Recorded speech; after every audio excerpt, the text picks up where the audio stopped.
Well, that was not good. OBS crashed. So that's going to be a problem. Especially since it destroyed the... it kind of just cut the recording off. So, I guess I'll make this be the new intro video and I'll just get rid of the stuff previously.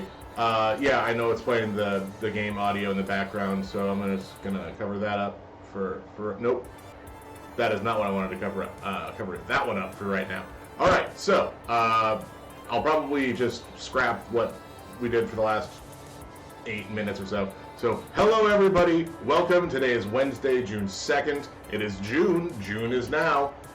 We are playing Arcade Spirits today. Honestly, I don't have anybody chatting, so it's not like there's too much that got lost. Mostly it's me futzing around with making sure I have the proper scene information that hopefully will work now. We'll see. So let's jump into the game. We're gonna go over here, and then this should work. Come on. Come on. Okay. That's better. Let's see. What setting do I want? I mean, display the window. Yeah, that's fine. So, I'm not going to skip anything because I don't know anything that's going on. Hey, listen.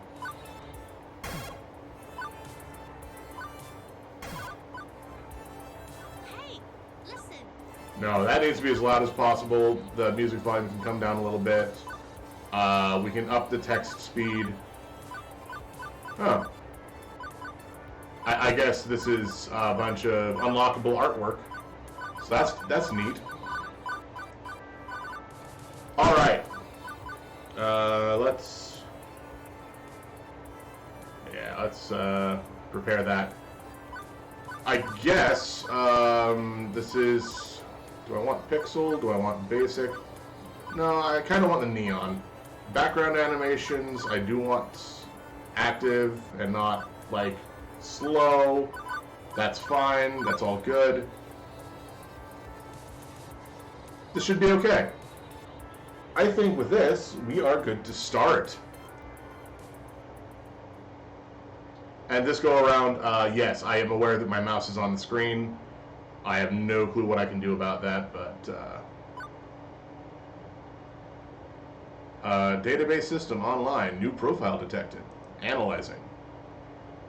New profile number 237771. Economic bracket, lower middle. Employment cat, I'm taking a little bit of okay, this kind of hurts a lot. Like, physically, this is not the best feeling, but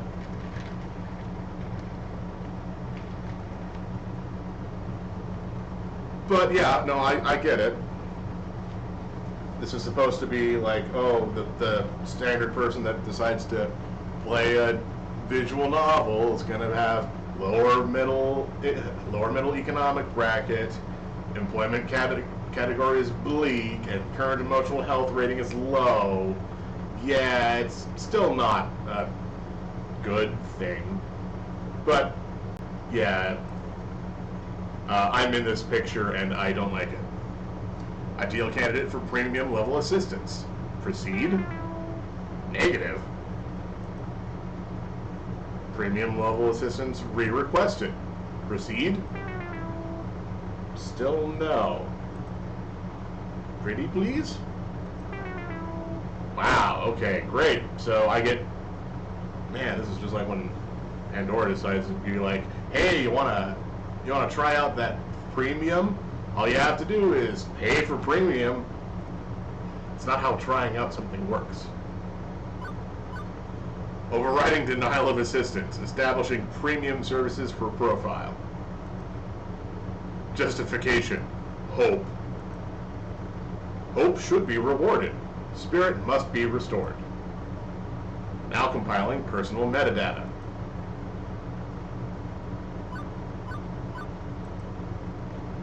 Well, I mean, there's really only one way to go.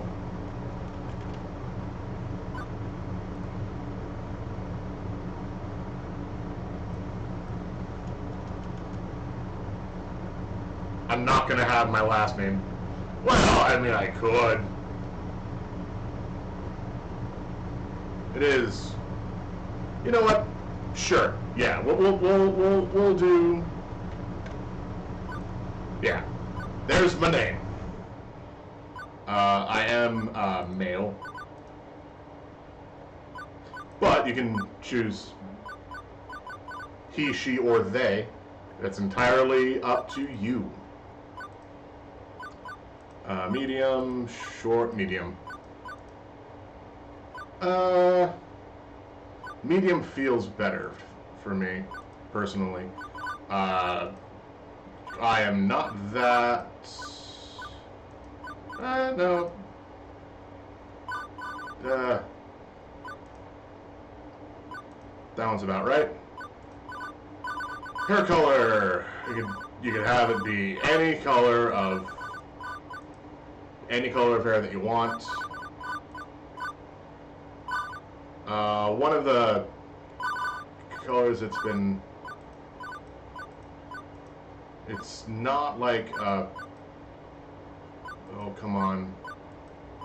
It's not super bright, but so purple is one of my favorite colors. Always, it has been for as long as I can remember. The question is which purple, and that's blue. But yeah, I do want to know when the character's on the screen, so that's probably less just vibrant enough to notify that the character is there. Eye color, we're gonna go pretty standard.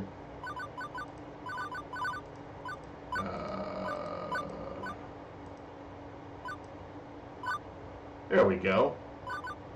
That looks good. Clothing color, I mean, the gray and drab is not too far off from what well, that's a lie. Yesterday I was wearing a very colorful shirt because frankly it's too hot to care about. Honestly, it's too hot right now to care about what I am wearing, because I generally don't care about what I'm wearing. Ooh.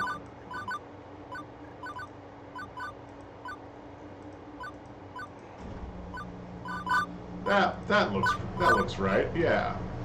That's a nice jacket. Skin tones. Yep. That's okay. I mean, that's just what the name's gonna have to be. And then let's see. Everything else looks okay, so I think we're good. Name: Zal Bag. Pronoun: he. Is this correct? Yes, that is correct. That is all right. Premium level assistance for profile 237771. Zal Bag has been activated for the sake of his hopes and dreams.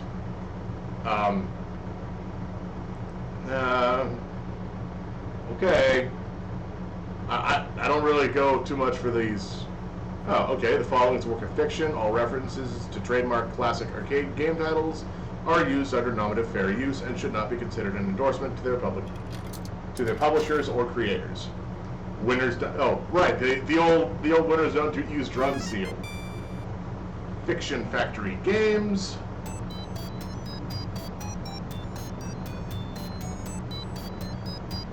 Okay. And I'm keeping an eye in this little corner down here where I am, just to make sure nothing pops up that is important to see.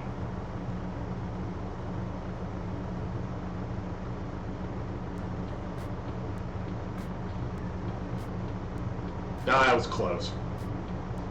It's the year 20 XDX as opposed to the year 2000 and X. So, I mean, so the year 2000X was from Mega Man. 20XDX is anything that happened after the year 2010. And 20XD6 is from Homestar Runner. It's important to know these things because I might make reference to them at any point in time. Mostly because it's silly.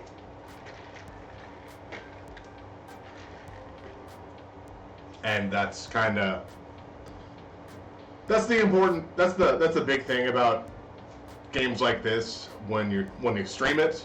Like I can just leave this scene here and not have to worry about people talking, and I can talk about just anything that's tangentially related. Kind of like how I did with Final Fantasy Tactics last month. Alright, so it is the year 20XDX, a dark era in which mankind is pushed to the brink of a catastrophe. Yeah, that is definitely what year it is. Woe be to the human race, plagued by evil, terrifying, utterly sinister. I don't know, like delivery chains, the gig economy. Also I get to save a lot. I don't actually know what saving accomplishes, but here we are. I don't know, robots, maybe evil robots. Dr. Wily. You must defeat a Mega Man. How does that work? Yeah, no, sorry. The year's 20XDX. Oh, sorry. The future year 20XDX is pretty much what you'd expect it to be. No non-flying cars, smartphones, pro gamer celebs. Oh, apparently right-clicking just causes this to go away. Yeah, pro gamer celebrities. That was still a thing. You guys remember esports and how big those got? Wonder what happened to all of that. Like, I guess some people still, play League of Legends or Dota 2, which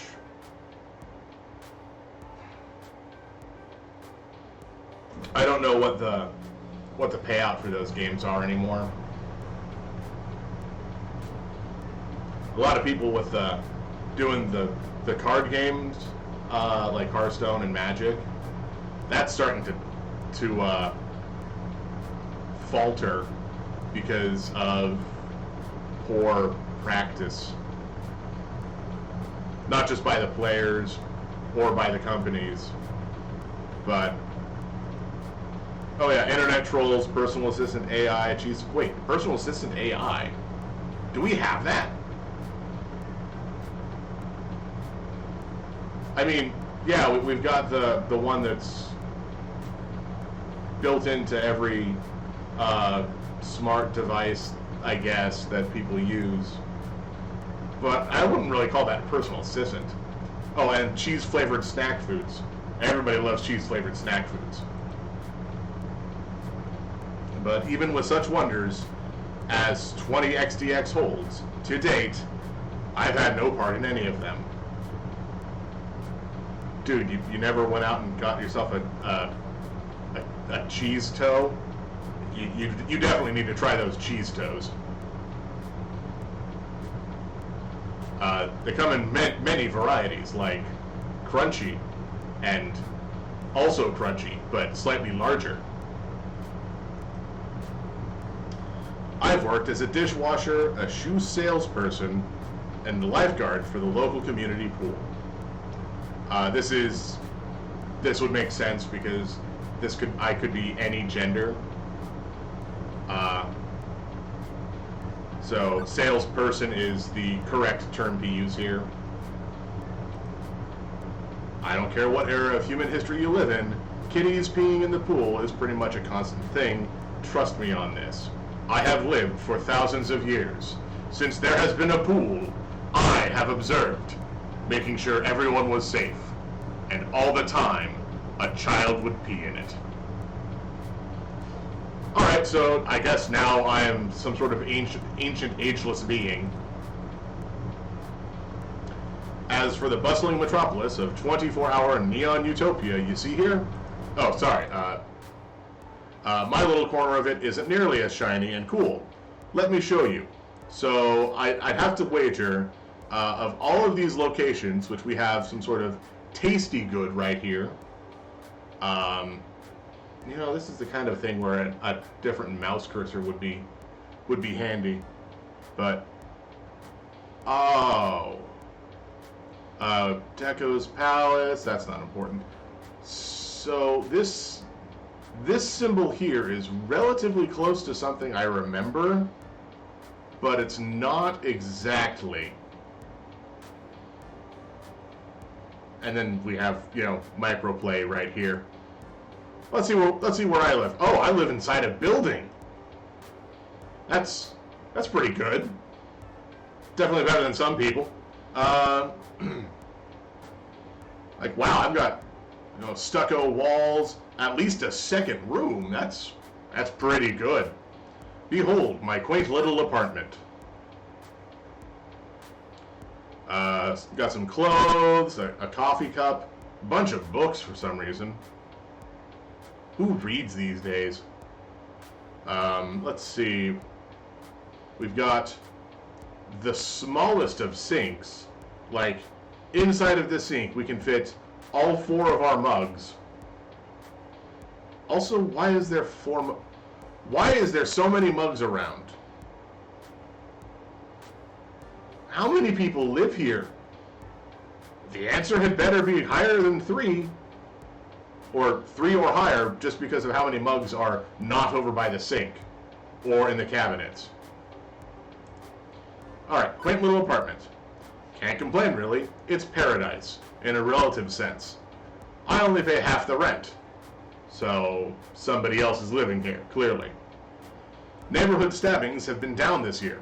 Also, my roomie picks up any stray socks or shirts I leave lying around. Are you sure about that? So, apparently I live like a...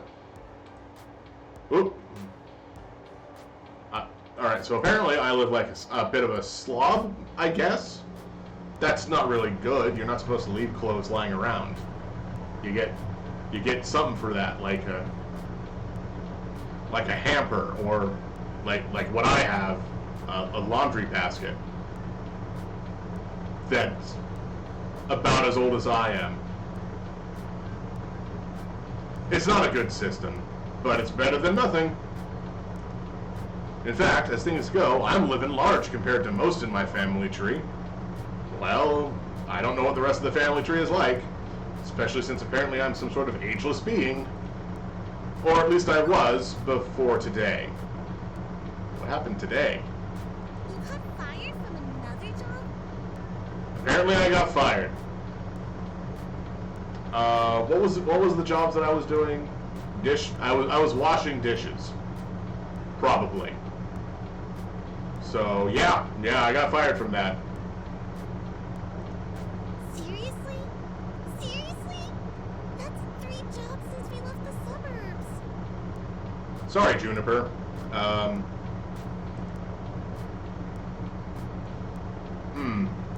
This is a lot to take in, visually. So we've got the little cat thigh highs. Those are nice. Fur-lined shorts, good aesthetic. A heart charm bracelet with a star necklace. Reasonable expression after apparently I got fired from 3 different jobs. And at least 2, probably 3 different streaks of black in her hair. mostly because it doesn't look like this one's connected to the front half. And then we've got this part here, and then this part. These two could be connected, but this one is not. So I am under the assumption this is 3 different black streaks in her hair. So apparently, yes, I definitely got fired. The horrified looking young woman there would be my roommate and childhood friend, Juniper. Oh, I forgot. Apparently she has a choker on. I didn't notice that. Because it's one of those plastic ones that expands and contracts. Those are old, aren't they? Wow. I never really think about like fashion and how, like, even just her clothing and outfit here is just perfectly fine. This is a reasonable thing to wear at any point in time. Juniper's the one who spearheaded this effort to co-rent an apartment. She's also the one who encourages me whenever I lose a job. Like, you know, today. So Juniper here is the one that picks up my dirty shirts and socks. That is, seriously, this guy's got to not do that.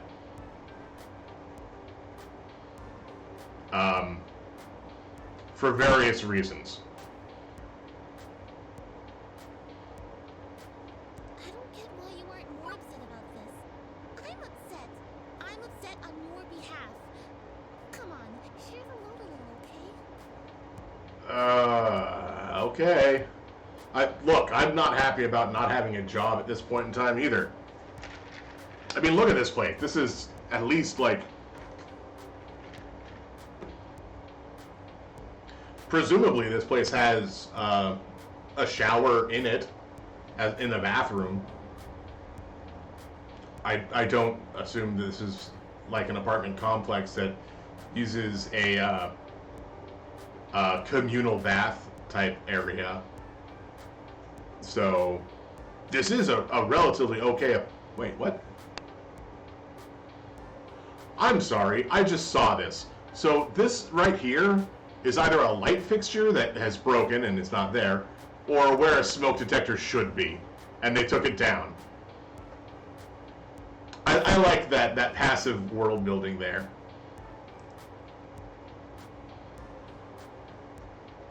Anything else I may have missed, just visually? No, not really. And yes, I should be upset about losing a job, depending on how I lost the job. If it was something like, oh, they had to, downsize because of restrictions, then yeah, I would be upset.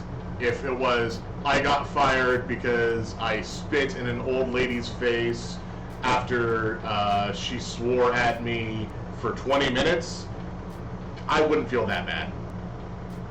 There is a limit to everybody's patience, and you do not want to find the end of mine. Oh, God. Okay, no, this one's fine. Pool's closed, Juniper. Not much I can do about that. Why get upset? So, yeah, the pool that I was watching closed. End of summer. Sure. Because you actually enjoyed that job more than you enjoyed dishwashing soap and smelly socks, at the very least. Yeah, that's true. I mean, realistically, if the choices were washing dishes or sitting at a pool and making sure people didn't die, I'd rather be doing the pool one. Especially if the temperature was the same. Like, if it was hot today, and if it was hot outside at the pool and hot inside by the dishes, it's definitely more refreshing to be at the pool than. It's the same amount of water physically, but I'm not the complaining sort. These things just happen. Things fall apart. The center does not hold. It's a bit morbidly poetic, isn't it? Um,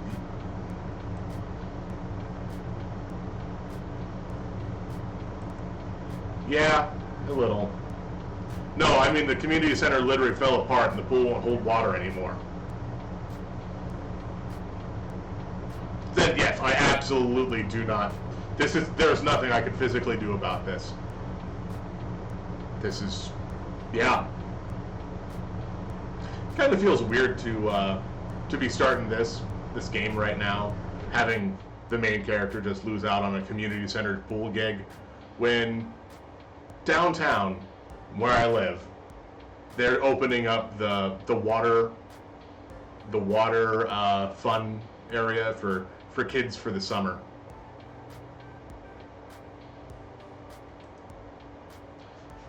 Whatever, I'll just get another job. Any job will do as long as we can make the rent, right?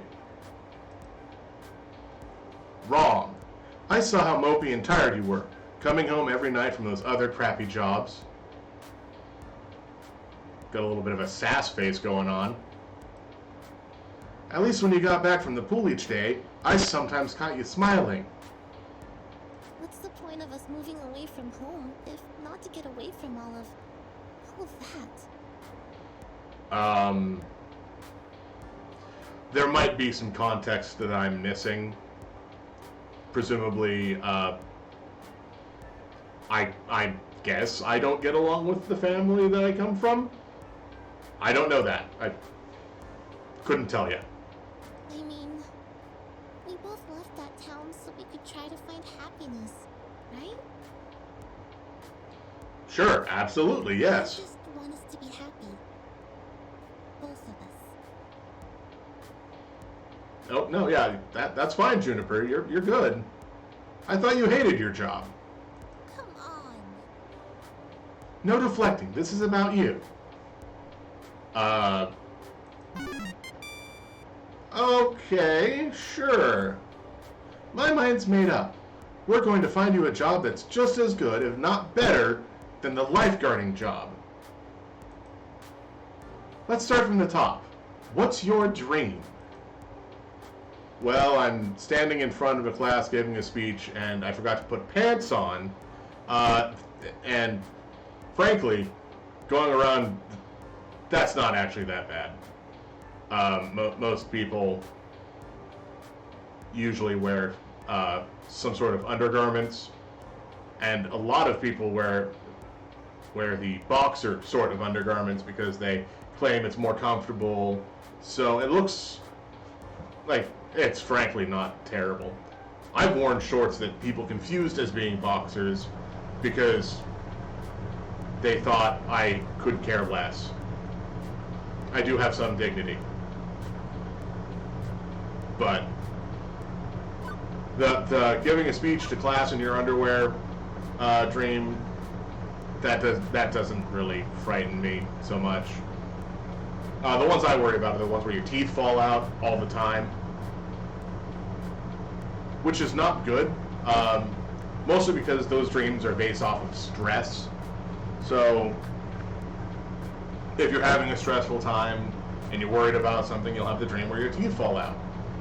The reason it's not good is because one of the things that stressed me out is having my teeth fall out. So those dreams kind of compound themselves.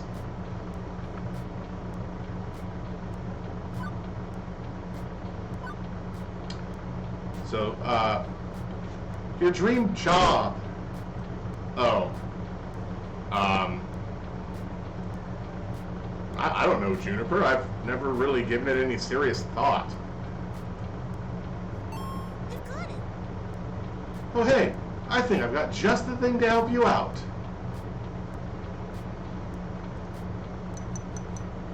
Juniper pulls out her phone, rapidly tapping an unlock code into the glass before pointing out a little pink icon.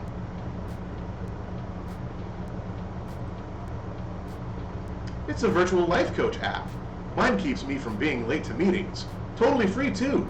My cousin introduced it to me.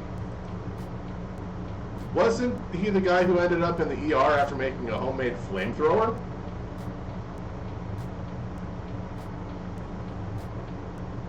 I mean, there are lots of ways to repurpose super soakers. That's not one of the better ones, though.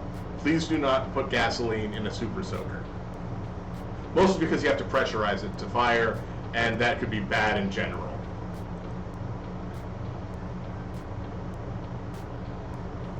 It would have worked if he got the fuel mixture in his water gun right. What did I just say? Anyway, I'm sending a copy to you now. I got a pop-up an hour ago offering me 500 points just for recommending it to a friend. Great timing, huh?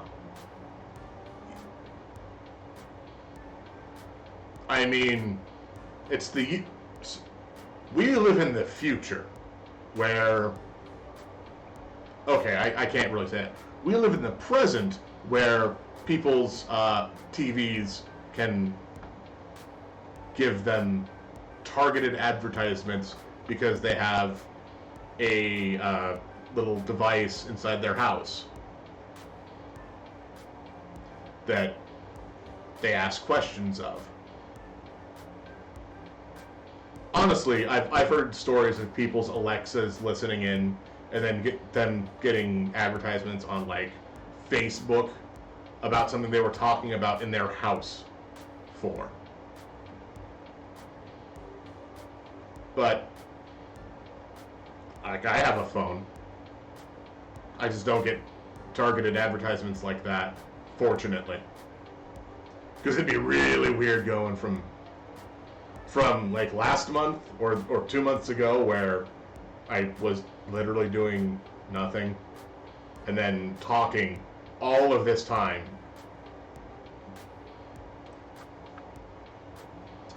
Well, as long as you're earning points, I guess. 1 second. Ah, someone's chainsawing something outside. At least give it a try, okay? Maybe it can point you at some good jobs. Ones with less socks and or urine.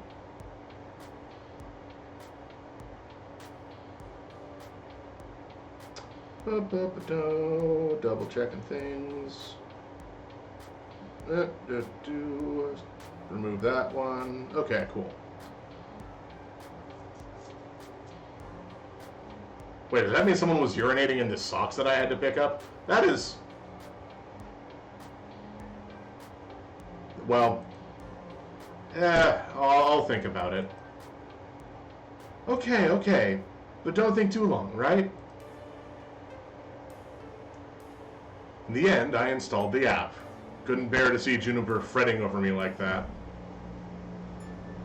Alright, let's take a look at this, this bed scene here. So we've got a light plugged in, presumably over here. And then, how close are these outlets? How big is this bed? This seems like too close to outlets being here. This outlet should probably be over here with the lamp and the phone charger plugged into it. And then we've got some sort of arcade game monthly. I guess that we were reading before bed. But everything else looks about right. Not that I find it annoying, I mean, it's more that she has enough trouble in her life without troubling herself over my life, too. Yeah. The childhood friend who's really actually helpful is a nice trope. Both of us had it rough, up to and through the point where we left home to try to start a new life. A better one. She deserves better than me and my problems. Huh. Bless her heart, she means well. She's been firmly in my corner for all my life. The two of us against any dark forces aligning against me. What about aligning against her, huh? Have you been helping out her when she needs help? That's how this is supposed to go. You're supposed to help each other. Otherwise, it's like you have a cheerleader and she has a damp. Well, I was gonna say a damp towel. but a damp towel at least could have done its job beforehand. I think the term is a damp squib, but I don't know what a squib is.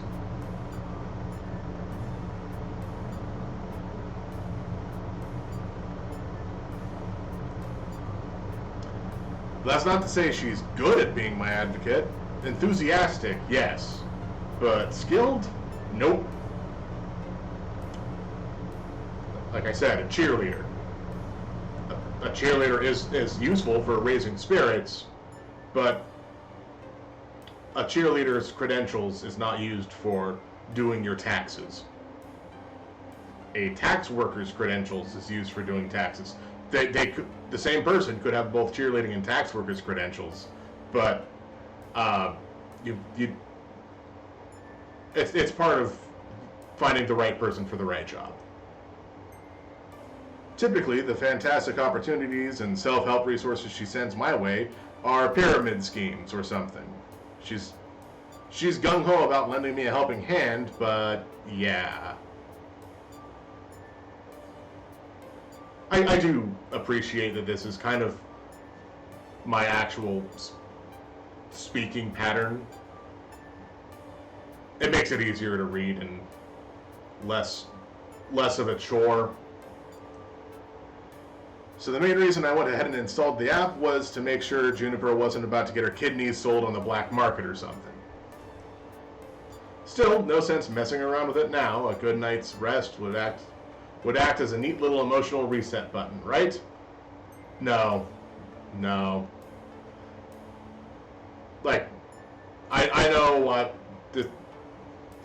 I would be less worried about losing my job because, oh hey, the building I was in became condemned.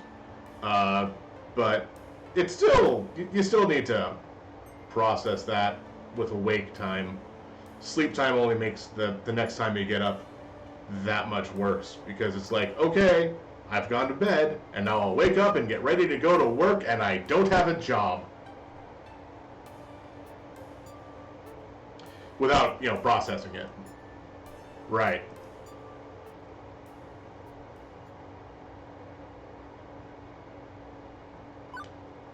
No dreams, no nightmares, just 8 hours of sweet, sweet black. God, that'd be nice.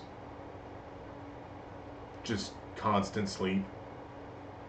Oh, that would be lovely. I don't know how often I wake up when I sleep. I haven't, tested or timed.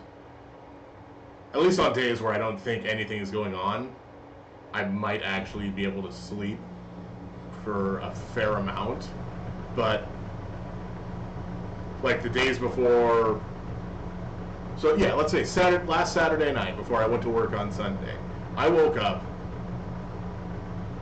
so many times because it was bright when I went to bed, because I needed to go to sleep so I could wake up before 3:30 for work.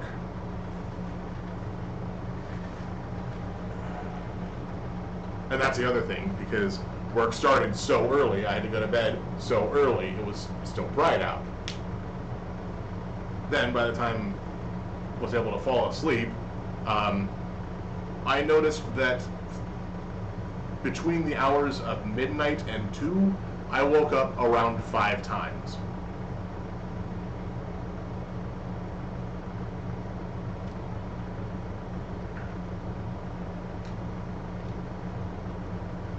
And it's probably just going to get worse as it gets warmer.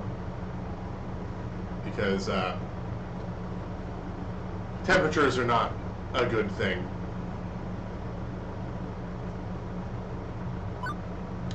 So, just 8 hours of sweet darkness. By the time morning light leaked in through the cracks in the blinds, I didn't care anymore about being unemployed again.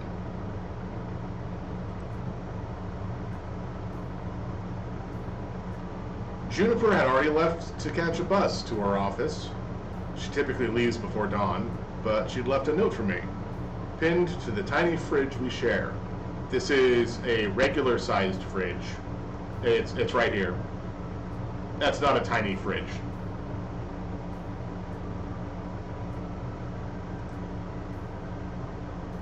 Remember, download app, find dream job, make money, sort your life out. I believe in you.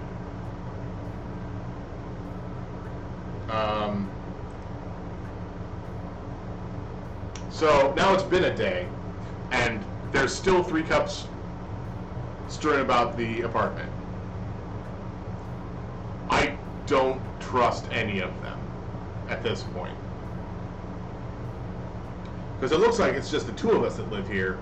So first off, there's 3 mugs on the table and the other table, and then the other mug over by the sink. Let's say I'm the fastidious one that washes my mug after I use it. There's still 3 cups in the room. And also all these clothes. But that's fine, that's whatever. So, moment of truth. Do I trust Juniper's weird little app, or just go find some job that pays well enough to cover the bills? Oh, I should have saved. Oh, I really should have saved. This feels like a... I mean, this is the prompt, right? The prompt is to give the app a shot.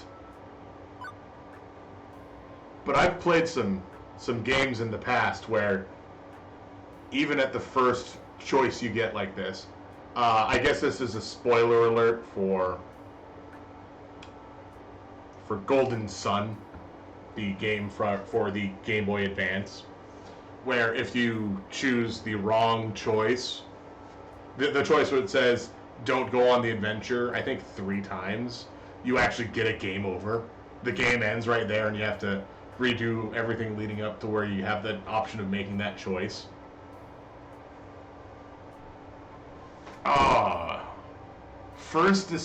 The first choice, and I forget to save before it.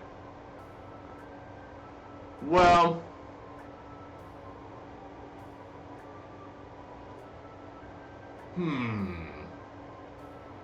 I kind of want to see what settle for whatever I can find will give me. But there was all that talk earlier about approving some sort of premium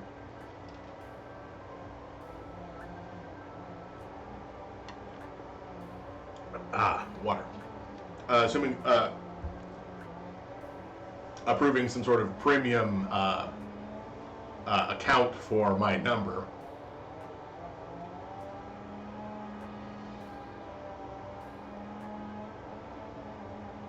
All right. I'll give the app a shot. If I ever come back and play through this again, I will select settle whatever I can find. But because of the fact that we're about an hour in and I don't want to have to replay the last bit of time. Alright, figuring out at the very least her miracle app could possibly help me find a job. I load it up, tap the icon, and... Oh! What?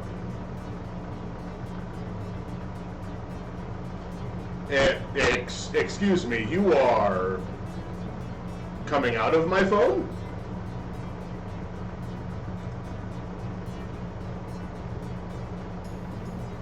Huh.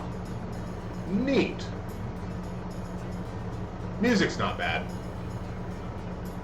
Also, fun little thing about this phone right here. This icon looks like it's, I think it's called 30-second treasure, where it's like 30-second hero, where your character is effectively alive for 30 seconds, and you play through the game, and you do, I think it's actually called 60-second hero, but yeah, you play through and you have a bunch of retries, but it is pretty fun from what I've seen. Huh? Okay, see, that's what I mean. Anybody else would freak out over a cute girl climbing out of their phone. me, I went, huh. I mean, props for the five-fingered hand, by the way. Granted, this isn't really animated, so five-fingered hands might be just the easier thing to do here to make it look better.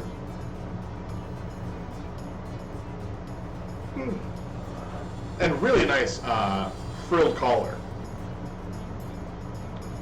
Also, it's one of those new kind of 3D screens, so, you know, not actually magical realism here, very normal in the distant future, year 20XTX. Okay, sure. So, we're going to play off the fact that this is a 3D screen, so your phone has a 3D projector in it that causes stuff like this to happen. Why would you have this phone? How would you have this phone? This is the kind of phone that would take a 4-year lease like a minivan.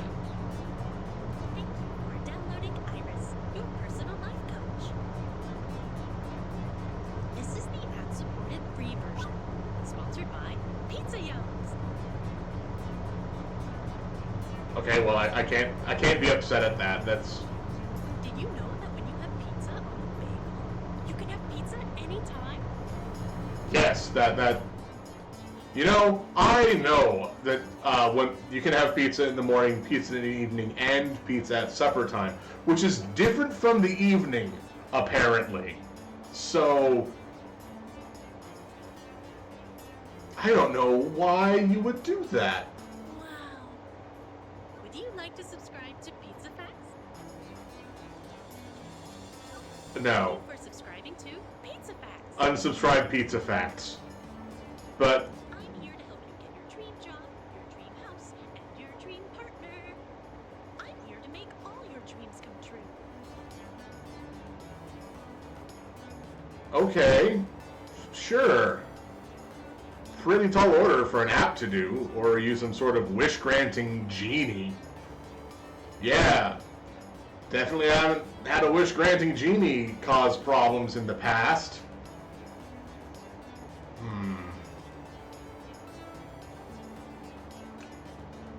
Wonder how that could have gone awry.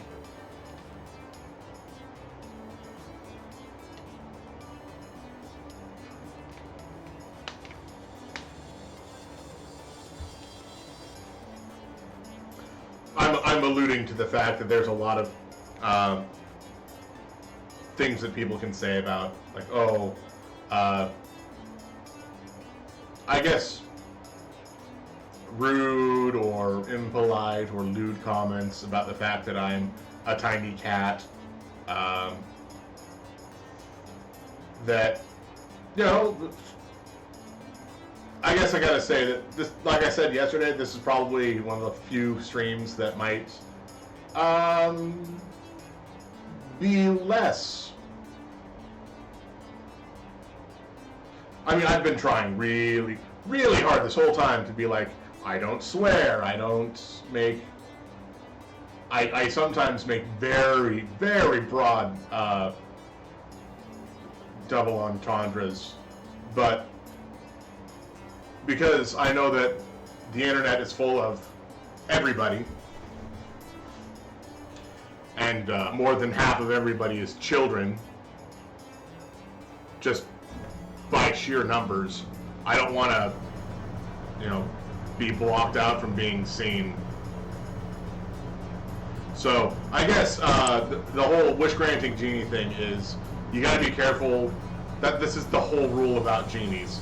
You have to be careful with what you wish for, because a lot of times the mean genies will take you at your word, as opposed to take you at your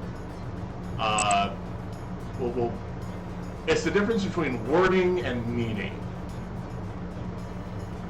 because there is a post that exists online about somebody saying how if you ever encounter a genie and you want to wish for a lifetime supply of a specific pastry that is colloquially referred to as a raspberry crown.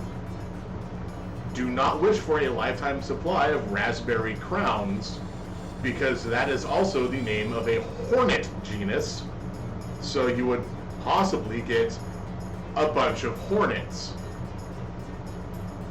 So,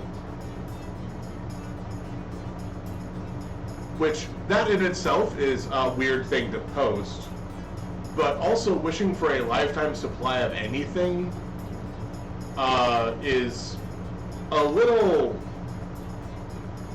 suspect, because depending on the genie and how malevolent they are, they could just drop it on you all at once and kill you by crushing you to death.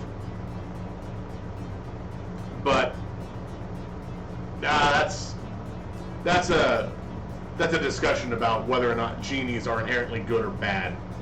So let's see what this wish granting genie app does. Well, I suppose in the modern parlance, a massively interconnected database searching virtual assistant could be considered a kind of genie in a bottle. No. Because the point about the bottle was to keep the genie trapped. Once you opened the bottle, the genie could get out. It's not... That's why... I don't know why every time someone is using, like, a genie in pop culture, it's always, like, in a lamp that you have to rub, or... No, yeah, in a lamp. Because in a bottle, that's understandable. You put a cork on the bottle, the genie is trapped. It's not supposed to be for, like, a good thing. That's why it's trapped in the bottle. But a lamp, the lamp is open. I guess the first time in the first story of a genie in a lamp, where the lamp had to be cleaned, it was probably because the spout for oil had become so crusted with dirt that it formed a natural plug. So, I guess what I'm saying is, Aladdin didn't do genies much favors, because everything now is like, oh, a fancy little gold lamp that... I know you can't see what I'm doing with my hands. It's a little gold lamp where you hold onto it to one end, and you've got the base, and then you just have to rub it slightly, and the genie wakes up. But that's not... That doesn't feel correct. But sure, genie in a bottle, let's go with that. But honestly, all I can give you is the chance to improve your life. What you do with it is up to you. I can cross-reference search data for you, but without motivation, you won't get anywhere. Okay, yeah, that's basically a smartphone app. I'm glad that works. I glanced up from my phone at the heaps of laundry and half-finished books and other items strewn about my apartment. Motivation is something I have a ton of, honestly. Dude, don't lie to your phone. Hooray! That's super. I'm really looking forward to working with you. Before we begin, do you have any questions? Sure, why should I use this app at all? If you have as much motivation as you say you do, you probably don't need to. But this is also a free app and not like the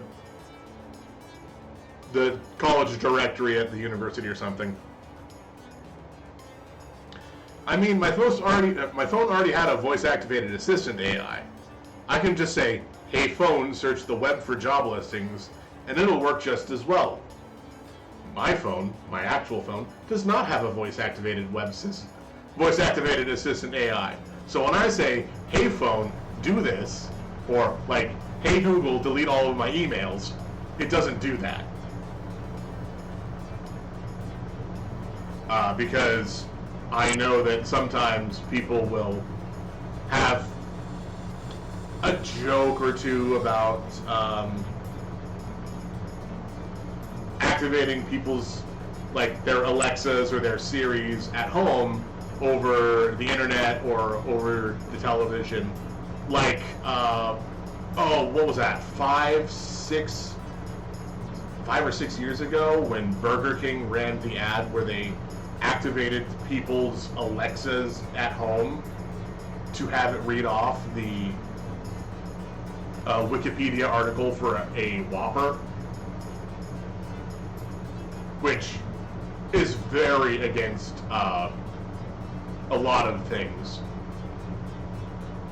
Kind of like how Burger King ran that ad campaign 1 or 2 years ago, where they were giving money to people streaming. First off, on like Twitch, they would do a donation for a certain amount, and then be like, "Hey, you can spend this money on this burger item," which again is not very good, like business-wise, because realistically, every single person that they sent that to would have been in a lot of trouble with the ad revenue and setup from Twitch for listing what is sponsored content. But since a streamer has really no say in what people can and cannot put as text to speech if they have it up and running on their site, that was a thankful safety net for all of the streamers that have been assailed by Burger King's department doing that.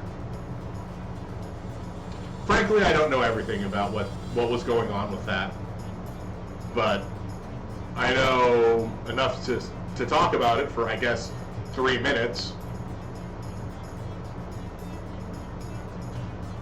But I have advanced emotional luggage emotional luggage. I have an advanced emotional language interpreter. I'm smarter than the average program, with more heart. Just like Yogi Bear, smarter than the average bear. More hearts, too. Very hard to kill. You gotta just keep going at those hearts. I can help you sort your life out by analyzing your personality and finding you a perfect path in life. All thanks to my glorious, wondrous, patent-pending, super-duper, identity identifier system. Probably needs a little better name.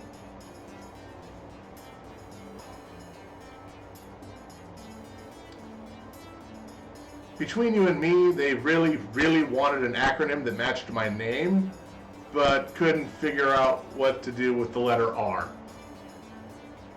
Oh, okay, that's... Sure, yeah, we'll go with that. Would you like to know more?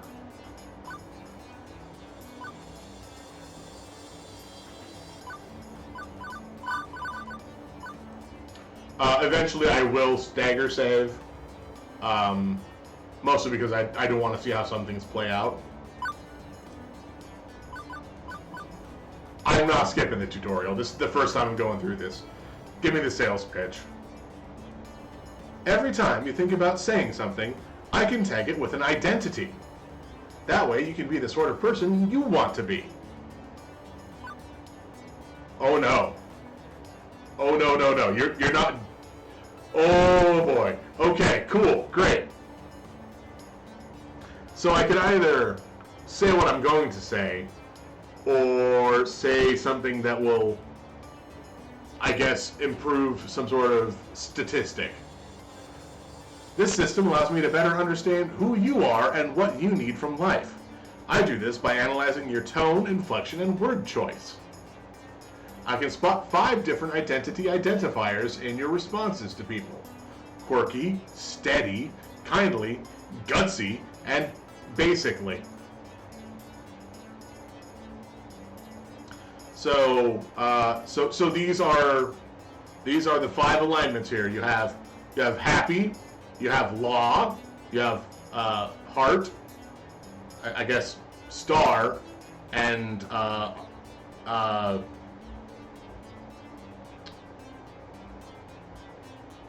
Alien?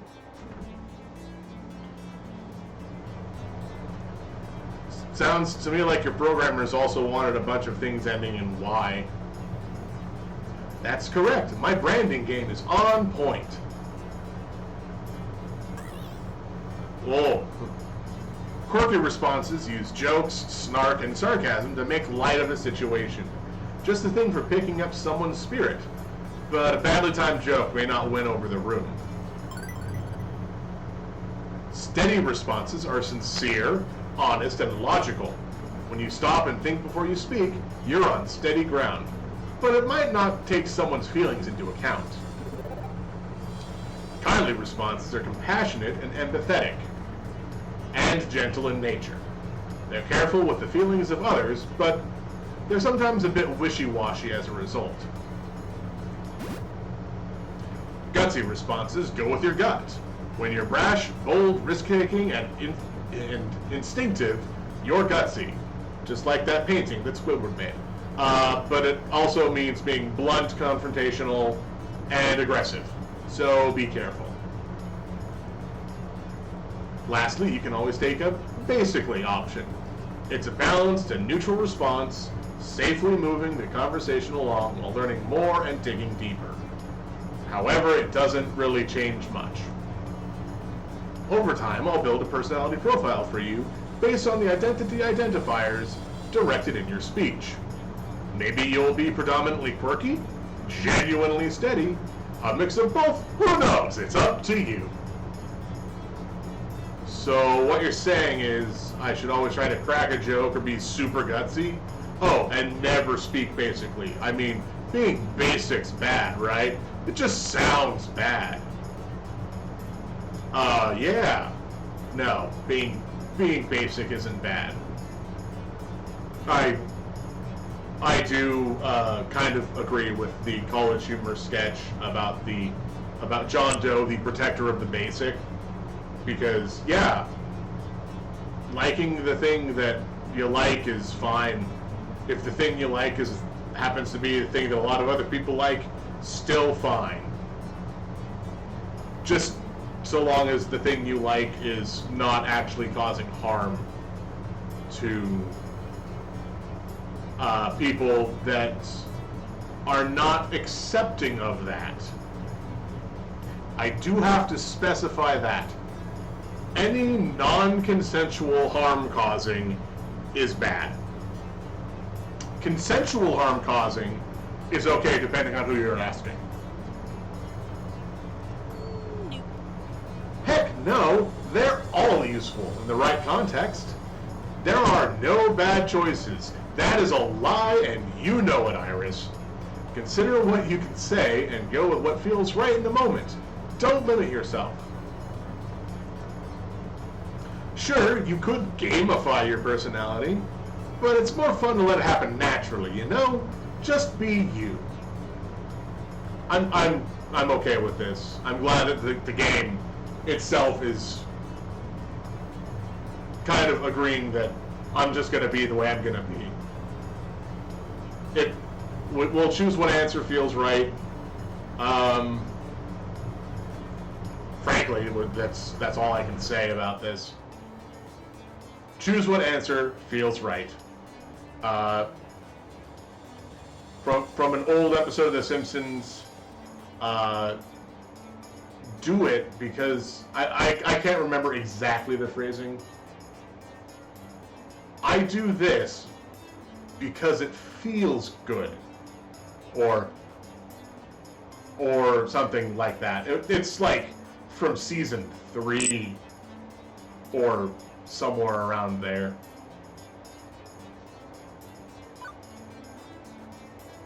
Now, let's see my patent-pending identity identifier system in action.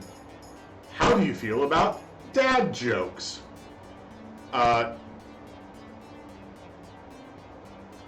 Dang it. Oh, that is a hard a hard way to go, because frankly, aside from the quirky one being the correct choice for me, I'm definitely choosing this one. I would have liked a gutsy choice that was the same, but like more forceful. Hi, Jokes, I'm Dad. Seriously? Seriously? Yes, absolutely. Hey, I never said I was good at dad jokes, just that I could go for them. So now that you've seen the identity identifiers in action, do you want to see the indicators like that so you can make an informed decision? If not, I can hide the indicators. Keep it a surprise. That way it doesn't influence your decision making. It's up to you. Ooh, this is a fun choice. Ah, you know,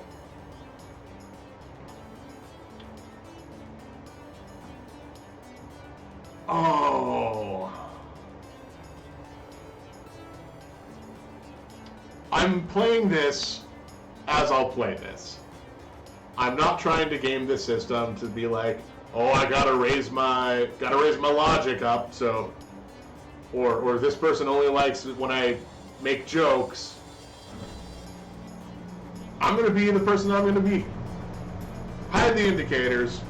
What will be, what will be, will be. So mysterious. Okay, I'll hide them from you.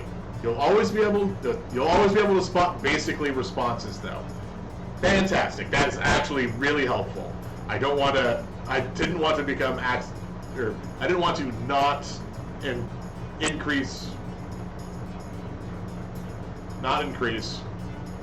not expand. Go forward.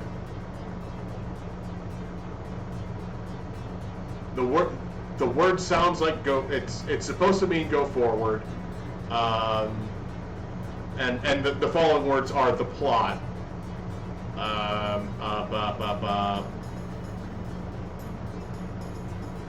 What word is that?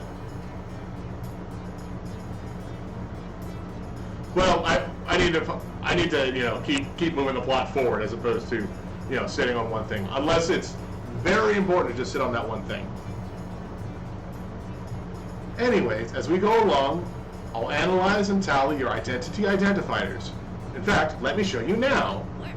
I have this one. Will you look at that? Such a strong personality. I have said one thing. So at this point in time, it would either be all the way here, all the way here, all the way here. Because these two were not an option. You asked me a single question. Oh, also, so this is the background, but this is a different menu, which is why she's here twice now. Off to a great start, I'd say. And hang on, you're scoring me? I do have a score. Didn't you say not to gamify my personality? Hey, I said you shouldn't. I'm an app. I think in numbers. Apparently the number that I'm currently giving off is, come on, I can get there. 4. I'm currently giving off the number 4. So I think in numbers, so I gotta gamify it a little. Anyway, studies show that achievements, or Chivos as the kids say, I absolutely say Chivos, encourage app engagement. I have to be really careful with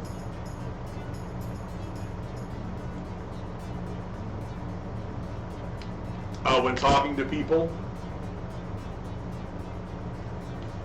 because a lot of games, so I play games, and a lot of games use achievement systems. They change based off of, from game to game. So a lot of times people will be like, the trophy system, or the achievements, or I guess rewards. I am perfectly fine saying Chivos, but if someone doesn't know what that is, it sounds wrong. And it definitely doesn't look good when it's typed in a chat box towards somebody playing a game. Like, oh hey look, you just got the Chivo for this. It's like, someone might construe that as a slur of some kind, and you gotta be real careful. Okay, well, what's with the empty space on the left? Oh, I also track vocal responses from people you meet. Once you get to know some folks, I'll let you know how well you're getting along with them over there. Relationship scores. Wonderful. So will you also tell me what the correct responses are to avoid making enemies? Or do I need to find a walkthrough for the vast game you're making of my daily life? It really doesn't matter what the correct response is at this point, because I told Iris to hide what these options are. So it doesn't really matter. Zal, you're looking at this the wrong way. Generally, people won't get super annoyed at you unless you deliberately and repeatedly provoke them. And it'll be obvious when you're doing that. I promise you that if you bungle a few social encounters, it won't really hurt anything. No cheating needed. Just relax and have fun. You can access your scorecard anytime you like with the Q key. Or click the score in the upper right hand corner. Oh wait, sorry. Upper right hand corner of the screen. So, nope, that went away. So, and that's everything. Ta-da! There we go. I think I'd rather use the Q key than trying to... Oh, I actually have to click the score and not just in the box. Okay. Sorry, that's everything. Ta-da! Okay, but how is any of that supposed to help me get a job? I only downloaded this app because my roomie claims that you're a great life coach for the unemployed. Why does she have this app if she went off to her job? If this is a good app for unemployed? What good will taking the quiz off the back of a supermarket checkout rack magazine do with that?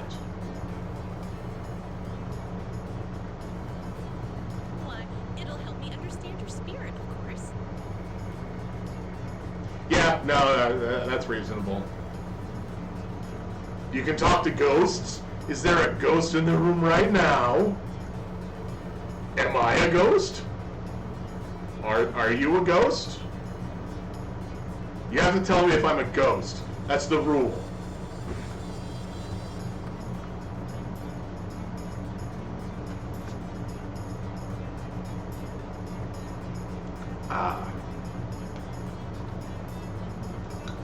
I'm glad I grabbed extra water.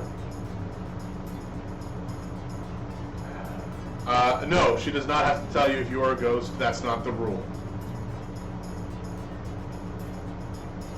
However, she does have to tell you if you are a cop. That is definitely the rule. Not I have to tell you if I'm a cop. You have to tell me if I'm a cop. Please, let me know if I'm a cop. No, silly. I mean your spirit, your hopes and dreams, your life's passions. I can even help find romance.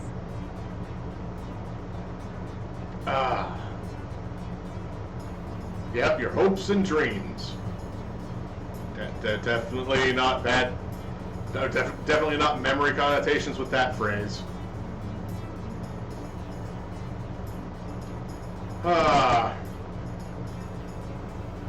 So on the YouTube page where I have been posting previous uploads, there is old playthroughs of games where I got stuck on playing through Undertale because I couldn't beat a boss. Like, I couldn't beat the boss's Undyne. I couldn't beat Undyne. And I had to give up and walk away. I haven't loaded that game for 3 years. For fear that if I start again, I'm right at the same spot. And I'm afraid of that. Because I can't beat Undyne. It is such a difficult fight.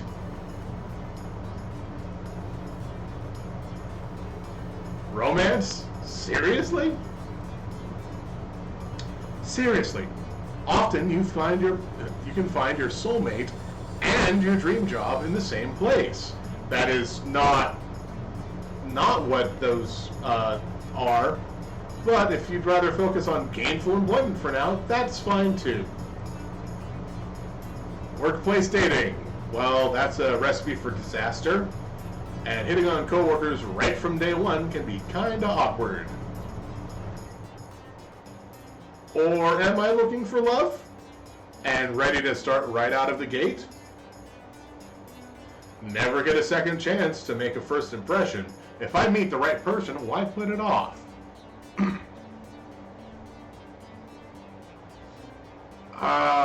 Yeah, that's a tough decision.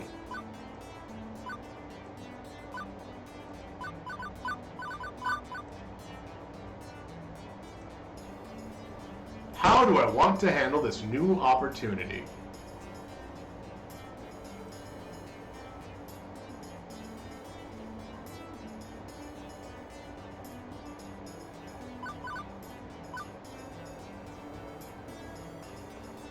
Sure, I'm open to the possibilities if I meet someone nice. Romance with flirty first impressions. Let's stay focused. I'll play it cool on day one at least. Romance without flirty first impressions. I'm just not interested in romance, Iris. No romance, just friendships. So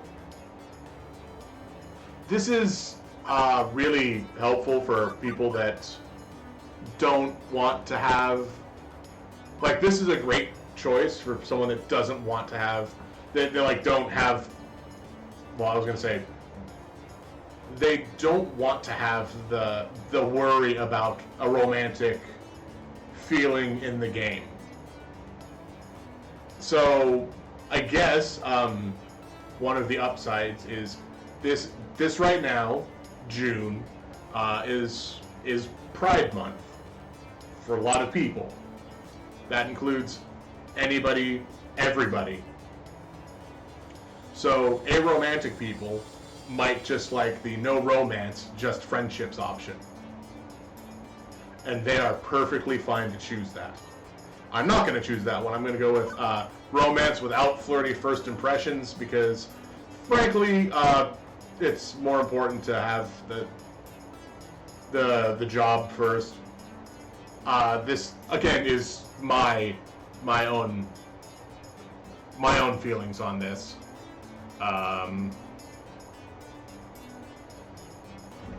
But that's also because I'm not really great with first impressions. Because most of the time I meet someone, it's through,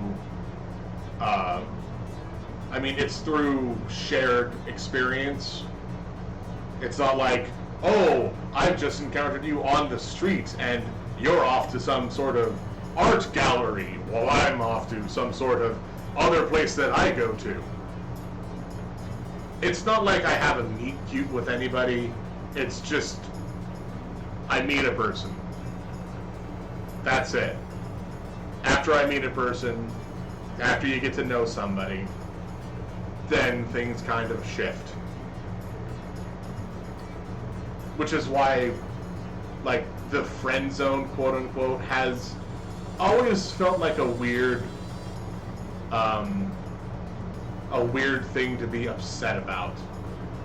It's like, oh no, you're friends. Remain friends.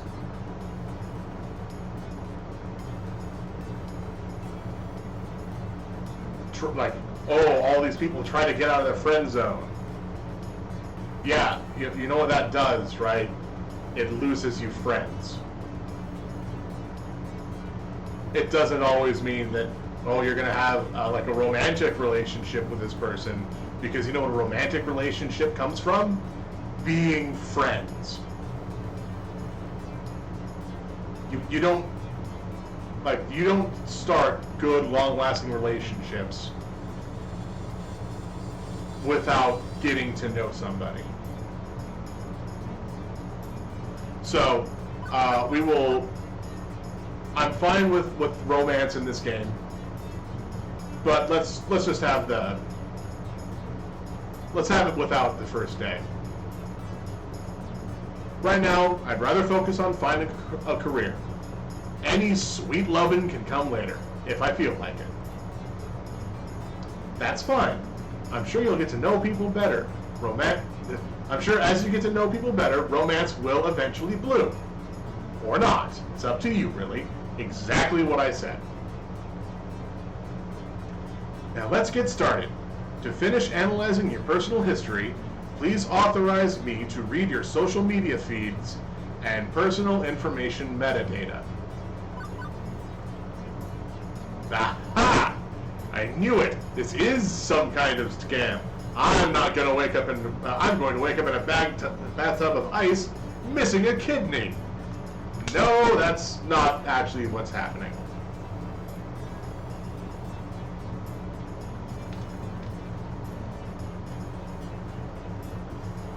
I mean, I think that story has happened maybe a total of one time. Do you know how hard it is to fill a bathtub with ice? And frankly, at that point in time, you're probably not going to wake up.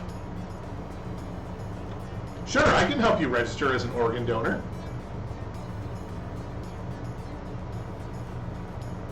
I do appreciate the sarcasm from the machine. Command or violently? Oh, you were being sarcastic. Sorry, I haven't quite finished analyzing your personality. I couldn't tell. Relax, I won't share your information with any third parties. Only second parties.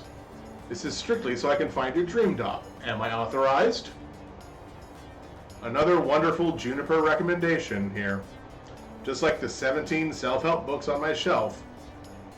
Still 18th times the charm, right? Yeah, go ahead. Wow, you're not even giving me the choice of that. Please enjoy this recorded music.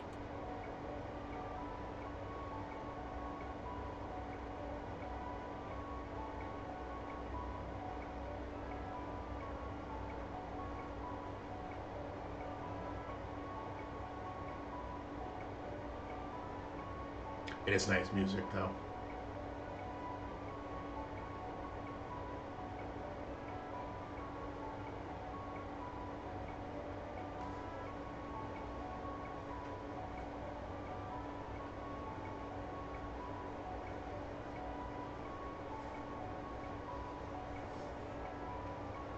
How much do they have to analyze?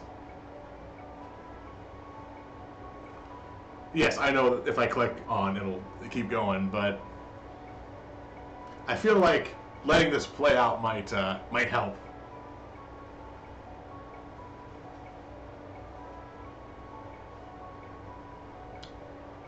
It's a good loop built into it too.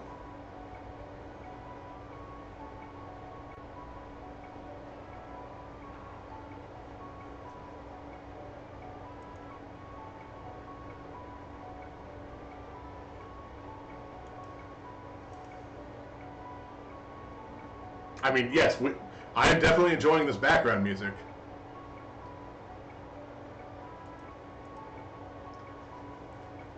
So, do I just stand here, or... Oh, okay. Thank you for waiting. I've identified your dream job and arranged an interview. 30 minutes from now. Please put on some nice clothes, nicer than those. Please. I don't think that's too much to ask. What? Yes, that's how that's pronounced. Whack. W-A-T, whack. for your interview, silly. You want to look your best. But we just... Okay, how did you land my dream job in 20 seconds flat? Simple. I'm awesome like that. Well, sure. Now get a move on. Tut tut. You need to catch the 8:20 a.m. bus. That's 9 minutes away. Wait, hold up. So it's 8:11 right now. I've clearly just woken up. The question is, did I shower? Did I shower last night? Do you shower before you go to bed or after you wake up? Now, I know this changes depending on who you ask, because they're like, oh, I want to go to bed and not have the day's dirt on me and sleep in my nice, comfy bed, which is fine and all. That's great. But I've also learned that having pets, you don't get that luxury even if you take a shower before you go to bed, because unless you, like, sure, birds or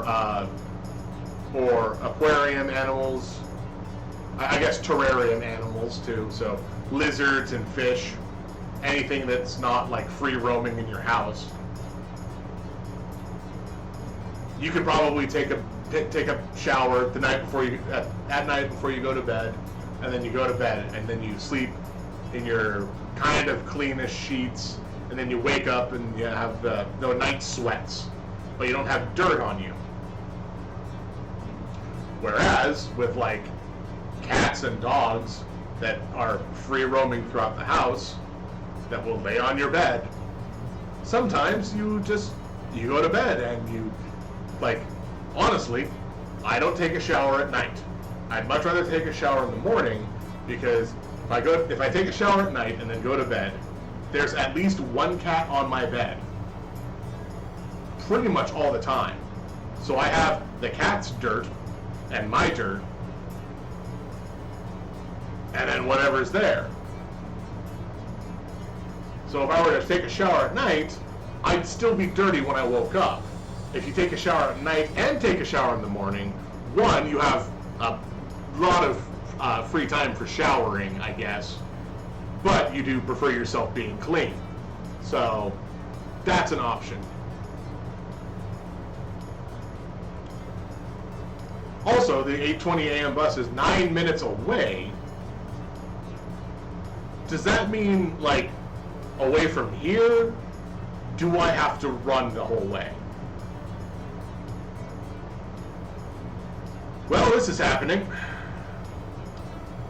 But I do have a chance to get off this runaway train.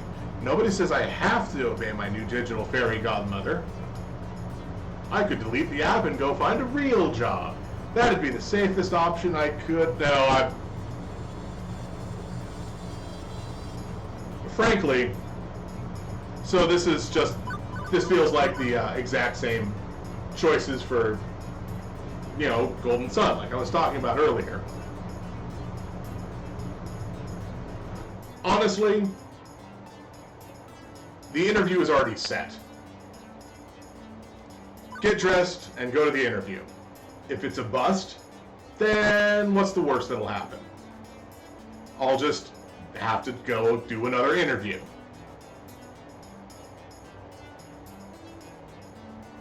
A normal person, someone with high standards, would have deleted the app right there rather than hop a bus to meet up with what were very likely men with sharp knives and a taste for kidneys.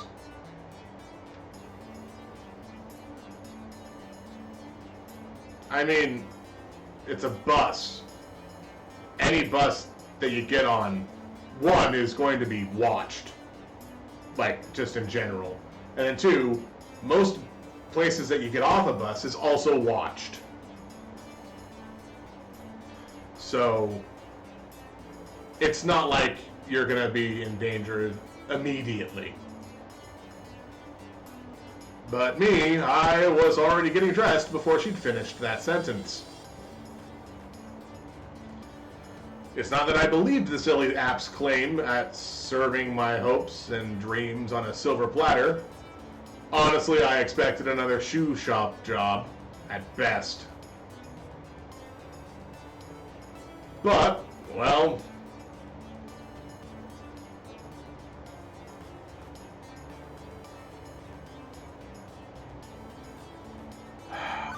So like I chose, these are going to be hidden.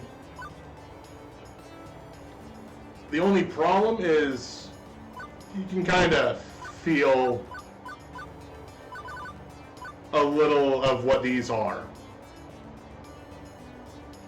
And I don't know if they'll actually put them in order. Oh, I can't open the score menu while this is open. What the hell, let's do this. That was kind of how I felt going into this. Again, if it doesn't work out, it doesn't work out. But it's better to try it now. Yeah, I figured that was the gutsy answer. So now I have one guts and one quirk.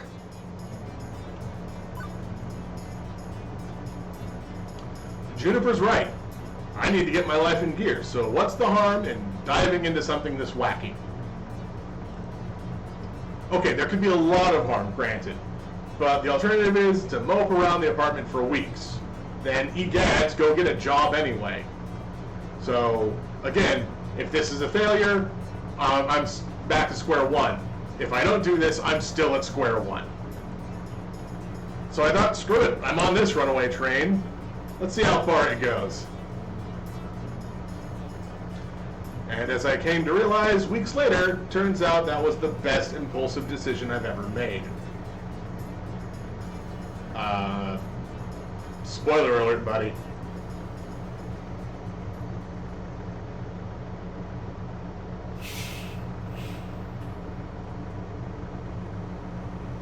Huh. Let's take a look at these shops real quick. So we've got Pengy Barbershop, nice. Office space for rent, office space for rent, four office spaces for rent. We've got a loan office on the second floor. Those are usually on the first floor for easy access. A boring clothing store, delightfully dull.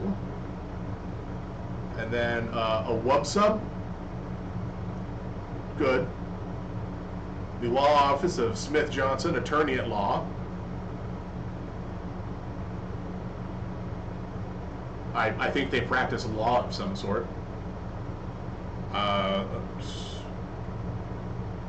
The Funplex.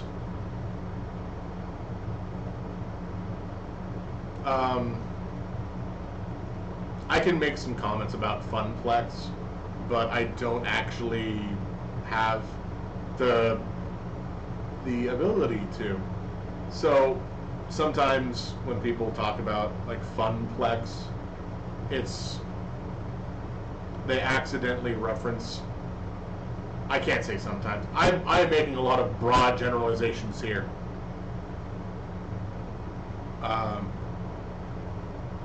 But there exists a lot of references to Homestuck that people catch on to that I just don't have because I never really did anything with Homestuck. You know, give me a second. I'm noticing something here.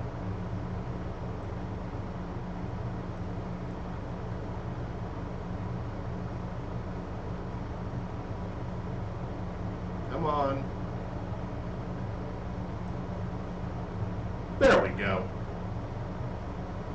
I noticed that there was just like a little bit of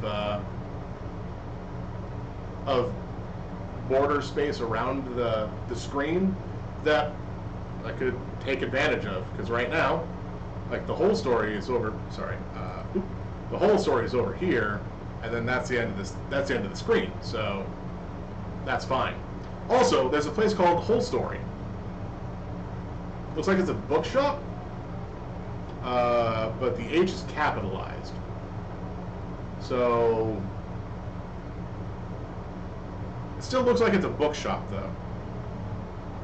Is it about golf? Is it a golf bookshop? I guess we'll find out probably. I don't even know where we're supposed to have the job interview at. We could be working at WubSub, but if that's the case, we probably wouldn't have needed a better suit, or sorry, better clothes than what we were wearing, which was the standard hoodie and presumably pants and not sweatpants. The bus dropped me off, oddly enough, not very far from Juniper's office building, although my destination isn't nearly as upscale as that. Like, I am very concerned about the 4 office space for rents, because those could be, you know, multi-level marketing ploys or like Cutco. This is, well, it's a strip mall. Strip malls are relics of the 19XDX, places where a random assortment of weird little businesses jam as many of themselves into as tight a space as possible. Yeah, that's a strip mall. A lot of people refer to them as building complexes now, or business complex. For instance, I'm seeing a dentist, a used bookstore called The Whole Story. See, there's a bookstore. An arcade, a fast food joint. We got WubSub over here. And a boarded up health spa, once called Lattes and Enemas. What? Where is that? Which sounds, no, really, where is that on this screen? I do not see that at all. Hey, listen. What'd you think? I think that's 2 things no human should ever combine. Lattes and enemas, of course. No, I mean about your future place of work. Which one? I'm desperately hoping we're not talking about the same thing. Which of these businesses exactly am I working at? I don't know anything about oral hygiene or old books. And I'd rather not be a fry cook. Wait, where's there a dentist? This is a barber.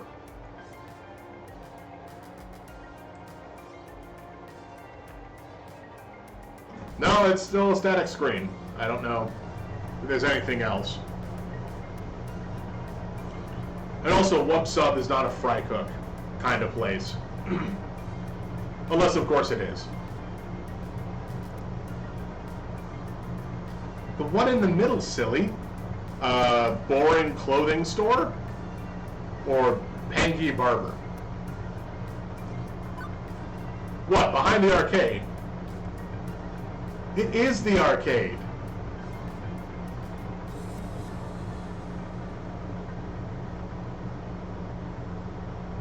I guess that's the middle, sure. I mean, okay. I had fun. I was fine at the pool dealing with people. That wasn't bad. I guess an arcade's not the worst job.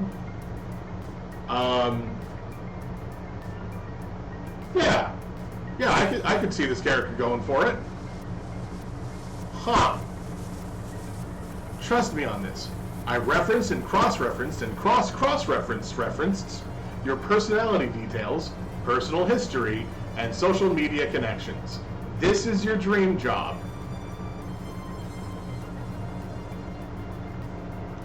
My dream job. Really? 99.97%. That is 0.03%. That's still a pretty good margin of error, honestly. I should probably explain my confusion. Arcades are big businesses in the entertainment sector. Pro gamers are celebs. Five-star arcades are social hotspots. It's always been popular with the mainstream. Really hasn't now. Because, oh,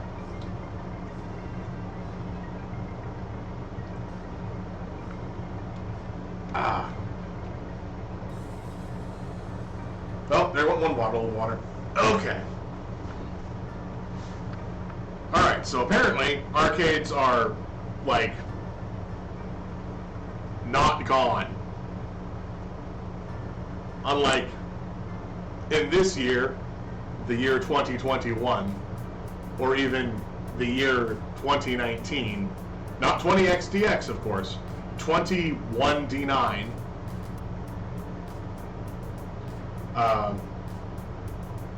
where arcades are a thing of the past, generally. Because most people don't go out to arcades. I remember as a child going to arcades and enjoying myself. I would always spend more money than I should have on coin-operated arcade machines, like pinball and stand-up games. And I loved it. It was great. So I would love for there to be arcades still. However, after last year, just as a whole, I understand that arcades are probably not a thing that people will be going back to anytime soon. Frankly, I'd like, card shops to open up again. That'd be nice. I play card games, and I haven't really gotten to play much for this whole year. Man, I'd like to play some cards. That's why I play Hearthstone. And I have cards. I have some Magic cards that we can open on stream at a later point in time. Once I kind of understand how to separate cameras, because that'd be a thing to do. If I can, well, some things may be changing, and I might get an additional webcam onto this rig. I just know that it takes more USB slots than I think I have. I don't know if I'm designed to run that many webcams. I could always find out. Either way. So yeah, arcades are apparently big. Pro gamers are celebs, which is kind of still the norm right now. Like, I'm not gonna lie, that's partly why I'm doing this. Partly why I have this little cat face avatar. Because it's something. I could, like, all of last month, I could have just played Final Fantasy Tactics by myself. And, well, for the most part, I kind of did.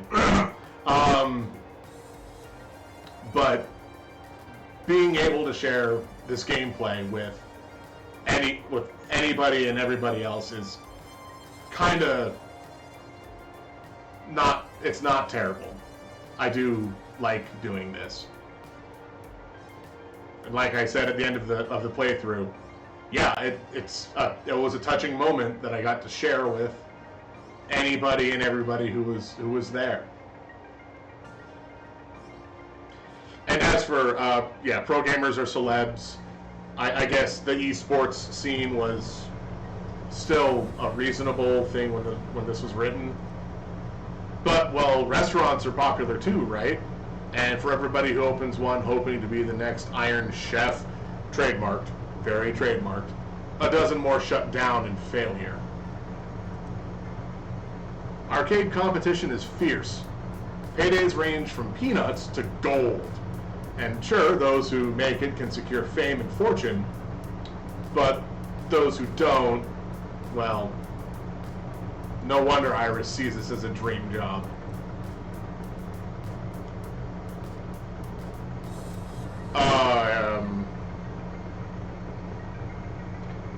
Video games weren't always this popular, though. I read an interesting article about it once. Is this a fabricated photo? Or is this from the 2017 search for the E.T. cartridges that were buried in the desert? Back in the year 1980X, we narrowly avoided a serious industry crash, which would have left video games as a kid's toy fad, like hula hoops. No mainstream acceptance. That's actually true, yeah. For instance, one of the factors could have been a terrible game based on a kid's movie about a cute alien visitor who wanted to phone home. Yeah, I think this might have been from a photo from the actual... Yeah, no, that's the Ford symbol. No, Chevy symbol. No, I was right. It is Ford. So, yeah, this looks like it is a picture from the actual factual documentary that they made of searching for the E.T. cartridges in the desert. If this game was complete poop butts, like poop from a butt, and massively overproduced, it ruined video games for years. Yeah, I refuse to play that, even on stream. It's not a good game. Fortunately, cooler heads prevailed. That game was delayed until it could be developed properly. Oh, no. Gotta get that dig there at other games more recent than E.T., right? Oh boy. The crisis only exists in theory now. So yes, that is what happened with our history. With the current timeline's history, where E.T. was a failure of a game on a console that overproduced and really tried to sell the game. Which is why we have quality control at this point. Not that, people listen to it or follow it in any guidelines. Like, well, I know a lot of people give CD Projekt Red a lot of guff about Cyberpunk 2077 and how it was a buggy mess at launch, and it was a buggy mess 5 months after launch, and it was a buggy mess yesterday when I tried to launch it. But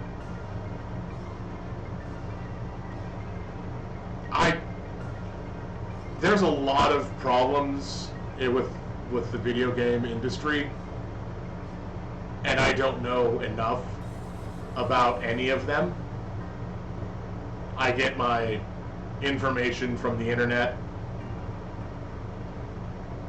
about basically everything. So yeah, if the age-old E.T. crisis didn't happen, we would still have. Honestly, we probably would. We'd still probably be in the same position we are right now.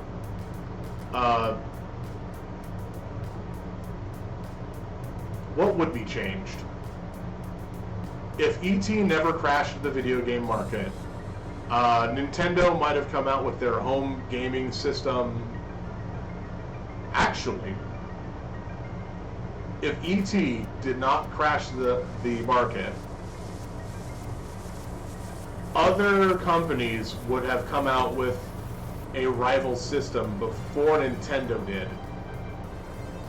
We might be living in like some sort of Panasonic's universe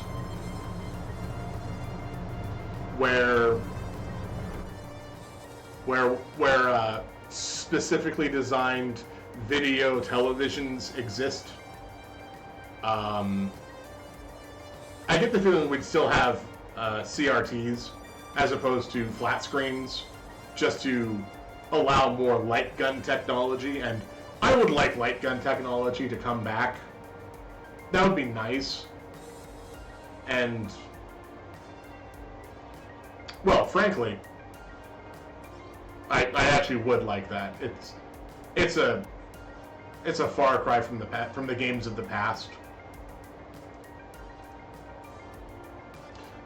Sometimes I wonder what it would be like for people in the darkest timeline, where everything went wrong. Are gamers considered nerds and outcasts? Are arcades vanishing points of nostalgia? Yes. Not nerds and outcasts anymore, but arcades are definitely vanishing points of nostalgia. The mind boggles.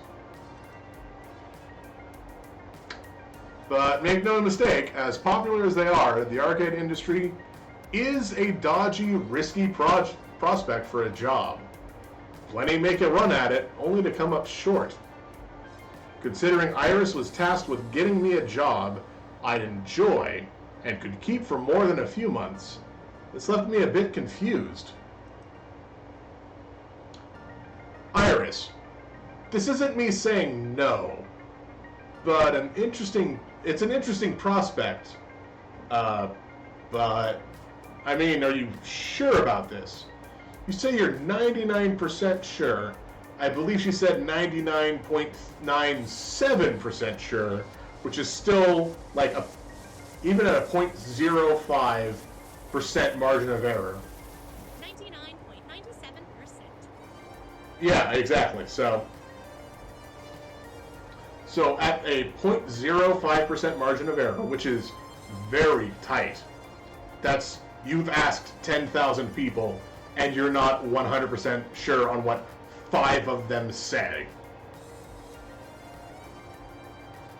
So that could go from 99.92 to 100.02. Won't this be like my lifeguard job, though? Satisfying but short-lived? This arcade doesn't look like it's a 5-star. It's no Deco's Palace, that's for sure. Okay, so that's what Deco's Palace was. From the first scene that we were at, there was the crown symbol with Deco's Palace.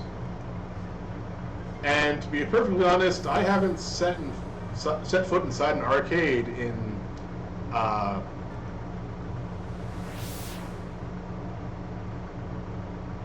15 years. Let's see. Yeah, that feels about right.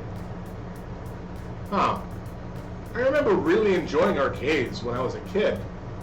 I wonder why I stopped going to them. Because they went away. That's why I stopped going to them. Iris interrupts that thought, eager to show off her homework. My sources say yes. Trust me, when I said I was 99.97% sure, I meant it. That's not some arbitrary number. I'm designed to be a bit silly and whimsical, but my math is deadly serious. My coders made me to be the warm, personable front of a database array that's currently laser targeted on getting you exactly what you need, right here, right now. And when this place inevitably collapses and I lose my dream job, what makes you think that's going to happen? That's literally what happened to the last job I had. The building collapsed. Because it does. It always does. Did the shoe store I worked in collapse? Did that place I was washing dishes collapse? I don't think your database accounts for my family curse. We've always had to, I don't know, kill vampires, compromise, settle because things rarely work out. The blood that flows in my veins is cursed. You always have to be ready for the worst. That's why I take things in stride these days. Does that mean you shouldn't even try? Jeez. No, the only thing necessary for evil to triumph is for good men to do nothing. I open my mouth in protest, and then close it.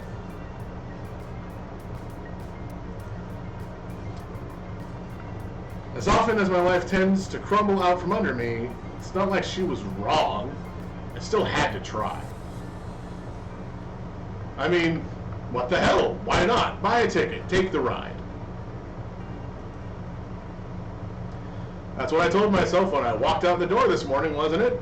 No matter how risky, I owed it to myself to jump in with both feet. Jumping in with one foot kind of gets you a little lopsided. Still the same amount wet, though. You're just not prepared. And when it all came crashing down, well, I'd recovered before. I'll recover again. Meanwhile, may as well take the opportunity in front of me. So I opted to push on through those doors and see what waited for me on the other side. We're going to save after all that. Yep.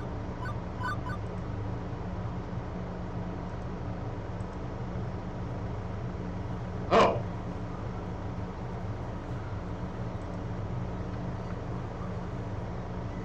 Fast Cars 5, Castle Crunch, pinball machines. Absolutely good. Some sort of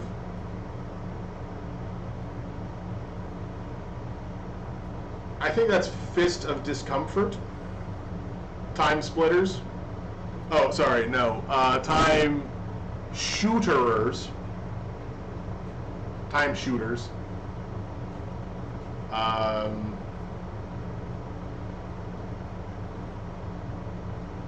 Can't actually read that one. And I think that was just Galaga. Like, I think they actually licensed Galaga to put the Galaga artwork in here, and that's literally just Galaga.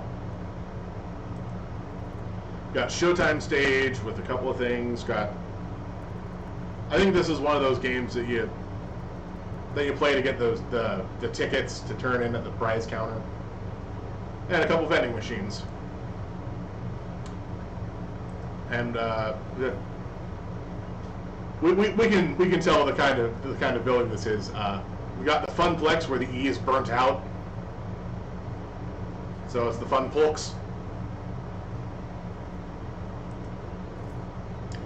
The air conditioning hits me like a cool breeze, albeit one smelling of copper and corn chips. Right, copper, not iron. Okay, no, that's fine. As it's early in the morning on a weekday, it's not too packed with gamers, although it's so packed with games I'd probably have a hard time finding anyone anyway. At once, I'm struck by something odd. I actually recognize most of these games. Neat. Considering I haven't walked into an arcade in over a decade, that's probably not great. Lots of vintage stuff here from the looks of it, like really old. Although I don't recognize that game with the stage lights and things. Maybe it's karaoke or dancing, a Japanese import of sorts, like some sort of dance communism. My sources say yes. Checking. That would be Showtime Stage, a collaboration of Nihana Heavy Industry Concerns and Hubris Records in Germany. It's won a lot of awards. Hubris Records. Oh man, that is a great title. Huh. I recognize most of these. Whoa, is that seriously a Mr. Moopy's Magic Maze? But the one in the middle with the split screen is new to me. Okay, it is Fist of Discomfort. Oh, they got Skee Ball too. Pengy. I think it's just Pengy branded pinball. So we had the Pengy Barber, and earlier in our room we had the literal actual Pengy mascot sitting on top of our shelf. We got Moopy, Mario Marty, Master Golf, Arch, I think, and then another one of those games where you try to hit it directly on and get tickets. Fist of Discomfort, a hybrid real-time strategy and a brawler beat-em-up. It's actually not that new. It's been a staple of esports scene for the last 8 years. Like, kind of like that one game. Come on, I can think of it. StarCraft. But face to face. So when they blow up all of your stuff with their very, very powerful things, you just get up and punch them.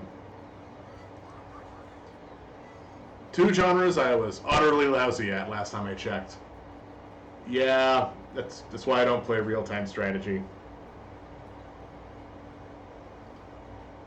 Or brawlers. Or beat-em-ups.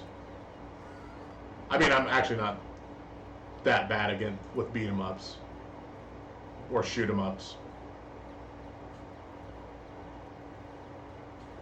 But I generally tend not to play them. And over here is an old lady. Hello, old lady. What else is here? I mean, she's here. We've got a crane machine, the ski balls, the change machine. Wow, yeah, we've got an old lady. Let's see, some sort of cheese wheel earring and a cherry earring. Likes food by the look of it. Yes, I know it's Pac-Man, but seriously. The outfit is... I can't tell if this is... I think this is an overcoat, like an over robe type of thing, where you put this on over whatever you're wearing. So she has the red, blue, black ruffled dress, and then the jacket robe thing on over top. And she's knitting something large. So over here is an old lady. Sorry, ma'am, I was just talking to myself and had an overwhelming urge to complete my sentence. I'm gonna save it after that. Yes, I do want to save. I have put one foot directly in my mouth. Let's see where the other one goes. Thankfully, I don't think she even registered me calling her old. She looked up from her knitting, seated behind the ticket prize redemption desk, and offers a wrinkly smile. Oh, so she's just at the ticket desk. She's probably important. Well, hello there. Always nice to meet someone new in the Funplex. Oh, neat. She's got a little, got a little face image here too. The what? Francine's Arcade Funplex. Didn't you see the sign out front, dear? Well, it certainly said Funplex.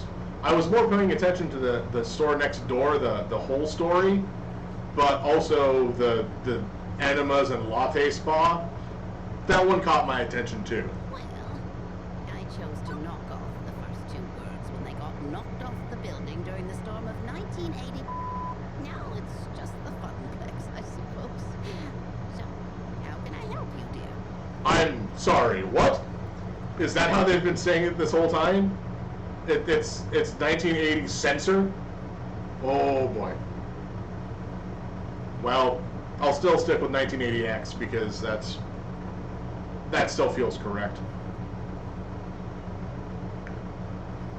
So, Francine's Arcade Funplex. Where would that have sat on the building?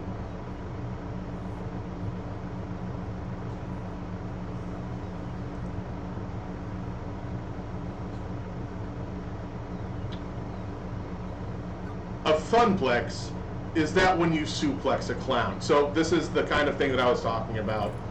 This is the Homestuck reference. I believe. Not exactly certain, but that is kind of where my brain went at first as well. I don't actually know much about Homestuck. I could never get into it. Like, physically, actually could not read it beyond, like, the first chapter. I don't know why, and it was just so slow and not engaging to me. And I've read some stuff, gotta say, when it comes to online webcomics. I've been around, I've read things you couldn't believe. Like, I was there when Lost first was printed. I remember that storyline. It was as jarring as it would appear, but it was definitely. I can understand why the creator of the comic went that route. Still not the best method for it, but it's better than writing off the character entirely and then making other character, kind of like how he's done now. At least last time I checked that webcomic. Let's see. So there's either I can give the statement of the funplex is when you suplex a clown, which only actually is a funplex when it makes the honking noise. You've been in business for XDX years. Well, the storm blew the sign out in 1980X, and it's currently the year 20XDX. So at least 30X years. I think I'm going to go with the genie set up a job interview rather than a funplex. Is that when you suplex a clown? I get the feeling she would appreciate the humor of this one, but I think she'd also like the absurdity of this, looking at how she's dressed, and she's clearly run this arcade for a long time. Like, again, at least 30 years. Hard to say exactly when. So a genie set up a job interview. I guess that was the gutsy remark. A magical space fairy or something that lives in my phone told me to come here to find my dream job. Oh yeah, okay. I guess Iris is gonna talk to her, whose name I don't think we actually have knowledge of, but I'm pretty sure she's Francine. Hello, I'm a magical space fairy, apparently. I half expected her to send me packing. Pretty impulsive of me just to talk about Iris like that, but she took it in stride. Oh, hello, my. What they can do with technology these days, I really do marvel at what amazing things young people have in 20XDX. Okay, so she's still registered as Old Lady and not Francine. So she might just be Old Lady. Or she might be Francine. Although I'd simply love to take a sledgehammer to those blasted video game consoles, they eat my bottom line. I mean, yeah, that's part of the problem with an arcade. You don't have... I know why arcades have gone away and why home consoles are as powerful as they are, and they're trying to tie up with home computers, but some things at arcades you just don't get. Like, sure, skee-ball and pinball, absolutely. You absolutely go to a place to play those. You do not have a skee-ball machine in your house. unless you are eccentric. She said that with such a kind-hearted and warm smile. Please call me Francine. As in Francine's Arcade Funplex. Get it? So she is, in fact, Francine. I'm not gonna lie, she gives off serious vibes for a different character from childhood. Like, I could see her going around with a lizard and a bus. Actually, thinking about it, I suppose we were originally Frederick's Arcade Funplex, named after my dear husband. Oh. Well, I mean, that's okay. That good old Faff. Sadly, he died peacefully in bed some years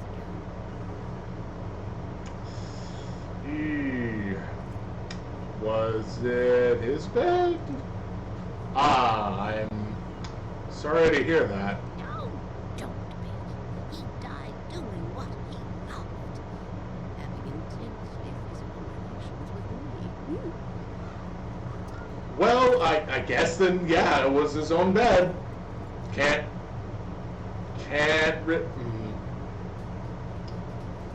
So like I said, this is probably going to be a little less of a wholesome kind of stream. This is gets a little less tongue-in-cheek, more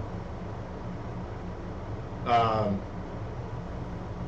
I guess tongue-on-cheek, but that's information I needed to know, yes? And you are? Zolbag, ma'am. Very well. Shall we retire to the office to conduct your interview? I'd carry out here, but it's rather noisy, isn't it? Yeah, about that. How do you deal with the constant noise anyway? Oh, eventually you just sort of learn how to filter out all the beeps and boops. I can attest to that. Having lived next to a constant source of sound, you filter out anything that's not. It can take weeks to become acclimated, I found, but in the end, done. Wow, that was fast. She quirks an eyebrow. Well now, that's faster than the others. Not bad. So, shall we see what you're made of, This way, please. Hey, look, there's Pengu again. Alright, let's save the game. I know I literally only made one choice. Let's see what's in here. So we've got some tissues, a nondescript bottle, file folders, probably a lunch pail of some sort, a cup for coffee, soda with, I guess, 5 copies of whatever the soda brand soda is, and nothing else underneath it. Yeah, I remember these old machines. Hey, they even have a card reader by the look of it, so that's pretty up to date, actually. Francine leads me down a back hallway just past public bathrooms and into a door marked employees only. It takes all my restraint not to point out the extraneous apostrophe. Because it's employee apostrophe S, employees. This room is for employees. Well, this is the employees' room. There's no way that I can say this and have it kind of work correctly, I guess. But yes, that is not necessarily a needed apostrophe. Because if this is employees only, then it's fine. If she took me to the employers only room, then that'd be a little weird. Welcome to our little backstage oasis. I'd suggest we do this in Gavin's office, but it's a bit too untidy. I don't blame the boy, he's been so overworked lately. Please, have a seat and we'll begin. As quirky as this place and its owner may be, at least I'm confident that I can nail the interview portion of the proceedings. I've interviewed for 12 jobs and held down 3. I know all the standard questions. What are your greatest strengths? Where do you see as your weakness? Where do you see yourself in 10 years? Once, I even had to describe how to assemble a Lego set to prove my communication skills. I was blindfolded and couldn't look at the book. Considering I ended up washing dishes, I'm not sure why, but the point is, I'm confident, prepared, ready. Give it to me, Francine. What dinosaur would you be? Triceratops. What? If you were a Yes. Dinosaur. What dinosaur? dinosaur would you be? Yeah, no, Triceratops. Absolutely. Right. Okay. Maybe this wouldn't be a typical job interview after all. No problem. Go with the flow. Let's do this. None of those are what I wanted. Gosh, definitely not Brontosaurus. Nope, not T-Rex, but I was pretty confident with what I said. I guess, I'd rather be the Triceratops. But, I guess, given the options that are here, Brontosaurus is no, mostly because I don't need to be a big necky boy. Sorry, opening a can.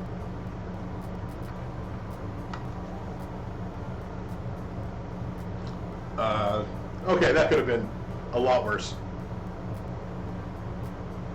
Okay, so we got T-Rex. I'm not a T-Rex. I'm absolutely not a T-Rex. I'd rather be more defensive than that, which is silly because I've answered questions on. You know what?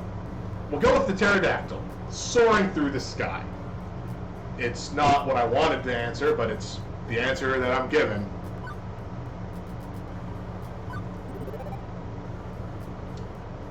That is definitely not the answer. Oh well, you know what? That's fine. I've always wanted to be a bird, so... Wait. No, all dinosaurs are basically birds. Let me rephrase. I've always wanted to be a flying bird. You know, some flying birds are great and all. Some not flying birds are pretty powerful. Like, you know, the one that beat us at war.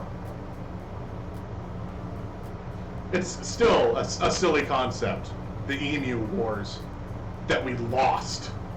We lost a war against emus.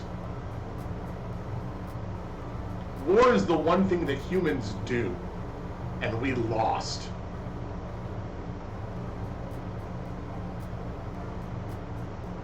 So I guess what I'm saying is, when we run out of time as being the dominant species on Earth,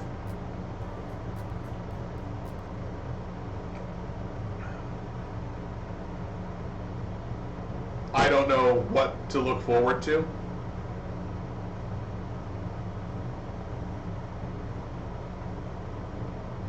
I mean, even if, as a dominant species, if that shift happens within our lifetime, or within any point in time that humans are still, like, if we don't blow ourselves out of the gene pool, effectively. Because I know nature finds a way. That's the point of nature. It will always come back and survive. and restart. But if humans are in any way, shape, or form around when the next dominant species starts, they probably won't be around for long. Because we as a species are tenacious. We are stubborn buggers. If we're not on top, we will fight tooth and nail to be. All right, so yeah, I guess flying bird, pterodactyl swooping around, catching updrafts. There's an A there, not an I. Staying way away from meat eaters. Kind of why I wanted to be the Triceratops. Like, remember the Power Rangers? So like from 1993 to 5, around there, and they had the Dragon Zords, even though realistically, no, sorry, there was only one dragon. There was only one Dragon Zord. They had their robots. So there was 5 of them initially. The red, blue, black, yellow, and pink. That was the 5. So, you know, every time that they'd have to transform, they'd say their animal machine. And everybody thinks like, oh yeah, the first Power Rangers, not like. So now that we're in a more inclusive community as a world, a lot of people know that the Power Rangers came from older series from Japan, and then they were basically remade with different storylines. But a lot of times the monsters and the fighting is reused footage. But other lines are made. But what I'm getting at is when they would transform into, you know, the masks and suits, they would say the names of their robots. And a lot of people believe that the first Power Rangers was all dinosaurs. That's what made it cool to kids. It was like, yeah, all those dinosaurs, that's really cool. Except 2 of them weren't dinosaurs. Like, the black and yellow Rangers were Mastodon and Saber-toothed Tiger.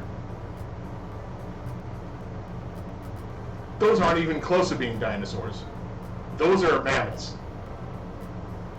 And then, okay, so I guess I can go through and say what all the Rangers were. So there was, in order of how they transformed, Mastodon, which was the Black Ranger, Pterodactyl was the Pink Ranger, Triceratops, the Blue Ranger, Saber-toothed Tiger, the Yellow Ranger, and Tyrannosaurus Rex. I guess Tyrannosaurus, just flat out, not Rex, was the Red Ranger.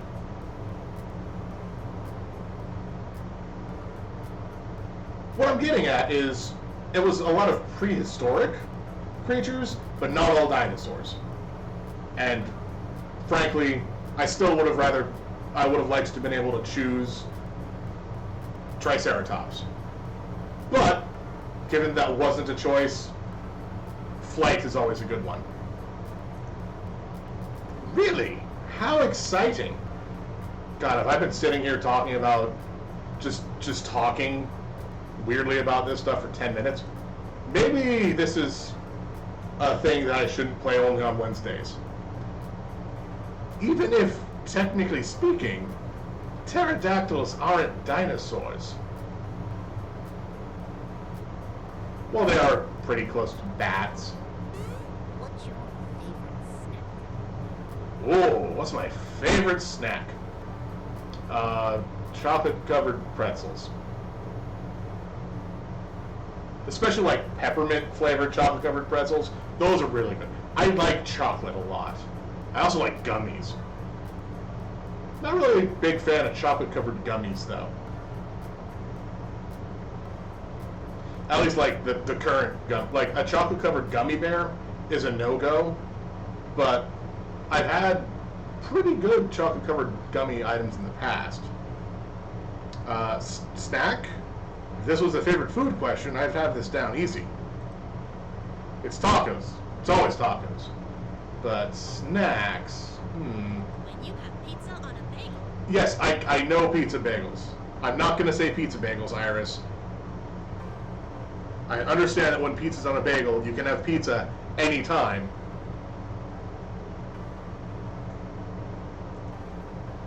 Hush you. Come now, dear, I don't have all day. After giving it thought, oh, how can I forget my favorite snack? Tacos, a tasty apple with almond butter. No, definitely not that. Whatever munchies lurk in the depths of a vending machine. So the problem with this is I do eat a lot of snack items that most people would frown upon. Or like say, oh, that's too much. You can't eat a whole pecan pie by yourself. Sadly, I feel this is the correct choice here for me. Because tacos are not also my favorite snack. If tacos are my favorite food, they're not my favorite snack. That's just food. You don't look at a burger and go, that's a nice snack right there. Well, I mean, some people might. That's what sliders are for. But, like, you don't build a plate of food and go, don't mind me, just having a snack. You build a plate of food and go, this is my food. A tasty apple with almond butter, yes, that is a snack. I will give you that. However, that is not what I choose because I feel like they could have gone the other way around.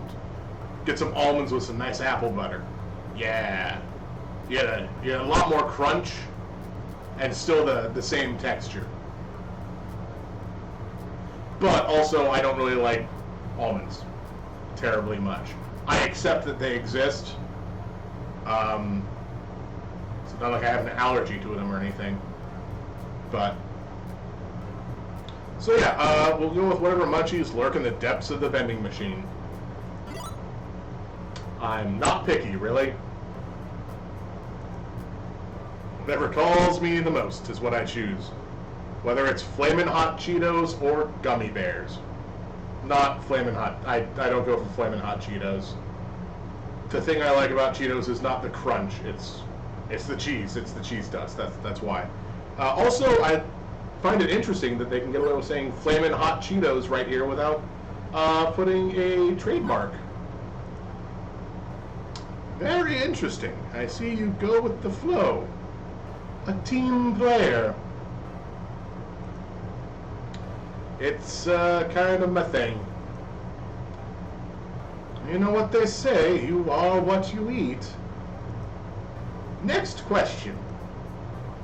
Nothing I prepared for has helped me plan for this odd interview. I brace myself for the next one. What assets can you bring to the team during the inevitable zombie apocalypse? I mean, personally, I'm not terrible with agriculture. I'm not the worst shot with a firearm or a bow, because those are quiet. I'm pretty good with improvised weapons, honestly. I mean, I say that out loud because everybody thinks, oh yeah, I'd be pretty good with this and this and this. My downside is I do not have the stamina for long distance. Like, very long distance. Like, moving days on end. I don't have the stamina to do that. Is this interview for real, or is this a dream? As I look into Francine's deadpan expression, that's a deadpan expression, absolutely. That's not a smirk. That's 130% serious. Engineering, I can make stuff. No. Medical, and hey, no lawyers left to sue for malpractice. Well, I'm not. I know I'm not going to be eaten day one. I know that for a fact.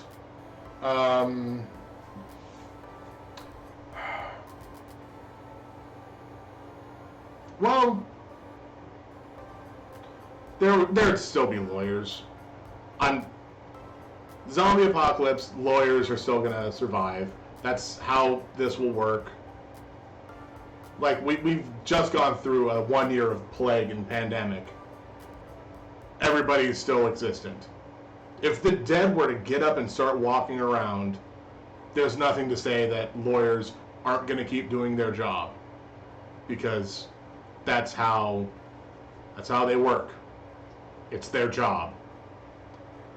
I guess of these options, engineering. I can make stuff. Like I said, improvise. Improvised tools, improvised weapons. Traps are big. I'm essentially MacGyver. Talking yourself up pretty hard there. I can make anything out of a string, a match, and a screwdriver. What you've just made is a burning screwdriver. Especially if what you want is a screwdriver wrapped in burning string. I'm glad me and this character kind of get along. Good. We need someone to build makeshift defenses and think quickly in case we get surrounded. I don't think she's talking about in a zombie apocalypse. I think she's talking about Thursday. An inventive brain is always a critical role in any survival. One more thing.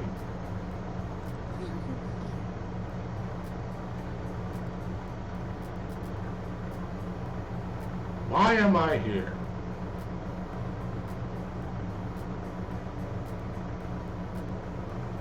I guess the feeling is, why? I could click through and go see what the choices are, but I want to see if I can get the correct feeling before the choices come up. And it's not like, oh, the magical space fairy in my phone is telling me that this is my dream job. It's like, because I could have easily said no to her. Multiple times, even. I could have decided to go work at that clothing store upstairs. But why did I choose to come inside? I guess, I mean, aside from the fact that this is a video game, there's not really any matter of agency, because even if I would have chosen to say no, the game could have found a way to make me continue to say yes, just like they subscribed me to Pizza Facts. Which I still really haven't gotten any other Pizza Facts, aside from the whole Bagel Bites slogan. Which is fine. If that just keeps popping up, that's okay. Why am I here? I guess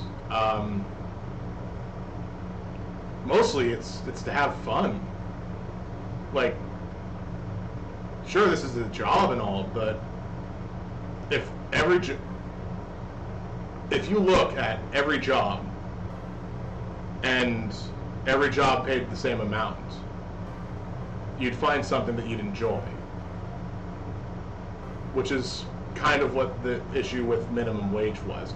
I'm not gonna get into like a whole bunch of questions about, oh, minimum wage should be higher or lower. That's not the thought process here. If pay was a static amount, you'd find a job doing what you wanted to do. Not like you'd get a job because you needed to get a job. Sure, a lot of people would get a job because they needed to have a job. Pay is the same. Jobs are not.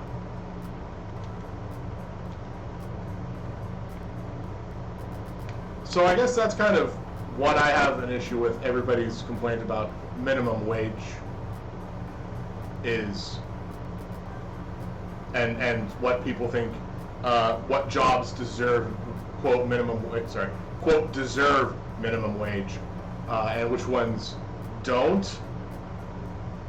Because yeah, jobs have different qualifications necessary to them, but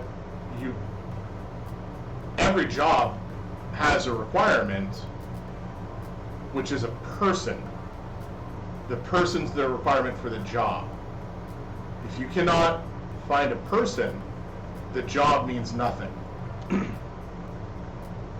So even doing something like this for as a business, I'd be fine doing this. This is what I'm trying to do. I'm trying to build this up to be able to actually survive to do this, which it's gonna take a bit because I'm terrible at promoting myself. Honestly, I should just do like one of those just chatting days, but I don't know what to talk about. I mean, you've been paying attention to what I've been going through and saying for the last almost 3 hours. You can see that I jump a lot between topics because it's fine. It's fine to do that. I can't sit on one topic for very long because I don't have personal knowledge about the topic. I'm not an expert in every topic. I'm not an expert in most topics. I am an expert in a few. Only because they are so niche of a topic that having the most information about it makes you an expert by just existing.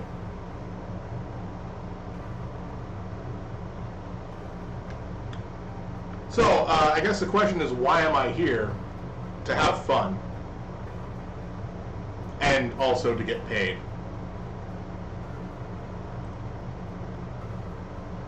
The question is so simple and almost actually relevant to career planning that it takes me off guard.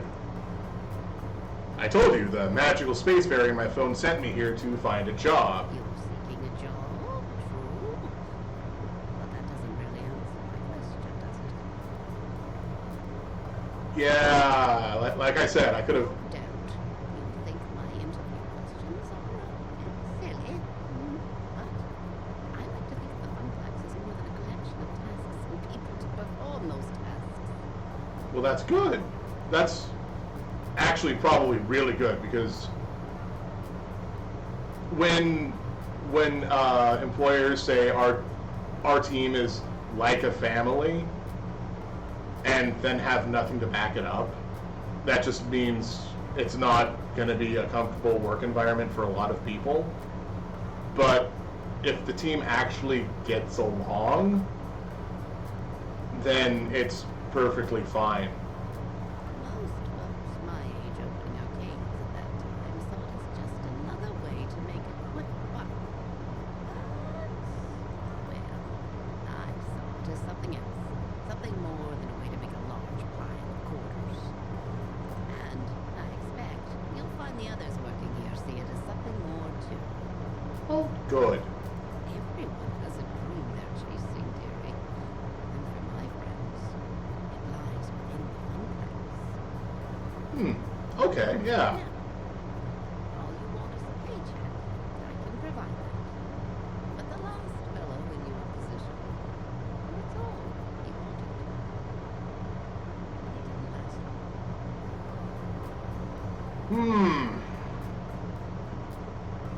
Well, no, having good relations, like positive relationships with people is always necessary in a work environment, which can be a problem if, say, your boss is not the best communicator.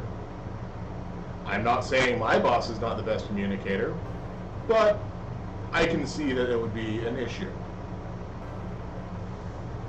So I ask you again, why are you here?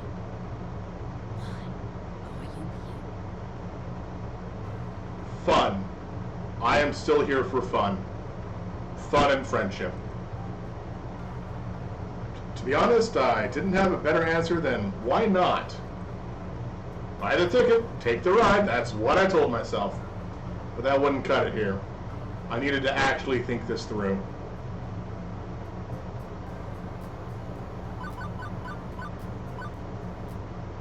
Honestly, yeah. It's fun. I like fun.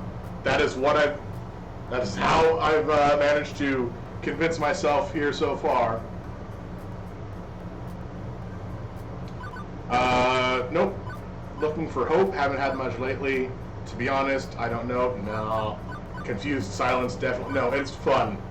Fun is definitely the choice on this one. I like having fun. Arcades are fun. They say you should find what you love and make a living of it, right? When I was a kid, I went to arcades all the time with my family. I remember having a ball there. It'd be nice to experience that fun again.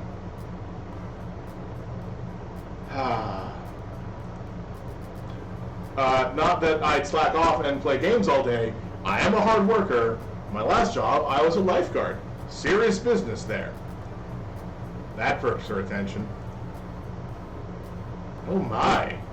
A rather serious occupation, that. And an unusual step from such a troubled waters to a land of make-believe. You enjoyed this role as a lifeguard, I take it? Yes, ma'am. My roommate said she often noticed me smiling after coming home from work. Which makes Francine smile, in turn. I can't say I can offer a role with such high stakes, but you'd be surprised at the many ways one can save a life, even here. Very well. I'm satisfied. Let's get you to work. I breathe easier at that. Probably the weirdest job interview I've ever had, to be sure. And yet, it felt appropriate.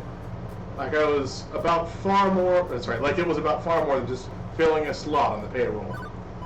I'm going to save it again after all of that job interview.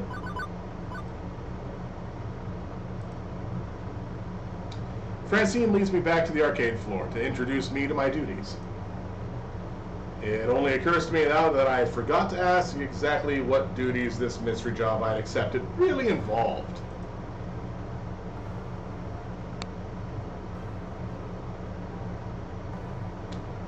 Francine gestures to the seat she was occupying previously, a stool behind the prize desk. So I'm the ticket guy. I exchange the tickets at the prize desk. That's not terrible. I mean, technically, has full view of the whole arcade. You can keep an eye on a lot of things at once. After being a lifeguard, yeah, that should be a pretty fun job. Oh, how marvelous. Welcome to your new position, Saul. Sitting here, you mean? Sitting here and helping players redeem tickets for valuable prizes. Do you have like a scooter or a... I glance at the wide array of pencil toppers, rubber spiders, and tiny plastic toy cars on display. Well, for prizes, at any rate. It's such a relief. I'd been stretching myself thin lately, trying to fill in since the position was vacated. If you don't mind me asking, ma'am, why did the last guy who sat here end up quitting? Something about being so bored out of his mind that he felt like jamming one of those 500-ticket plush dolls down someone's throat.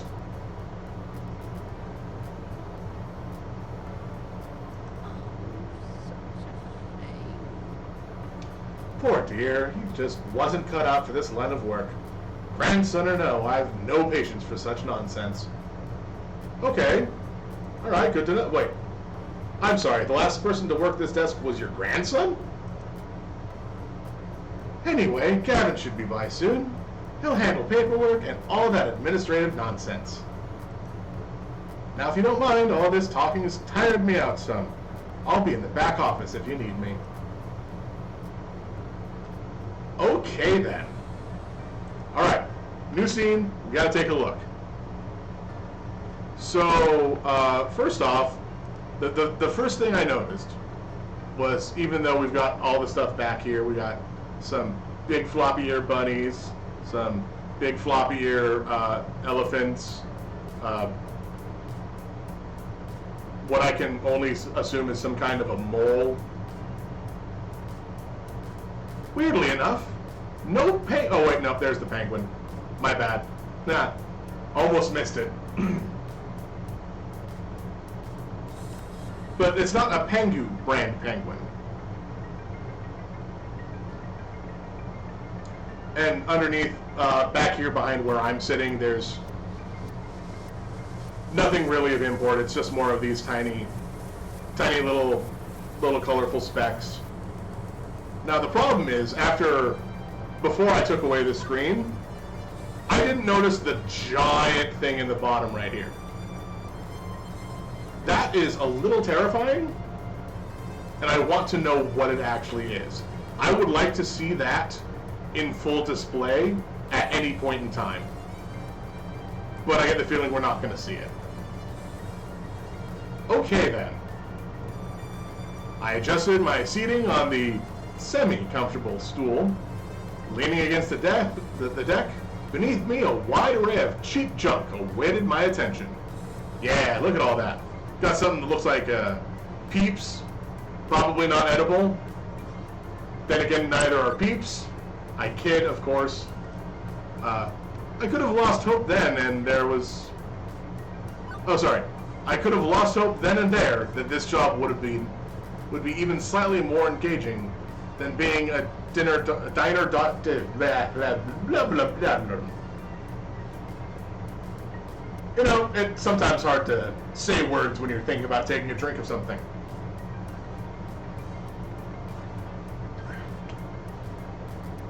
Alright. I could have lost hope then and there. This job would be even slightly more engaging than being a diner dishwasher, but chose to look on the positive side.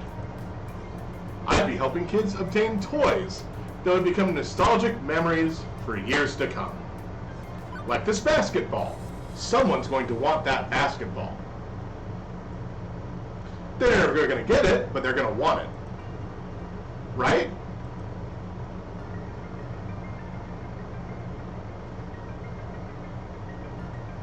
Any minute now.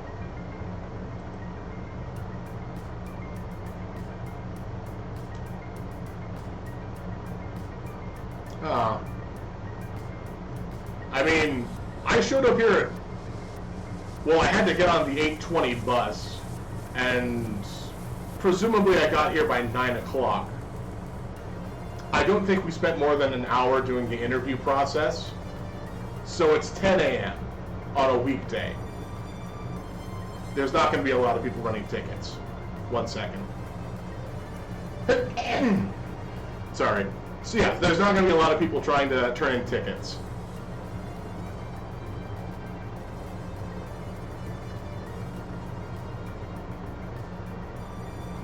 I crave the sweet embrace of death.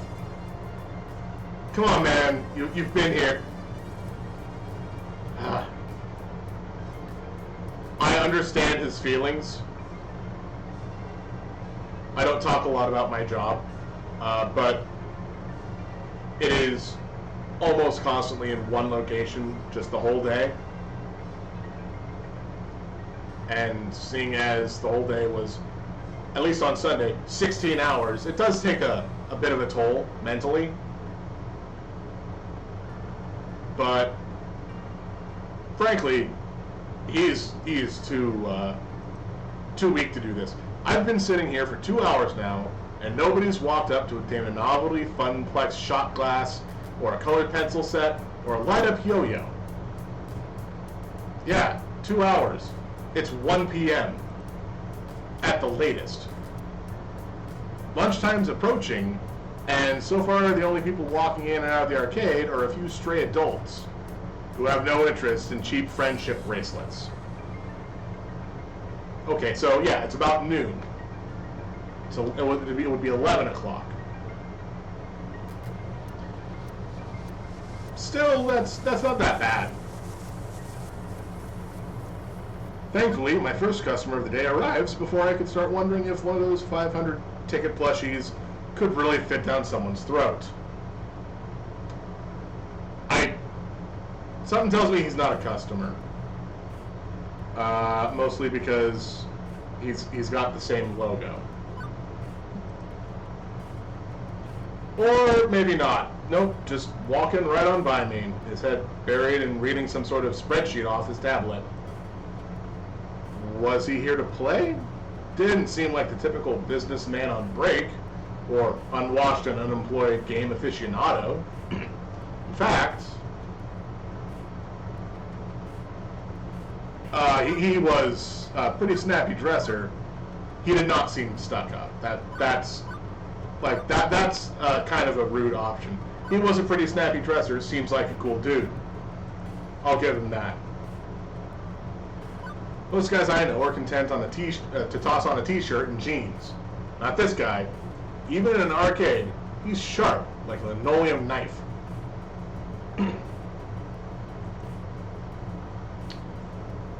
In fact, that rather pointed look he's offering me after doubling back is rather linoleum knifey, too.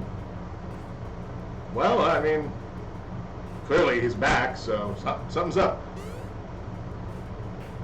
Hold on a minute. Who are you exactly? What are you doing behind that desk? Where's Francine?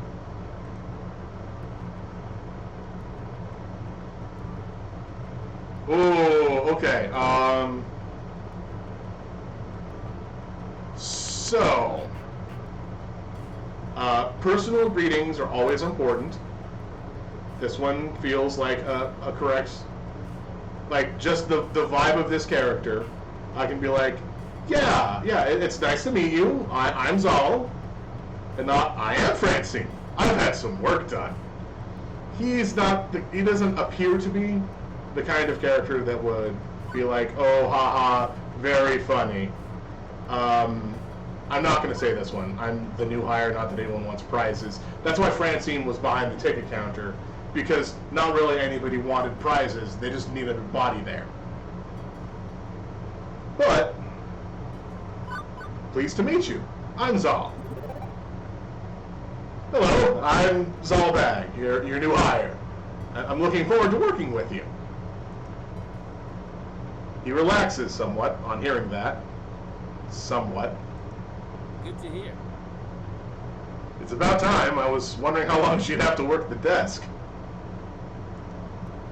She's got gusto for an octogenarian and loves working the floor, but sitting here all day handing out toys and dealing with problems wears her down. Well, wait. So she started this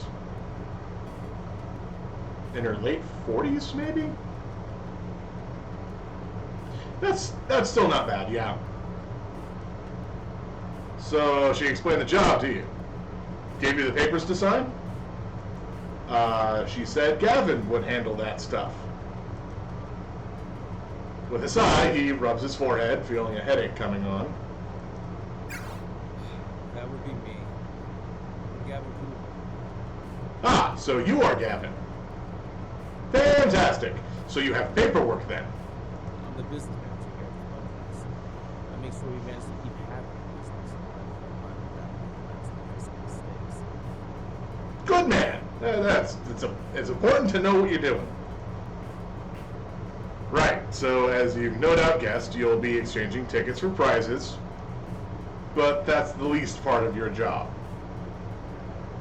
I'm presuming the most part of my job is handling people on the floor to make sure there's not a problem. There's more to it than that. You're the floor attendant. You attend the floor. Make sure there's no issues on the floor. What, the carpets? No, not the carpets. Seriously?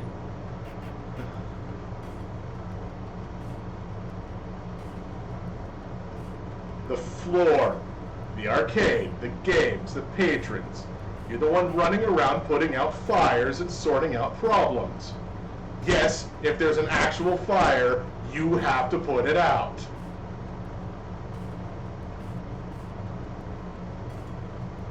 Yeah, so we can kind of feel that this character, Gavin, doesn't really like the sarcastic comments too much. He looks more like an all-out, reasonable, logical man. Might like some quirky comments. Probably appreciates more thought-out stuff, though. I can't remember what the fourth option was. Right, heartfelt. It's hard to say. Here, let's take a look at this. So, yeah. Looks like as it stands, most of my... I've had one basic answer, and then one logic answer, but 2 of the other ones. Yeah, so putting out fires and sorting out problems. Technically, you're our second floor attendant. Ashley will be in later, but we need 2. 1 to roam, 1 to operate the desk. I do it myself, but I'm technically busy in the back office, making sure the whole thing doesn't fall into bankruptcy. Yeah, that's fair. I absolutely get that. That's why Francine loved filling in. She's a people person. She loves helping out in a pinch.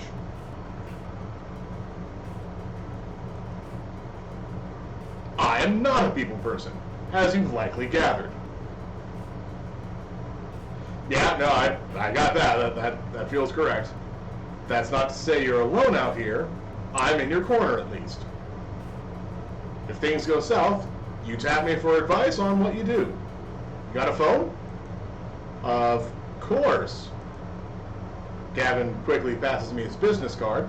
Nice. That's a solid way to do things. He apparently had a stack of them at the ready in his pocket. Go figure. His phone number is listed at the bottom. I really should get business cards. I used to have some for various reasons because, you know, we made them as a school project or something like that. I've gone through a few changes in venue since that. At least one change of actual jobs since I did that. I should probably get some business cards eventually. You ever worked a high pressure customer service job before? Shoe salesman. Yep, shoe sales. Smelly socks? Absolutely. Right. Well, you know how to keep your head when a customer doesn't, I hope. But anything goes sideways, you text me. I'm not around, you text Ashley or Naomi. In that order. Who and who? You'll meet them soon enough. I think not. Above all, do not bug Francine. She's practically retired. Let her enjoy that retirement in peace. I feel like that's kind of against what Francine wanted. Understood? Relax, I got this. Stress feeds me. No. This isn't my first pony ride. You can rely on me. It's not my first explosive ordnance test. I've worked retail and food service. I've worked as a lifeguard in a pool. Managing stress in difficult situations, even life or death ones, is something I've got experience in. You can rely on me. Yeah, see, it felt like he kind of, actually, after hearing that, somehow I got an additional 50 points for giving a response that he liked. Which is interesting. But Gavin nods approvingly. Indeed. Good. I like to hear that. If you can handle yourself and exercise good judgment, you'll last a hell of a lot longer than the last guy who sat there. If you stay clear and honest with me, do your work, do it well, you'll get along swell. Good. That's good things to hear. I have enough problems keeping this match on the market for wishes of the moment. Please, don't add to my problems. I will try not to. Magical arc of what now? Gavin sighs again, a stress release gesture, but his expression softens somewhat afterwards. I take it Francine told you her theory, that this is more than just a job. More than just an arcade. Yeah, something about hopes and dreams and every monster's soul being equivalent to one human. Something like that. That's my understanding. I'm not into trusting words. I like to speak plain. If I'm hurt, then that's because optimization is a factor of my job. Sure, that's perfectly well. Everybody working here wants to. This is where they belong. Oh, good. That's actually very important for a job. Oof. What is? Ooh, that could have gone really bad. What is the weather out right now?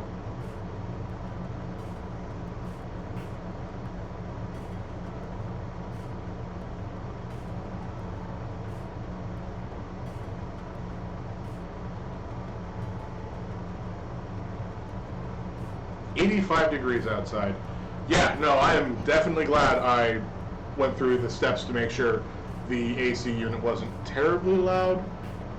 Again, let me know, please, if it's just too loud, or I'm too quiet, or anything that I can physically change on this stream to make it better, more enjoyable, less of a problem.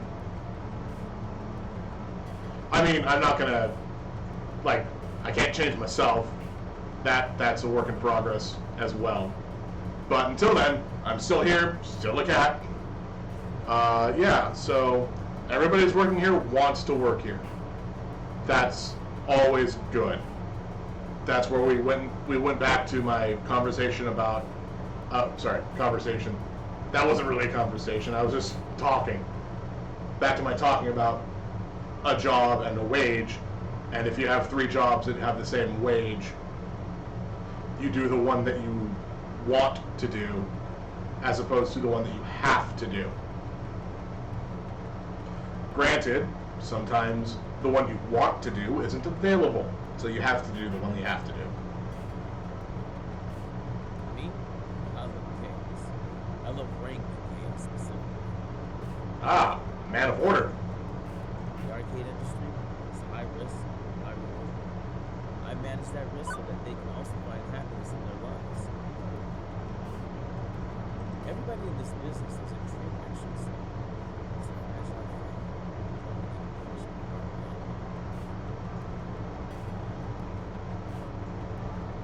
Yeah, My job is to see to it that never happens. okay. So, if we ever get into a point where we have to worry about something along those lines, we should probably give Gavin a call. That includes Francine, who deserves better in her twilight years than desperately propping up a semi-family business. I think that's mostly her choice, buddy. So, you find some value in this piss beyond yourself. You won't burn out. Trust me. Last guy to sit there burned out hard. Now, I trust you to mesh with our married misfits. God, I hope so.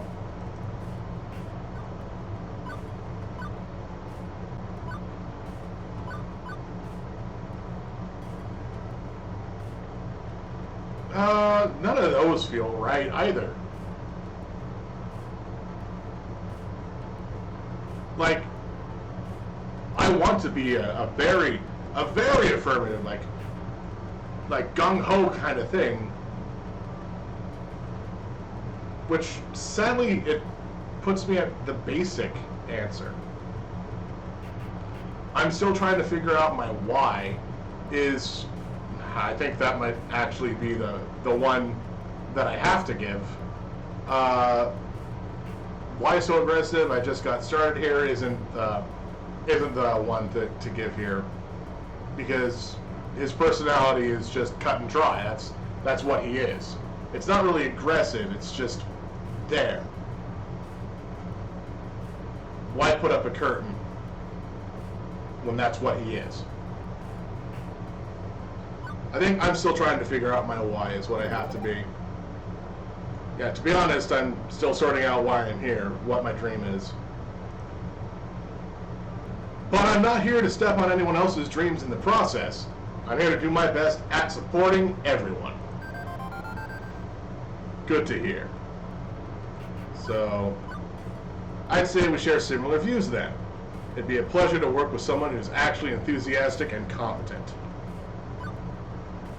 So he definitely liked the answer I gave, apparently.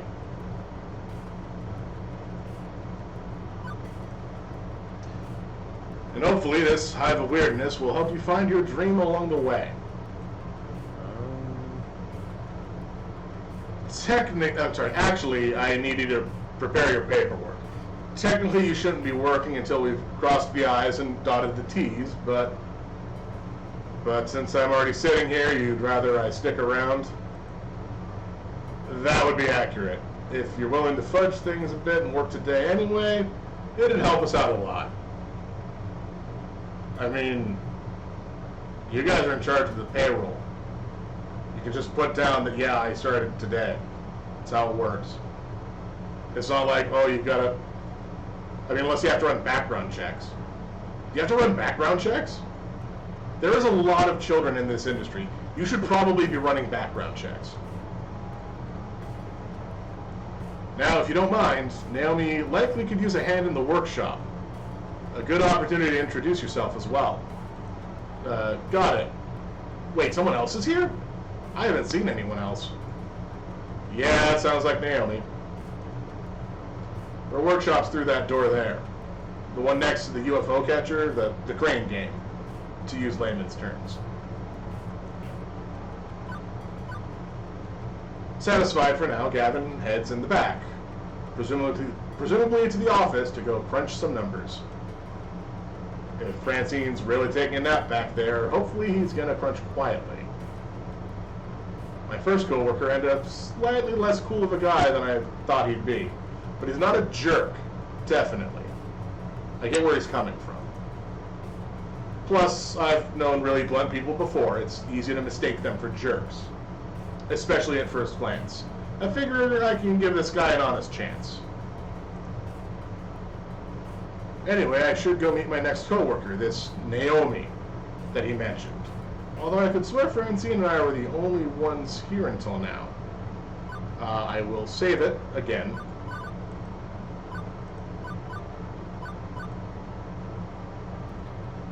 So I guess she's behind here.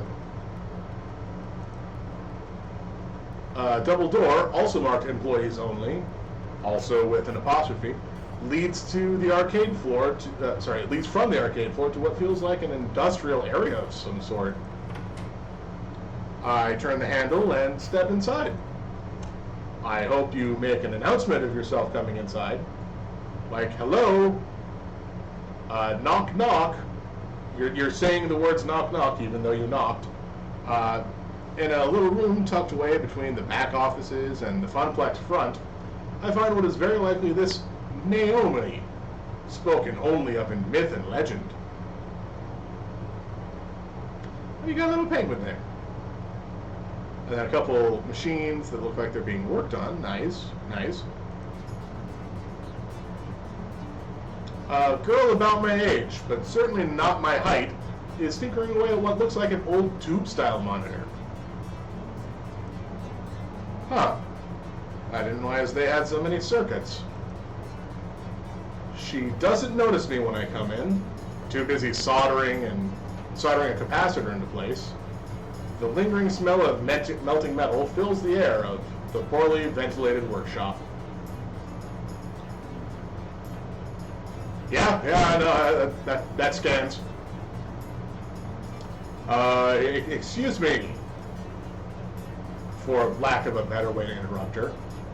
I was worried no matter what I did, she might, I don't know, burn her fingers or jump so high that she hit the ceiling or something. Fortunately, the shock's not quite that intense. Hello? Hey, you know this room is for employees only. Yes. Yes, I do, she said with no apostrophe. Are you lost? Do you need something? I'm Zalbag. I'm the new floor attendant, starting today. Oh. Hi. I didn't realize Francine already found someone.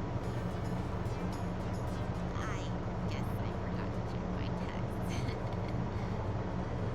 Oh, whoops. Okay, all right. I kind of get the feeling behind her. She spares a glance at her phone on the nearby workbench where a huge stack of green notification messages lie in wait. Yeah. One thought comes to mind on actually seeing her. I should have taken a closer look at everything that was going around. No wonder I didn't notice her until now. She was totally focused on the task at hand, and I always assumed retro arcade nerds were fat, middle-aged guys. No, this is a bad assumption, and not what we're going for. She was focused. That's her character trope. It's kind of the, oh god, what's the easiest way to put this? It's not the absent-minded professor, but like it's the competent girl genius, quote unquote, that shows up in various media, like Chrono Trigger or Adventure Time, where you have the female character that's great with science and technology. So, realistically, that trope's been around for a while. I don't know why people would assume that arcade nerds are fat middle-aged guys, because that's just, I guess part of it is, okay, we've been streaming now for a month.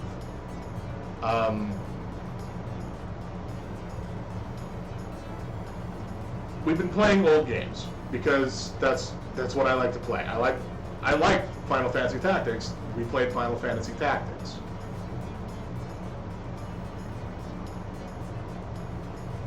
But find what you like is a very important thing, and she was very focused on her task. The task of fixing the arcade cabinets. So no wonder I didn't notice her. She was absolutely focused. This room is right at the heart of the building, but totally isolated. With the heavy doors closed behind me, I can barely hear the arcade. Considering how completely and utterly dedicated she was to that monitor, not even noticing me, I guess that's also why. Oh yeah, I was going to drop this to see if there was anything that I possibly missed. I probably should have done this before she came on the screen and blocked out the middle portion here. But what I first noticed is her smile. Even when squinting to see the tiny components on that circuit board, even when laser focused, she was smiling happily. Anyway, I'm Naomi Fairchild, the Fun Flex Techie. Hi! Nice to meet you. I was expecting Gavin, though. He usually checks up on me about now. Yeah, he sent me to check up on you instead.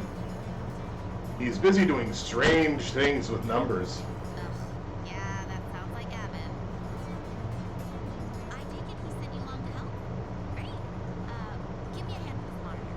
It's really heavy, and I'm still paranoid about dropping it after what happened last time. What happened last time?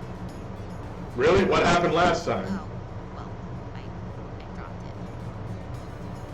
I'm not sure what I expected. Oh, right. She helps me lift the large cathode ray tube, slotting the heavy metal framework into place within the exposed guts of the nearby arcade cabinet. Once done, she starts hooking wires back up to the other wires. There's a surprising number of green circuit boards in that largely hollow wooden shell. It's almost like it's a multi-cart arcade machine, where you can play multiple games on it. This is the first time I've seen inside one of those things. It's weird. Lots of empty space, a couple large slabs of circuits, and that beefy monitor. Why is it so empty in there? Maybe we could fill it with nacho dip. That's a terrible thing to use. Why would I say this? This is, like, I understand this is probably like, oh, the Corku thing, and it's my first time seeing the guts of a game. This is a reasonable question. Why is it so empty in there? Seems inefficient. Couldn't you pack more games into the arcade if it was more compact? That seems like a reasonable thing to ask. Not really. It's more about the footprint on the floor than the vertical height. Yeah, that's fair. And a lot of these machines are built in a specific way that if they were thinner, they would fall over. Naomi keeps working, using a pocket multimeter to check various connections as she speaks. Let me explain. I mean, compare American and Japanese cabinets. Ours are designed for standing players, so they have to be upright, even if that means an empty base. Japanese candy cabs are shorter, so you play sitting down. But I prefer American styles. Ours have more room for art. Yes, that's why a lot of the machines have the side panels that have a lot of art and are really what people remember about what the arcade machines were like. It also ties into the whole pinball machines. So those had a lot of art plastered on the sides and up at the top. That's part of why you would see a lot of color and flashing lights when these to go into an arcade. She closes up the rear access panel, closing it with one of the many keys on the keyring at her side, then steps back to admire her handiwork.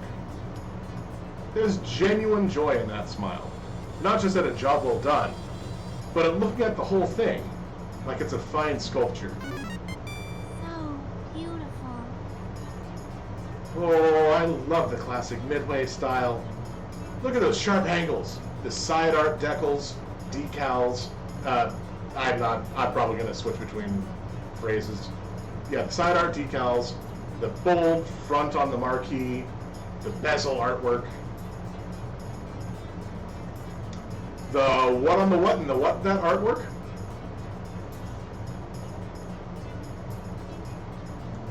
With a sigh, Naomi points out key features to me. The strip across the top with the game title, this part here, that's the marquee. The artwork that wraps around the monitor, that's the bezel. I mean, you see it too, right? How beautiful and cohesive it all is, working in harmony to give this game its own unique feel, its own experience.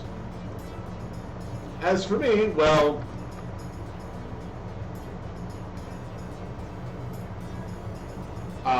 no, I absolutely agree. It's beautiful in its own way.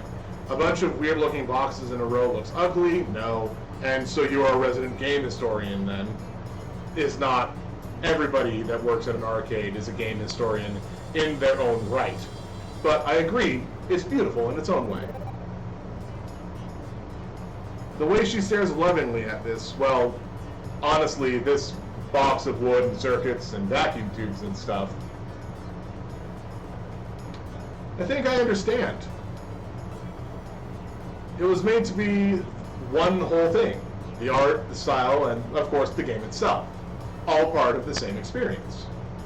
Everything about this game is the game. If you run it in an emulator or in a game console instead, it's made lesser. Yes, everything about an arcade game is in fact important.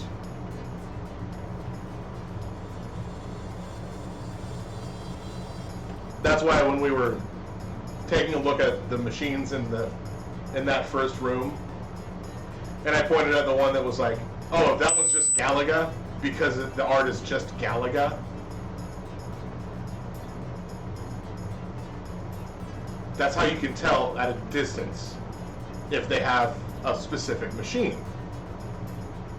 When it comes to cartridge-based games, you have to walk up and take a look at each of the cartridges.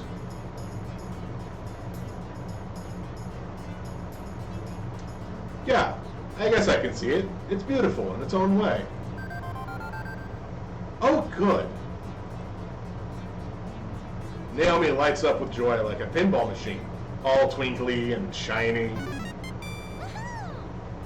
Finally, so few people really understand the beauty of a classic arcade game.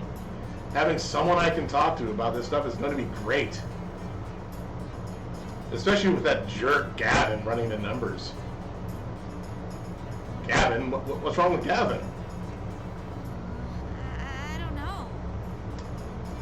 Okay, well, don't get me wrong. I can get along with him, generally. But his whole attitude just, Ugh. all he really cares about is money. He keeps the arcade running, yeah, but I just know that if he had his way, he'd gut the whole place. If anyone is going to ruin the Funplex, it's him. Mark my words, it's inevitable.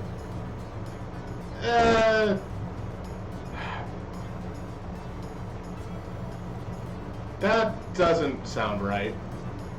He seemed easy enough to get along with, and what's more, Gavin gave me the whole speech about protecting their dreams.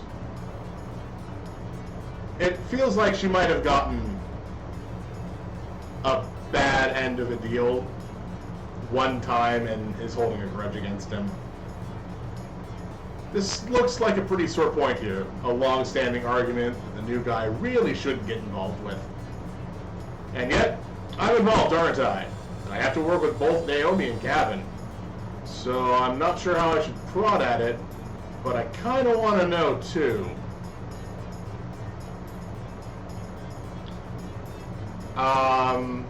Let's see. Don't rock the boat, clear the air and find out more, or let her keep talking.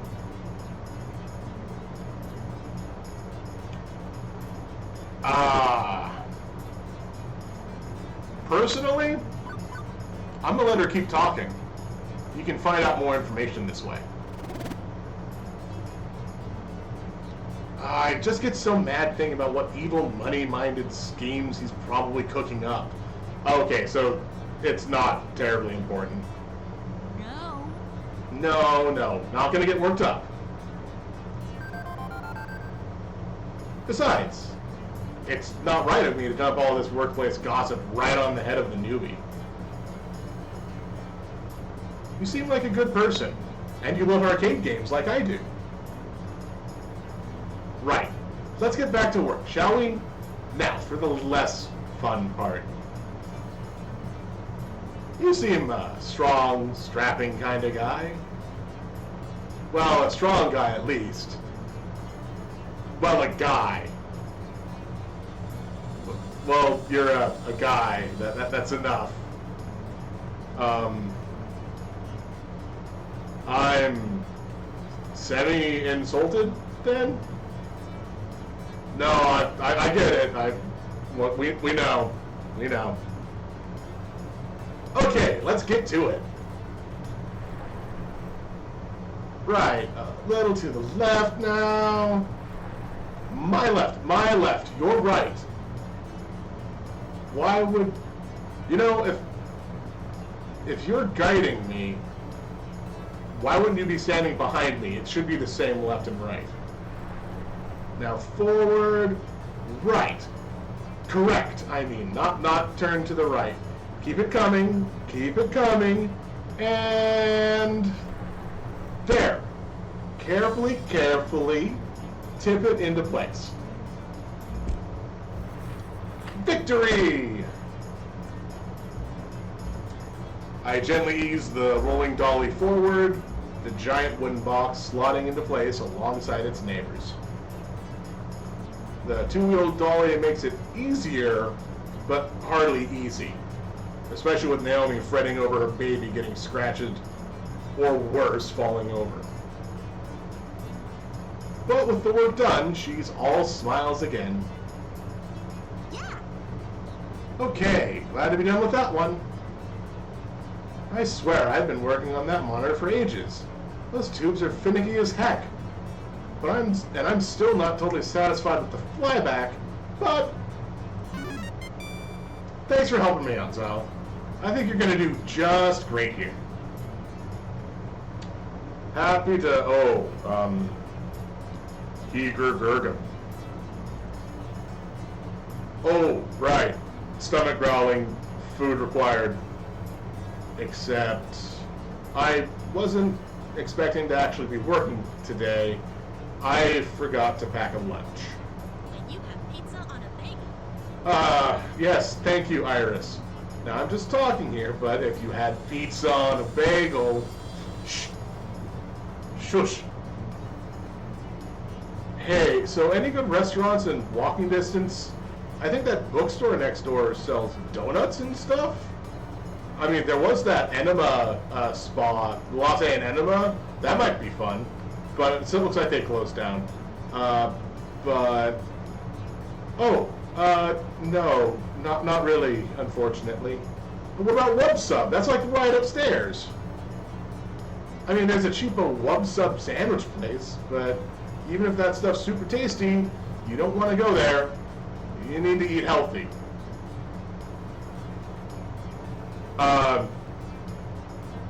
I'm perfectly fine with cheapo Wub Sub sandwiches. Not gonna lie. Hey, I know. Wait right here. And she's off, scurrying back into her hidey hole. And she's back, scurrying from her hidey hole. Lunchtime! Here you go. She presses a boxed lunch into my hands. Wait, like the whole box? It's a bento box. Okay, yeah, the whole box. I learned how to make them from my mom, who learned from her mom, back when they lived in Japan. Rice and pickles and all sorts of good, healthy things. I mean, yeah, I guess. Wait, you're giving me your lunch? Sure, why not? It's your lunch. What will you eat? And yet, when I first walked in as a stranger, she looked super uncomfortable with me. That escalated quickly. What'll you have for lunch then? Oh, I can just get some nachos from the vending machine or go hit the whole story next door. I've got a book delivery to book up anyway. So, that thing that I was asking about earlier. But you said eating healthy was important. See, after that, you were just... I can't help but think she was just looking for an excuse to go get some junk food instead. Well, can't really complain too much about that. I'd say Naomi definitely fits in with Francine's ideals for this arcade. She's got a love for these games, and it shows. And giving me her lunch? Me, a total stranger. That's a kindness I don't know if I deserve. But I appreciate it all the same. Let's double check our score real quick. So, I guess after today, we still have highest relationships with both Gavin and Naomi. Kind of odd that we don't have a high relationship with Francine. I wonder why that is. So, a bento box. I've only seen these in anime. It's cute, and hopefully has plenty of calories too. It won't. If it's rice and vegetables, you'll get like 300 max. Armed with a box of health food, I retired to the employee lounge to get my munch on. That sounds like a good time to save. Yes.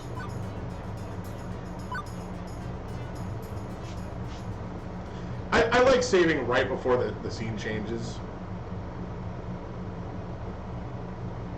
It feels like the best time, because everything's done with that scene. It doesn't feel like you're saving so you can go back and make different choices. It acknowledges that yes, the scene has completed and you are done with your choices. The room where I had my bizarre job interview will suffice for food times. It's not much, a few folding chairs and a kitchenette, but it'll do. There's even a soda machine. Utterly famished by this point, I have a seat and unpack my loaned lunch.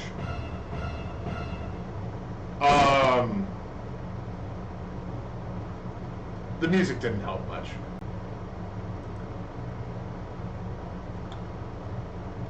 So, these are reasonable choices.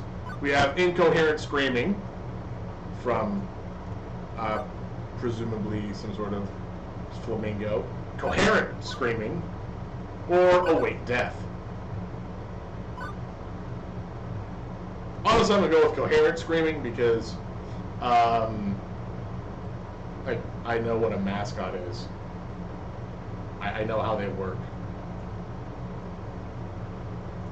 Popping up from the floor like that, though, that was a bit much. So I dropped my mouth open as wide as I could and let the fear fall from my lips.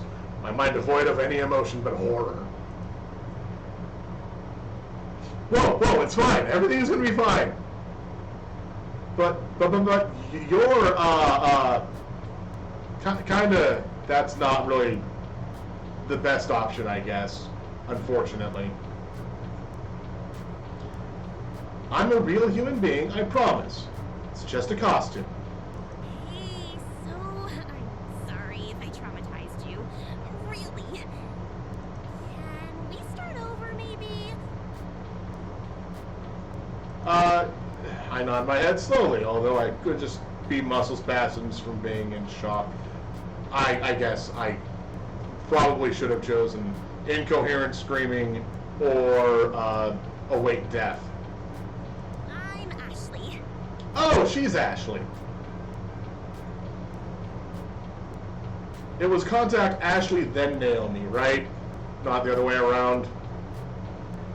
Probably should have written that down. And I'm Zal. I'm also Pinky, the Funplex Flamingo. It's my secret yet not so secret identity. Yeah, that's how mascots work.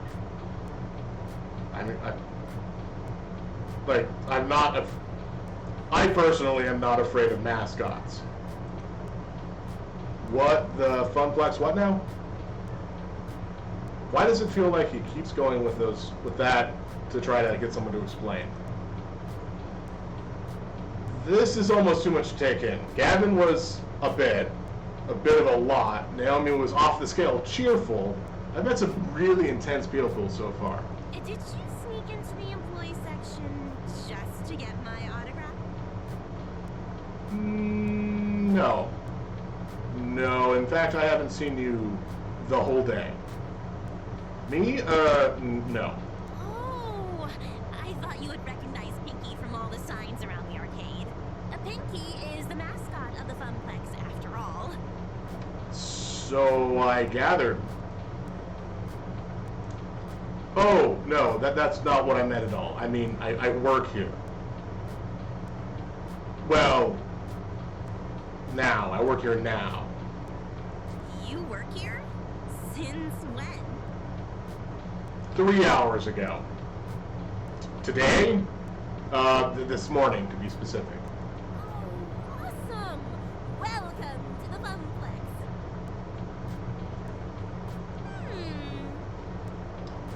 I mean, it would have been way cooler if you were just so enamored with the chibi flamingo creature plastered on every wall that you had to know more. I think... Sorry, I just took a look at what her face is animated, not animated,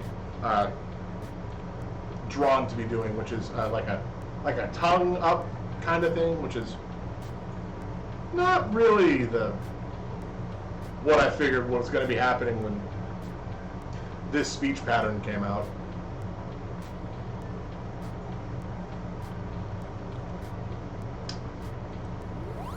Let's see. You could have stealthily maneuvered your way through all the games, sliding right up to the employees only door. But how did you get the door code? It's 1, 2, 3, 4, 5. It's the same number as my luggage. Of course! You could have collected the password on a piece of paper that fell from Gavin's pocket. Gavin wouldn't have dropped any paper from his pocket. You know how tidy that man is. You searched your heart and decided that 4-digit number had to be the intel you needed. Okay, I guess it's not 1, 2, 3, 4, 5. Let's see. Next, you needed to wait in line. You needed to lie in wait for the opportune moment to punch in that security key code, just to find me.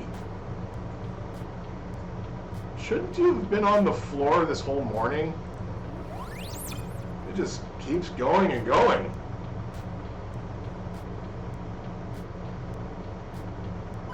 She's definitely passionate about this fictional scenario. Ashley's got quite the imagination, all right. I'm gonna go with that one, but is that how I come across to people, as a creepy trespasser?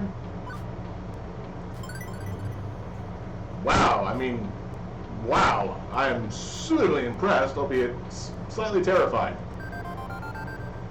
She can just take an idea and run with it. Where she's running with it, I'm not sure even she knows. And how would you have snuck out, I wonder? Oh, I mean, that one's easy. After obtaining your autograph, knock you out, take the costume, and then go out the door. I could have helped. I mean, yeah, if you were willing to help, then I wouldn't have had to knock you out, take the costume, and go out the front door. But for a price.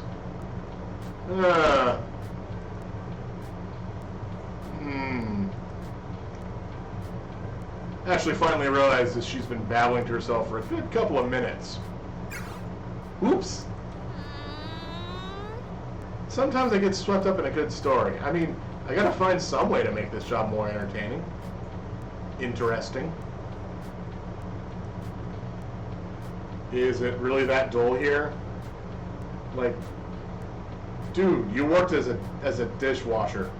You know how dull it is. No, not really, but I crave a different kind of excitement than beeps and boops, screaming children, and broken machines. You aren't really painting the best picture here. Ah, geez, I didn't mean to be a downer. I just want to move up in the world. I've got things to accomplish, dreams to fulfill, cosplay to make.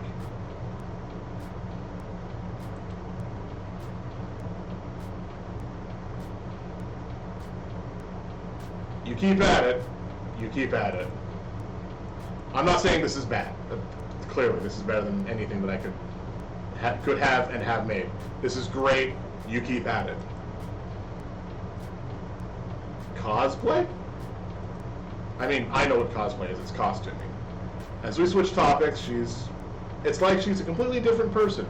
Ashley's eyes light up and she smiles. She likes this. Yeah, You know, like dressing up as your favorite video game or TV character. I love it. It's so empowering to be able to make your own costume and wear it proudly. It's even better when people recognize what character you are. Yes, it is. It's actually really nice when people recognize what character you are. I mean, I've been in costume before. That was some fun times. Back in the before times. The long, long ago.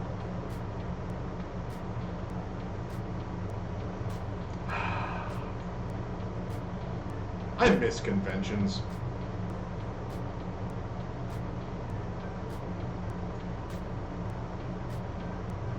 All right.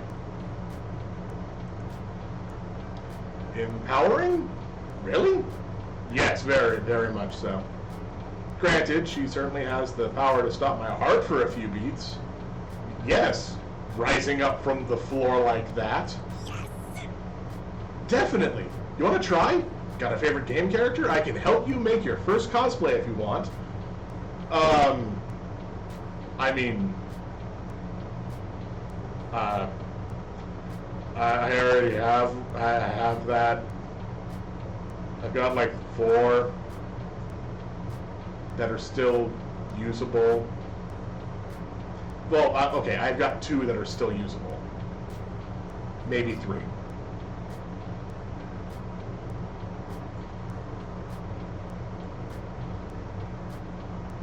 No, I guess, yeah, 4. I have 4 costumes right now because some of them are not, like, overly complicated. One is pretty overly complicated. So in the past, like years ago,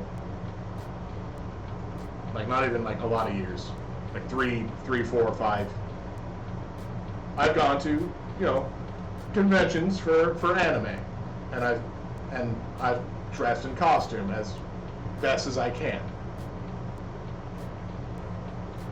Not always a good likeness, but I have I've done it, and I mean, not always the best likeness.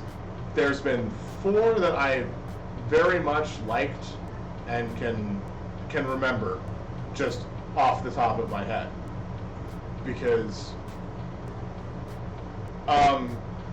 after 2 years ago, I believe it was, there's a lot of memories that I have lost from the convention, mostly because that was the year that I went and did not sleep.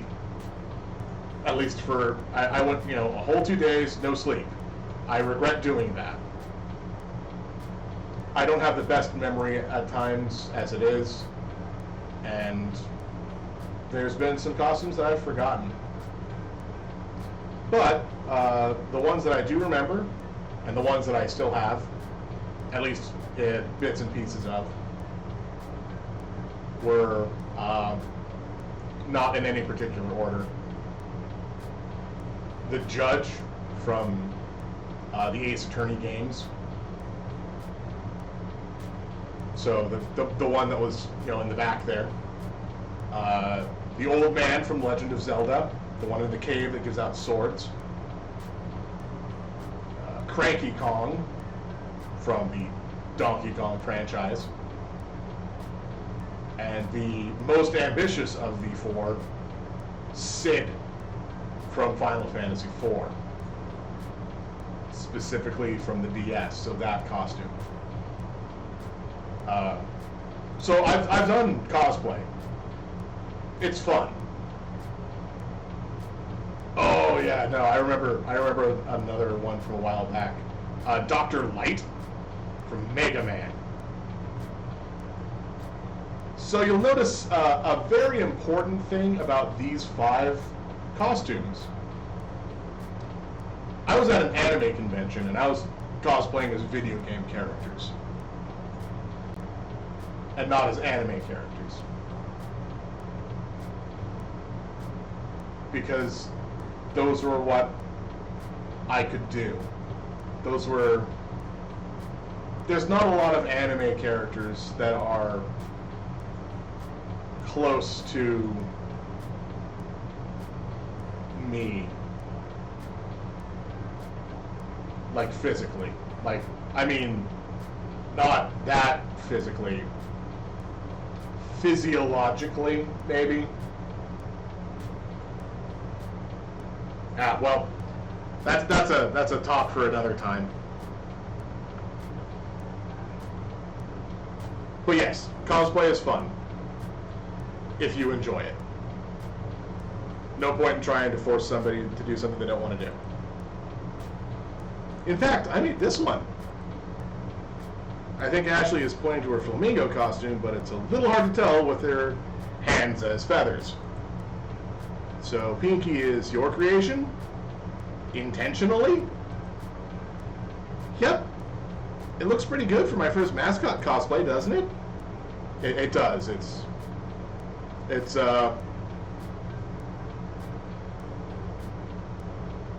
actually really good for a mascot. You can tell what it is. Eyes a little wonky, but not much there.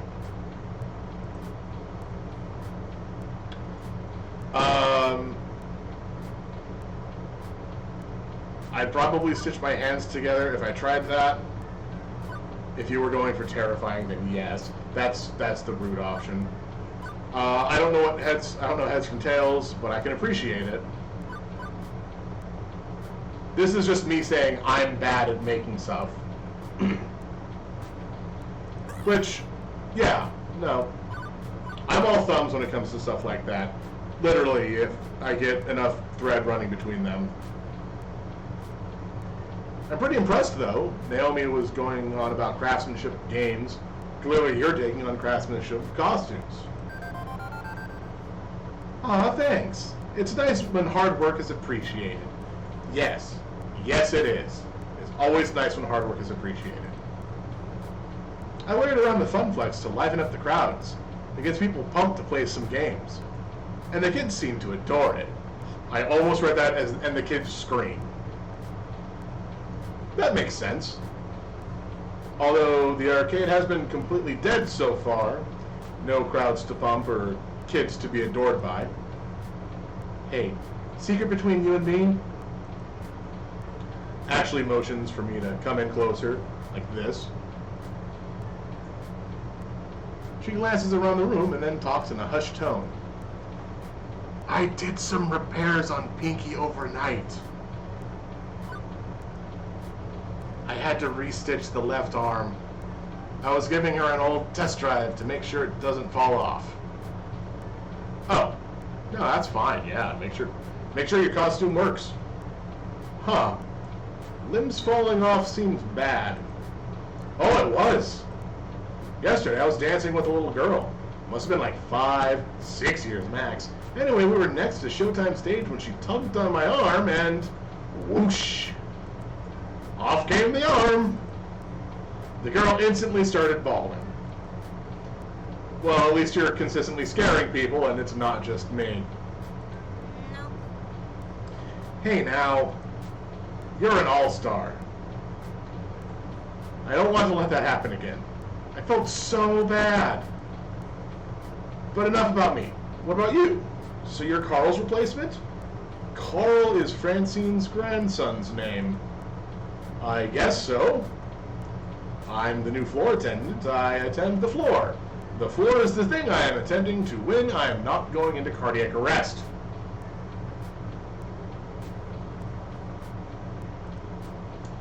At least you're funnier than Carl, that's for sure. I can't wait to go home and tell Juniper I do have a sense of humor. She'll be so proud. I assume you've already met Francine, but have you had a chance to meet Gavin and Naomi yet?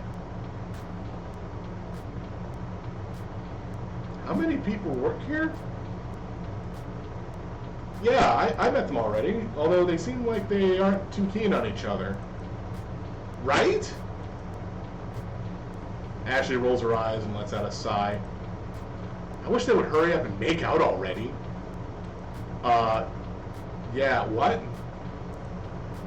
Wait. What? Seriously? So are they going out? Nope. That's... But they always bicker like an old married couple. Classic anime cliche. The ones who fight always end up together. Mark my words, Zal. Consider them marked. Beep beep. Hi, Iris. What's up? What's that sound? Drat, I set an alarm for when my lunch break was over. Time to go back to the grindstone. I didn't even get a chance to eat. What? No. That's no good. Zal needs his calories. You eat up.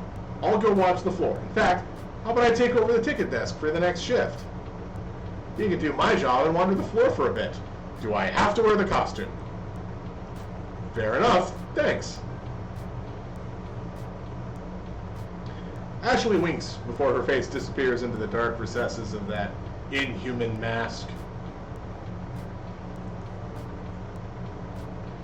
As I'm wolfing down rice in the shape of a little heart, wow, neat. It occurs to me I didn't actually ponder my first impressions of Ashley yet. Let's see.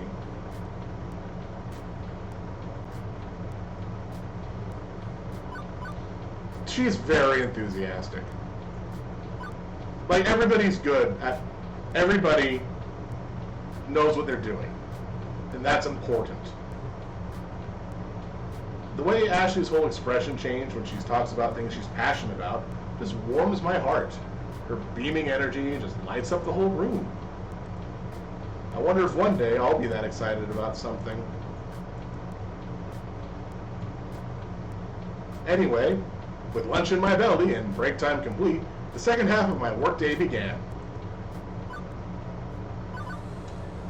I forgot to save right before the end of that shift. Rolling into the afternoon, the crowd starts to fill out. School's done, and late-rising pros are headed out to their arcades of choice.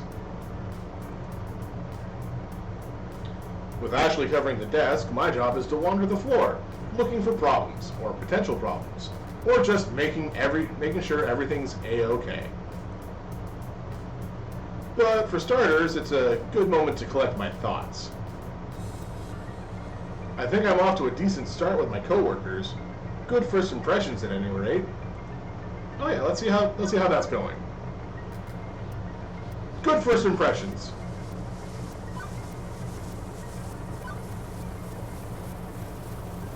That's like half. Yeah, it feels like that's only half of the people though.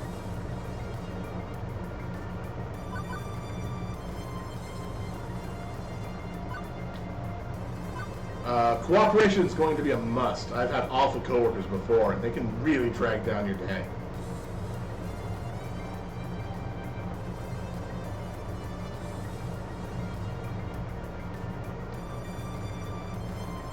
I'll have to worry about that later. Hang on, no time for daydreaming. I think I spot, let's see, 3 possible issues to look into. I should have time to get all of them, but which do I tackle first? So we've got an irate customer near Moopy's Magic Maze, which is here. Someone cursing up a storm at Fist of Discomfort over here, and a large crowd around Showtime stage, which is over here. Now, a large crowd isn't actually that much of a problem if there's nothing really going wrong. Depending on what's happening, so I believe the large crowd around Showtime stage isn't as important as it would seem. I wouldn't be too concerned about. That's not something I investigate. That's something you keep an eye on in the back burner. an irate customer near Mr. Moopy's Magic Maze, or someone cursing up a storm at Fist of Discomfort. So, an irate customer is not an angry customer, just someone who might be having an off time. If they're not causing any physical or spatial problems. Someone cursing up a storm is probably not good at a family-friendly establishment and should be looked at. So I think we have to investigate someone cursing up a storm at Fist of Discomfort. There's a lot of shouting coming from the center of the arcade where Fist of Discomfort is being played. I remember Iris telling me all about it earlier today while I was bored to death at the ticket desk. Fist of Discomfort, or FOD, is one of the most popular games in the esports circuit. It's been a staple of the scene for over 6 years. One year, Team Wicked Prodigies took on the Unreal and came back to win in the dying seconds of a tiebreaker match to take home a record $5 million prize pot. That's a lot of moolah. And how? Okay, so how does it work? It's a hybrid of real-time strategy and button mash brawling. Fight your way down the top and bottom lanes, clearing waves of ninja, to finally topple the enemy dojo. But that's the action part. The strategy part involves using special abilities, purchased items, and ninja summons. FOD is sheer elegance in its simplicity. The way the different game systems interweave to form one masterpiece of esports perfection. So summon good ninjas, punch bad ninjas, smash dojo. I'd say boiling down a rich game of action and strategy played,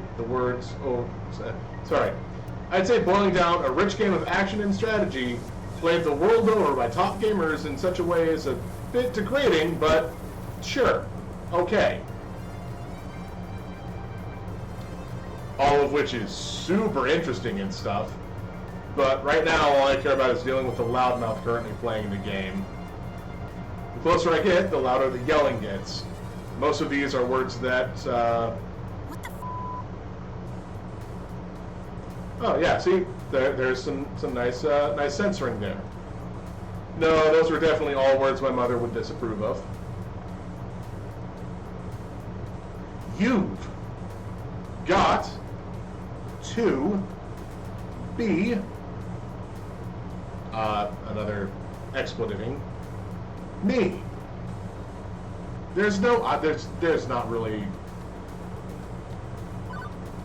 there's no way that's even plausible. Those hitboxes don't even connect.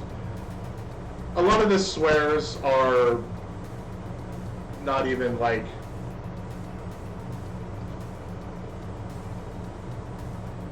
in the old days, not old days, like, I think season 5 of SpongeBob, there's the season 5 episode, I think, SpongeBob SquarePants, where they see the swear on the dumpster behind the Krusty Krab.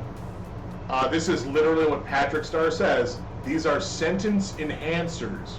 They don't actually add anything to the sentence. Not having them doesn't really take anything away from the sentence.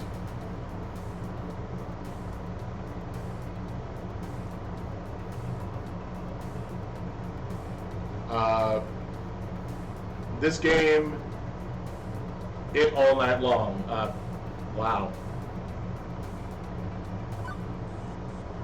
Okay.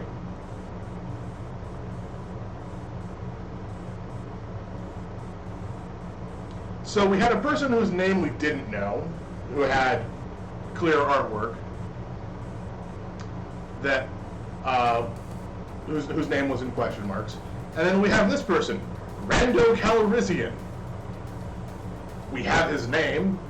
We have a nonsensical portrait. Get wrecked. Oh, this is far from over, Scrub. I saved up a little something extra for you. I've been baiting you into attacking my sensei, which you fell for. Hard. Oh, hey. Did I forget to mention that I bought an extra ultimate technique scroll from my dojo? Whoops. Maybe. Wait, what? You haven't been farming. How could XP share technique with creep waves? This is all Greek to me. Take this! 5-fold explosive death claw!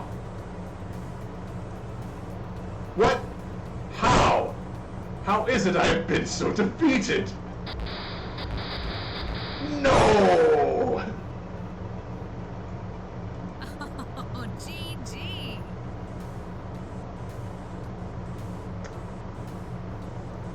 No one can defeat me, Queen Bee. Looks like her name is Queen Bee.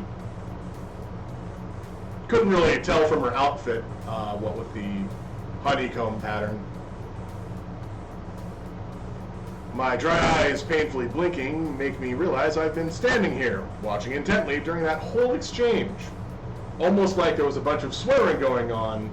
However, it was best to let the game resolve itself, as there wasn't actually an altercation from it. I'm not 100% sure what just happened, but that didn't matter. I was completely sucked in, couldn't tear my eyes away. It was like watching a train wreck. I mean, if the train was an arcade game and the wreck was that guy's face. Hey, kid. What are you staring at? Well, Never seen a champion of my caliber before? I mean, no. I have not seen. That other guy could have been winning for all I know. Oh, seeing as I don't even know how to begin to start to even consider how to respond to a question, I ought to take a moment and collect my thoughts. From what I've somehow gathered, she goes by Queen Bee. That jacket she's wearing identifies her as a member of the L7, of L7 Gaming, an arcade esports team. Arcade esports. So it's just, it's like the whole, no, it's literally just arcade games.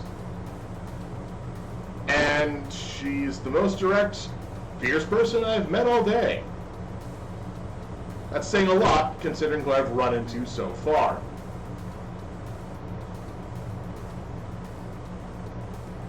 She'd be fun to hang around, no doubt, or why so rude, though?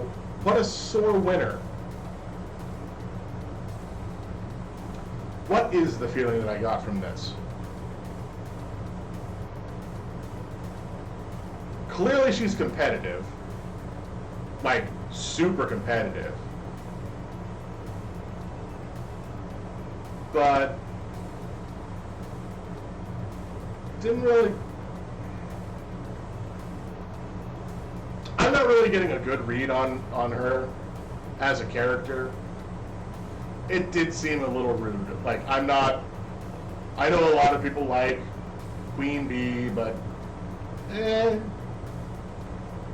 why rude though? What a sore winner. Does she act this bluntly towards every new person she meets? Or grumble whenever she's on the losing end of a fight? It's off-putting. What happened to good sportsmanship and being nice to your fellow human? Hey, don't just stand there all weird and quiet-like. It's creepy. Yeah, no, I'd be fine walking away from that. Oh, no. See, I'm actually done with this person. I don't care about her at all now. She snaps her fingers to grab my attention. No, really, this is... These are personality traits that I find off-putting. I would walk away from this interaction. So, are you gonna f***ing quarter up or not? Think you can best the hottest rising star of L7? From what I've seen, I know I couldn't best a scrub, let alone a professionally competitive player of this game. Nope. No thank you. Plus, I'm not sure I'm allowed to play games while I'm working. You work here?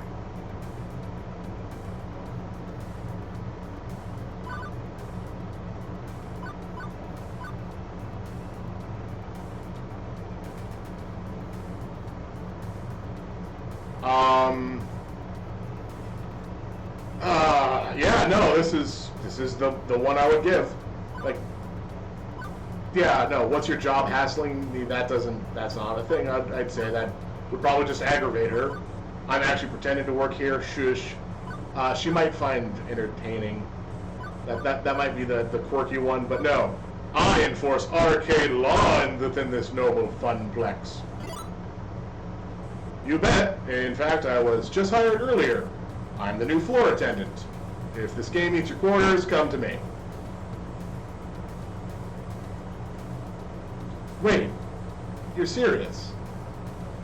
Okay then. Welcome aboard this runaway train. Hey, they haven't given you a name tag yet. How am I supposed to know who you are? Yeah, you don't have a name tag yet either, but I think that was actually a weird tactic to have me introduce myself to her. I'm Zhao. I did technically just start working here 6 hours ago. It might take them time to issue me a name tag. Maybe they need to send a carrier pigeon to an ancient monastery where name tags are forged in a vast clay oven. Nah, gotta just plaque big time. Like, your name's only 3 letters long. I'll talk to that silly boy for you. Make sure you get some proper respect. Thanks? No problem. We gamers gotta stick together. I'm Queen Bee, by the way. Aggro-style FOD lane pusher specialist for L7 Gaming. I figured that when you put your arms over your head, cheered and shouted, "No one can defeat me, Queen Bee, the hottest rising star of L7 Gaming." Hey, I do not sound like that. You literally said that. Well, maybe a little. Anyway, I'm one of the regulars around here besides Pear, and Teo. Who? So you'll be seeing a lot of me in the future. Great. Just what I want. Interaction with you. Now I need to worry about who these other 2 people are that are the regulars. Let's hope you last longer than the last guy. Oh great, now she's even making my job into a competition. I hope there's a betting pool too. You look like a smart kid. You've seen one of my many streams on the internet, right? No. Not at all. I literally have no idea what you're talking about. Oh. Really? Have you been living under a rock for the past decade? Yes. If you consider a small yet formidable apartment a rock, then yes. Oh, you sweet child. You are so innocent and pure. You are condescending. Come, let me show you the path to darkness that is the internet.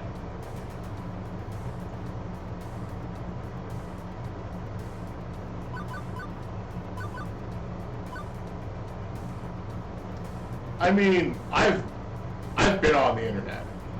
I am on the internet. I've seen what the internet has. I've seen what it doesn't have, and then immediately add afterwards.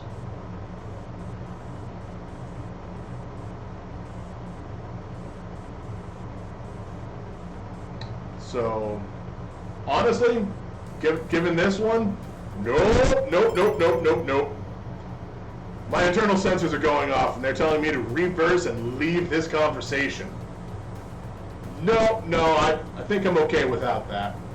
Come Where's the fun in that?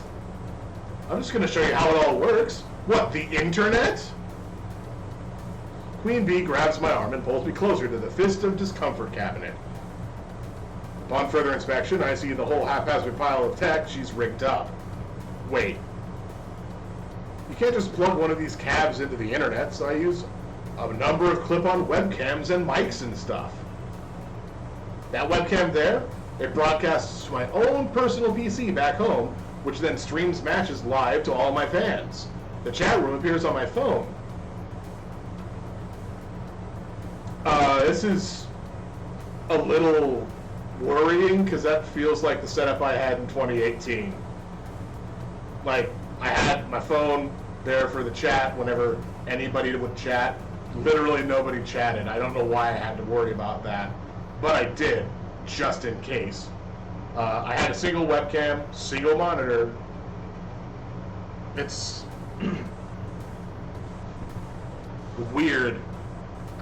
A lot of parallels I'm seeing within this game. Costs a bit to put everything together, and it takes like a half hour to rig up and test each morning. But after doing this here for a couple of years, it's easy peasy. You're here every day. Aside from Naomi grinding her teeth at my clip-on cameras damaging the paint job, I mean, yeah, that's fair. Naomi has that reason.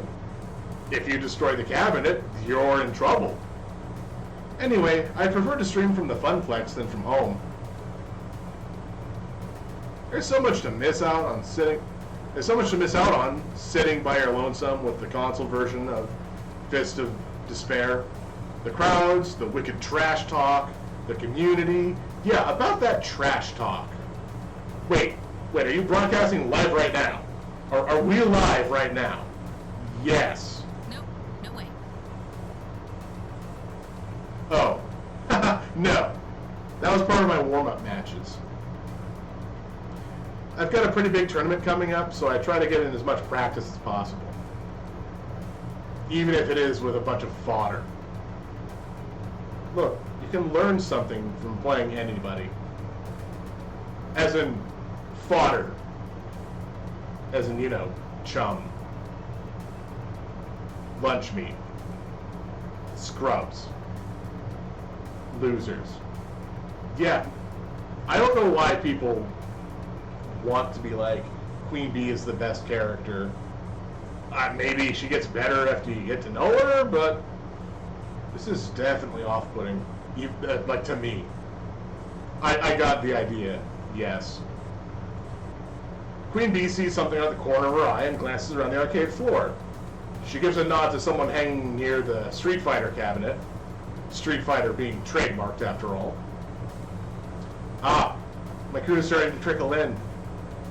We should be starting team practice soon. Wait, what time is it? At the tone, the time will be 2:25 p.m. Eastern. That is not the actual time. Beep, beep. What the? I gotta go live in 5 minutes. Listen, kid, it's been swell. We'll chat later, right? Sure. One thing, can you keep the swearing down a little, at least? We've got kids around here. I don't want you to get in trouble with Gavin. Him? Nah. But for you, I'll keep it to a PG-13 rating. Yes, please do. Now, if you'll excuse me, there are some butts out there that I need to kick. Later. And with a wave and a twirl, she's completely abandoned me and returned to her Fist of Discomfort game. Queen Bee fires up her broadcast rig, and the shouting and milder swearing started up again. I should probably get out of here before I accidentally end up on the stream. Queen Bee may be certifiable. She's got a volatile personality, to say the least. I can't say I clicked with her in the slightest. I'm really hoping having a trash-talking Fist of Discomfort gang running wild in the arcade won't be a long-term problem. Let's see, what to handle next. We'll tackle the customer at Mr. Moopy's Magic Maze. because now that we've taken a look at the swearing, which is a larger issue, just someone, my mutant floor attending senses detect danger from the left-hand side of the arcade. I quickly rush all of 30 feet to the scene of the crime, already in progress. Oh, this one's Angry Rando, as opposed to the last one, which was Rando Calrissian. Come on! Hurry up and finish your game! Do you work here? Do you work here? I saw you behind the desk earlier. Note to self, ask Gavin for a name tag or something. Yes, I'm Zal, floor attendant extraordinaire. Well, stop attending the carpets and attend to me. I want this person to wrap up his damn game so I can play. Ashley's face is obscured beneath her costume's mask, but I can feel her wince at the man as the man curses up a Blue Street. That was one swear, but still, it's... Sir, there are children present. Please keep the swearing to a minimum.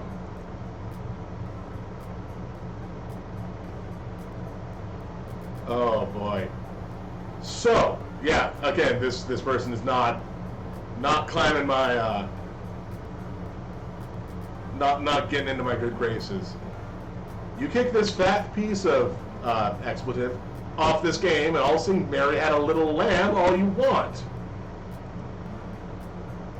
Figuring out how to hear the fat piece of expletive's side of the story before rushing to a judgment, I tap the player on the shoulder. And he doesn't even notice my tapping.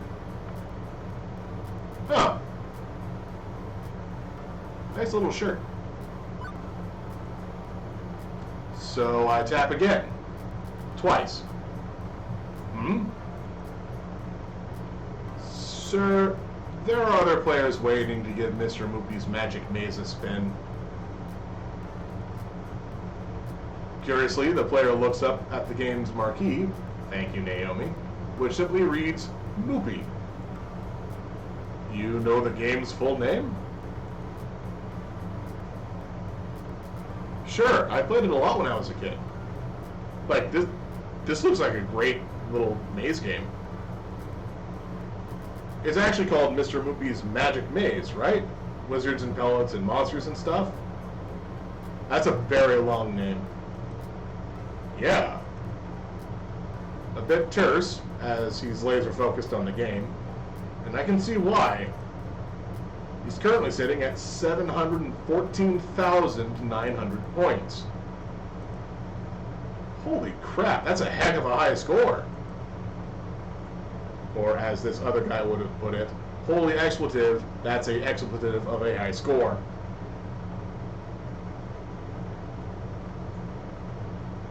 Same expletive though, according to the symbols. Excuse me? Right. Sir, can you please wrap up your game? Nope. I'm keeping good pace here. Plenty of livestock on par for getting close to the world record before the kill screen. Somehow the thick arcade jargon sounds classier when draped in his British accent. I guess he's British. I'm not going to change my accent, like I'm watching some documentary program on the BBC. Yeah, but this is a public arcade. Other folks want to play the games too. He finishes clearing the current board while pondering the predicament. Okay. At first, I think he's stepping away to end his game, but he's letting his stock of 50 extra dudes slowly deplete as he pulls out his wallet. Without pause, he pulls out $3,000 in cash and holds it out. Will this cover it? For a moment, I flash back to that movie where some dude pays another dude to sleep with his wife, and they roll around on the bed covered in money, and cover what exactly? the cost of the game itself. I've never seen so much raw cash in one place at any given time. Not even at 20s. Dudes rolling in Benjamins. One moment, please. On it. Fortunately, Iris already has my Messenger app open for me, with Gavin's contact info preloaded. With trembling fingers, I do not want to talk about my trembling features. I key in, customer wants to buy a movie for $3K, what do? In less than a minute, I have my response. Considering we paid $200 for it, plus parts, yes, absolutely yes, sell that relic immediately. Well, okay then. Although, how's Naomi going to react to this? Offloading one of her darlings just because Gavin wants to make a 15-fold profit? It also feels kind of weird to be taking advantage of this guy's lack of a grasp on the real cost of an old arcade machine. I knew all this workplace drama was going to catch up to me at some point. Sorry, let me just check something real quick. Okay. But with this rando breathing down my neck, I gotta make a decision.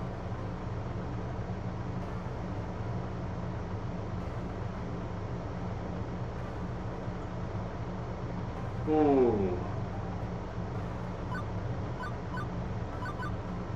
This is a hard one to choose. So realistically,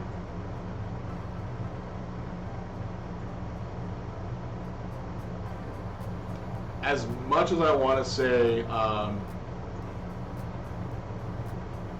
even though like the value of the game is not necessarily what's important, because everything has, there will always be somebody looking for something very specific. And sure, we may have bought this for $200 from somebody that didn't quite know what it was worth, or it might be worth $3,000 to this person, but only worth $500 to somebody else. That said, I'm not sure we should sell this game.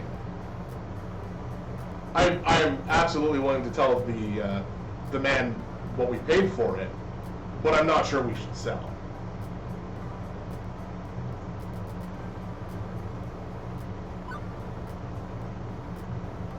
Because if he has $3,000, he could possibly find an extra movie maze of his own.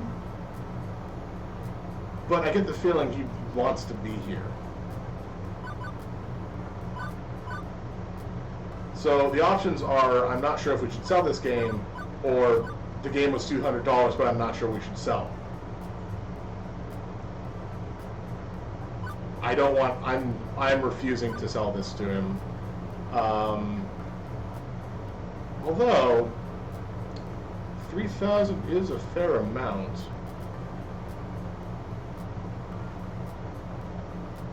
I did text Gavin, he said absolutely yes.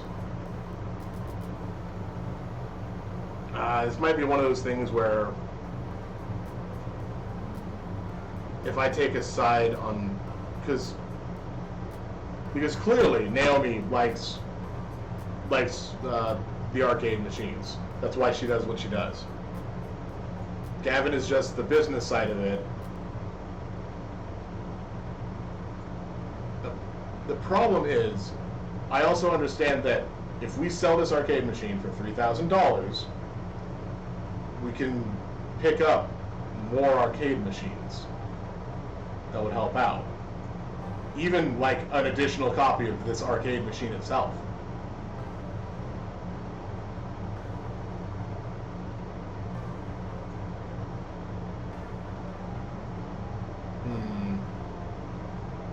Choices.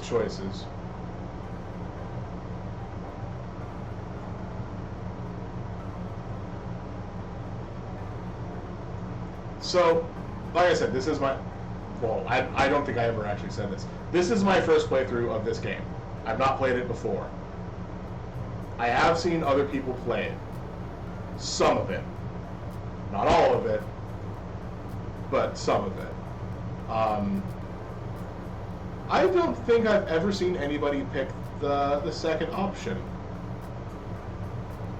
That said, other people, play through the games to go through the multiple different people options because there was enough room for six characters to choose from for either friendship or romantic interest. I think I have to say,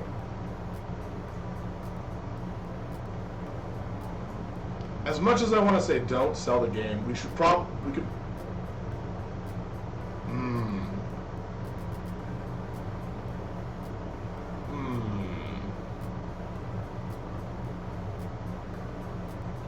choices.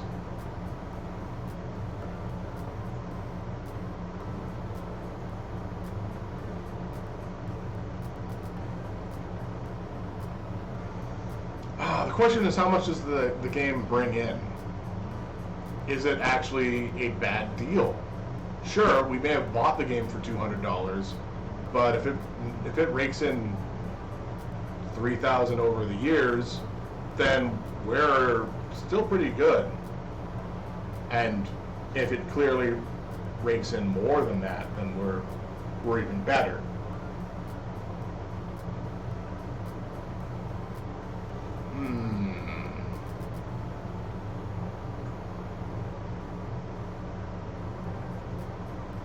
I think I'm going to say the game was $200, but I'm not sure we should sell. It's an older game, and it actually only costs us about $200. But, well, it's part of the arcade, sir. I expect this apparent gazillionaire to protest at not getting his way. But he's smiling. You're right. This is Mr. Moopy's home, after all. Let's compromise. I'll pay you $1,000 American and own the game, but you keep it here. And in return, I get to play as long as I want, provided nobody's already playing. That way, I can keep chasing the score, but your arcade stays whole. I'd hate to break up a loving family. Naomi will be relieved to hear that. Even if Gavin may flame me for passing up $2,000. Good. I'd hate to make Naomi cry. How could I live with myself? Which leaves the rando hopping mad. To be fair, we've been kind of ignoring that he exists. He's only taking up half of the screen. What kind of arcade is this place anyway? I'm going to Deco's Palace. And we just lost a customer. Well, stomping his way out the door, stomp, stomp, stomp. On the plus side, Naomi won't cry. On the downside, I just drove a rando out into the cold. Not really a downside. What a disagreeable fellow. As for the player, well, he just goes right back to playing. Eating pellets, zapping ghost monsters, clearing mazes. He had 50 extra lives, somehow. With the crisis behind us, I can actually focus on who this gonzo rich guy actually is.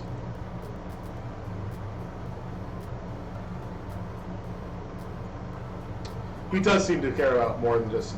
He seems to care about more than just his game, or splashing the cash, aren't we, Mr. Moneybags?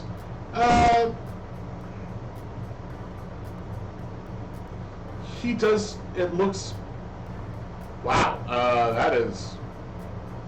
Just a floating couple of buttons there. It looks like he seems to appreciate the atmosphere of the arcade more than just having the machine itself. But he seems to care about more than just his game. Take it from someone walling around in the lower tax brackets, the rich can do whatever they want, whenever they want. And yet, that's not what this guy did. He could have, but he let us keep the game. He just wanted to play, that's all. And why? Because of Naomi. because of the Funplex. It's a home and a family for the games and for us. Maybe it's for the best that I sent that rando out the door in favor of this guy. So you know Naomi? He's happy to talk, even while playing. Of course. Funplex regular. My name's Percy. Percy. I guess this is who Queen Bee referred to as Purr. Kinda. I'd hazard you're our new floor attendant. I was here with friends and see that you were on the desk. Oh, were you? Well, I mean, obviously you were. That's me, Zolbag, Arcade Wrangler. Well then, it's a pleasure to make your acquaintance, and I look forward to getting to know you better. So, you've seriously just been playing Loopy all day, huh? What can I say? It's like all. Yeah, I can't feel bad about that. Actually owned a movie cabinet once. Had it in my flat. But playing it by myself, all alone in the dark, it's not the same. I need the atmosphere. Yeah, I can combine that. The beeps and boops, You no. eventually learn to filter out. I mean, everything. The games, the lights, the kids, the feeling of being in an arcade. I saw my best when I'm in real world conditions. It's all about the emotions. Laughter and tears, the excitement of competition. I need that swirling chaos of human emotions to play at my finest. Naomi gets that. She keeps Moopy in top condition for the day I eventually land my high score. What's the current world record then? About 3.5 million. This guy's been standing here since I was working the morning shift, hours and hours, and he's still only about 720,000 into his game. Can't imagine him being in anything but top health condition to try this. Guy's gotta have legs made of carbon fiber and a bladder made of tungsten. Or one of those stretchy materials because you want your bladder to be able to stretch. I just gotta let a few extra lives drain out whenever I need to go pee. Also, he may be psychic. I feel like I should let him get back to his game, but burning questions. They burn like fire. How is it he can afford this game?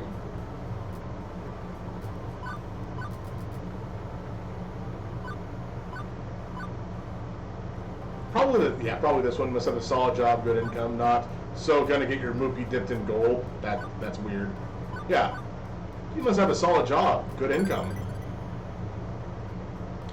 If you don't mind me commenting on it, that's a lot of money to have just on your person. What do you do for a living? Because he did pull out $3,000. This and that.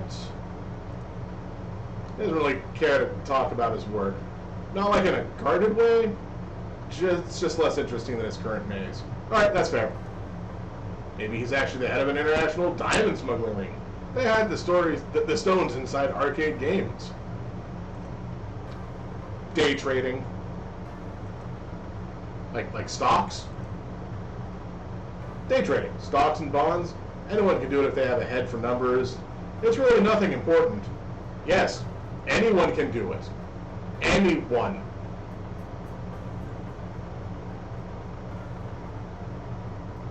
Anyone. It's not just for rich people.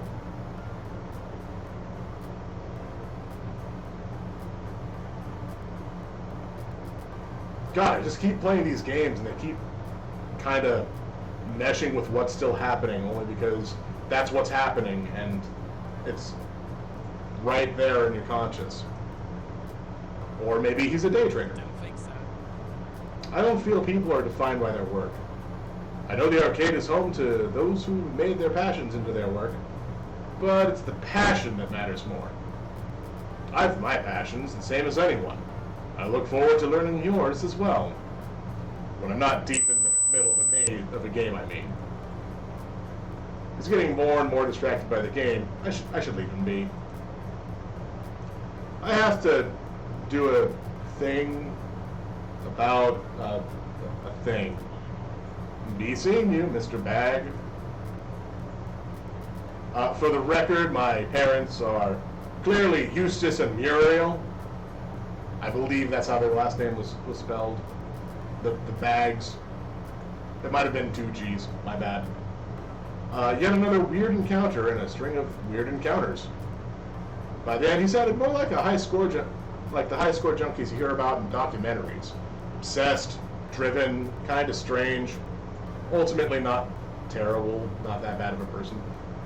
Well, that's not the impression I had of him from the beginning. He smiled when talking about not splitting up the arcade. There's something more going on here. But, well, he's a Funplex regular. There'll be plenty of time to learn more later. I've got work to do. Let's see, what to handle next. Ah, so clearly,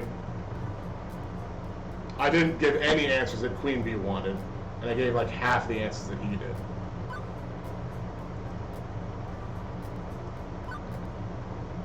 Alright, let's tackle this large crowd around the Showtime. In the distance, I see a number of people gathering, which is surprising since the first half of the day, my first half of the shift, was completely and utter solitude. Don't get me wrong, I'm happy to see that people do come to the arcade, but that's quite a crowd that's assembling. Like, larger than Queen Bee's team was. Rowdier, too. I wonder what order, if these things give different words than what order they are. This has to be against some fire code or safety protocol or something, right? I mean, no, the doors are right there. Speaking as a citizen that enjoys living, having an escape route in case of emergency is necessary. The doors are right there and they're made of glass. Time to clear the way and pave my own path of safety. As I approach, I see flashing neon lights accompanied by upbeat Europop drifts. It's an auditory flashback, right to 1980X. I can't help but nod my head to the beat. A pulsating mass of people have surrounded Showtime stage, cheering on the current player. The game itself takes up a whole corner of the arcade, requiring a fair amount of space to actually play. Showtime stage is an ultra-modern arcade smash hit. It uses motion tracking sensors hidden behind the colored spotlights to check dance poses' accuracy and to score your sweet moves. So it's just dance. It's pure dance fever. Can you catch the fever, Zol? I had my dance fever shots at the doctor's office earlier this season. Gotta get the boosters, though. As the dance ends, one of the players hops down from the stage and immediately starts talking to a young man leaning up against the back wall. Did you see that, Teo? I got my first AA on Stop the Beat. Hell yeah. I guess that's Teo. Yeah, I did. You're doing great. Remember last month you couldn't even get past that song. There's supposed to be a T. Don't impress him.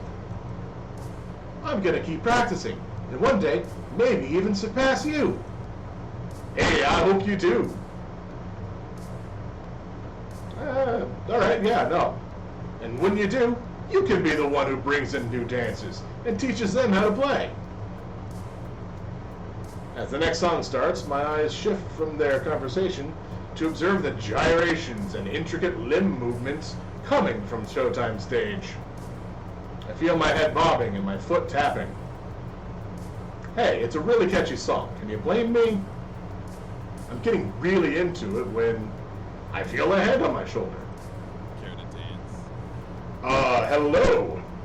How about you? Want to take the spotlight?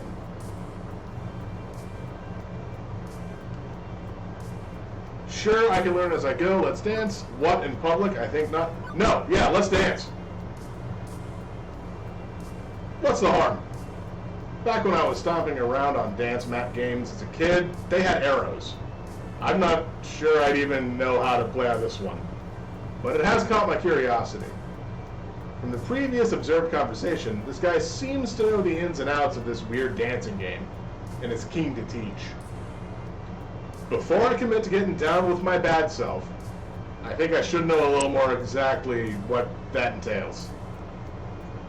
Plus, I'm used to playing these games solo. Less chance of stomping on someone else's foot that way. It is a valid point. However, how could I resist to ask a guy such as yourself? You caught my eye the moment you walked over. Hey, wait. You're new here, right? Yes, very. Name's Mateo, but everyone here just calls me Teo. Alright. Teo's the best. Greatest guy here. So, Boogie Woogie Rando, nice. Wallflower Rando. He's sort of like our leader, yeah? Oh, please, I'm nothing really. He looks directly into my eyes, grabs me by the shoulder, pulls me close, face to face, nose to nose, eyes beaming. Nothing as special as you. Whoa. I just like to show newbies the ropes and teach them how to play.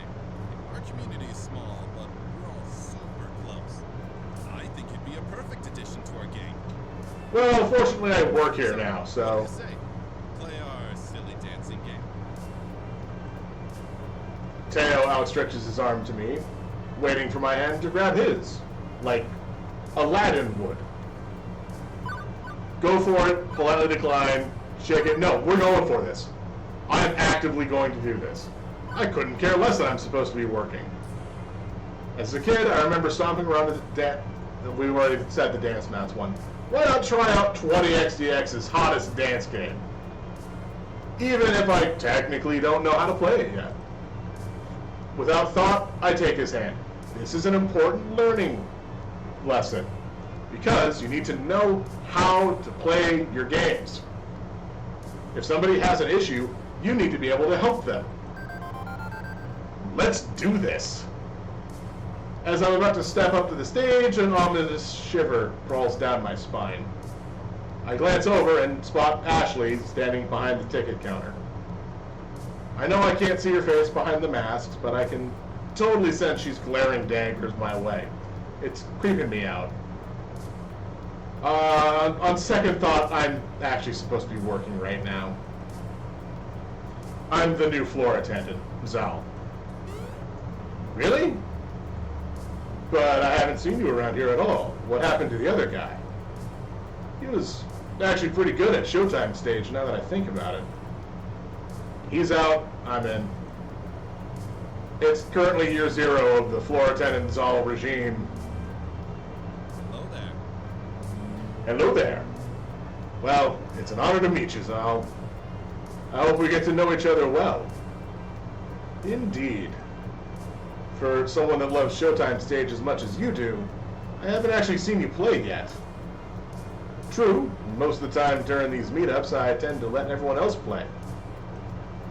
I go around, make sure everyone is happy, having a blast, hydrating. Make sure you hydrate. Hydrate before you dihydrate. But what about you and your feelings? Teo shrugs. My happiness comes from making other people happy. That's all I need in life.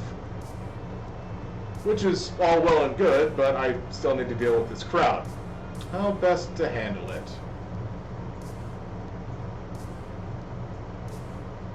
Hey, want to film a workplace safety video? We need to seriously talk about crowd sizes. And can you disperse the fans for me? I get the feeling this is going to be the logical answer. Want to film a workplace safety video? I hate to be the bearer of bad news, but you've got to break up the band. Unless you want to film one of those retro 1960X public service announcements videos where someone tosses a leg dancing off, someone loses a leg dancing off the stage and into the crowd. You know, shake hands with danger. Oh, yeah. Guess we're kind of overdoing it a little. Shaking hands with danger. What did I just say? Hey, when the heat is on and the lights are shining, these things happen. I'll take care of it. Luckily, the song that was being played just finished. Teo jumps up on the stage, cups his hand over his mouth. Hey, listen! We need to keep the area left of the stage clear. Oh man, but why? I like my spot. Hey now, you know the deal. We all have to be cool about fire safety. It's Zal's first day. Let's show him some respect. I see everyone turn around and glare at me. Great, now I'm going to be known as the party pooper. Guess I've had worse reputations in my lifetime. Like that one time, I had to close the pool because of that dirty bandage floating in the water. No one would talk to me for a week. Hey, don't disappoint me, crew. Sal's just doing his job. Reluctantly, the crew reshuffles itself in a semi-orderly fashion. As everyone settles into a safer way of watching the game, Teo jumps down and comes back to me. Better? I nod, genuinely impressed with how Teo can capture his community's attention. They listen to him and have the utmost respect for him. Good. This is a good person. Yeah, actually, much better. Didn't mean to cause any trouble. Sometimes we just get so caught up in the game, you know. Of course you know. Hey, you should still join us later. Maybe when your shift's over. We'll all be here dancing until closing time.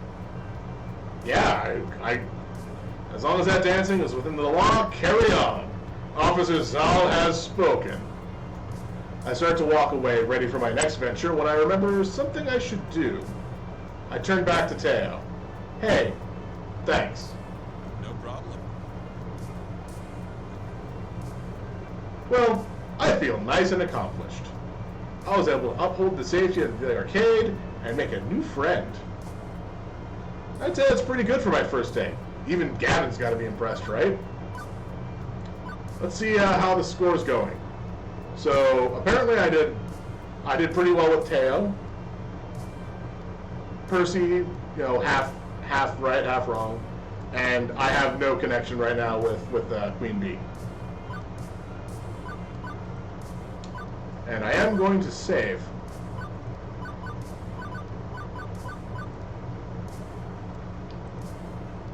With that business sorted out, it's time to leave Showtime stage.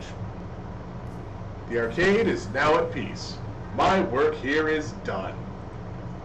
Well, actually, we're a few hours from closing time, so my work isn't quite done, but, you know.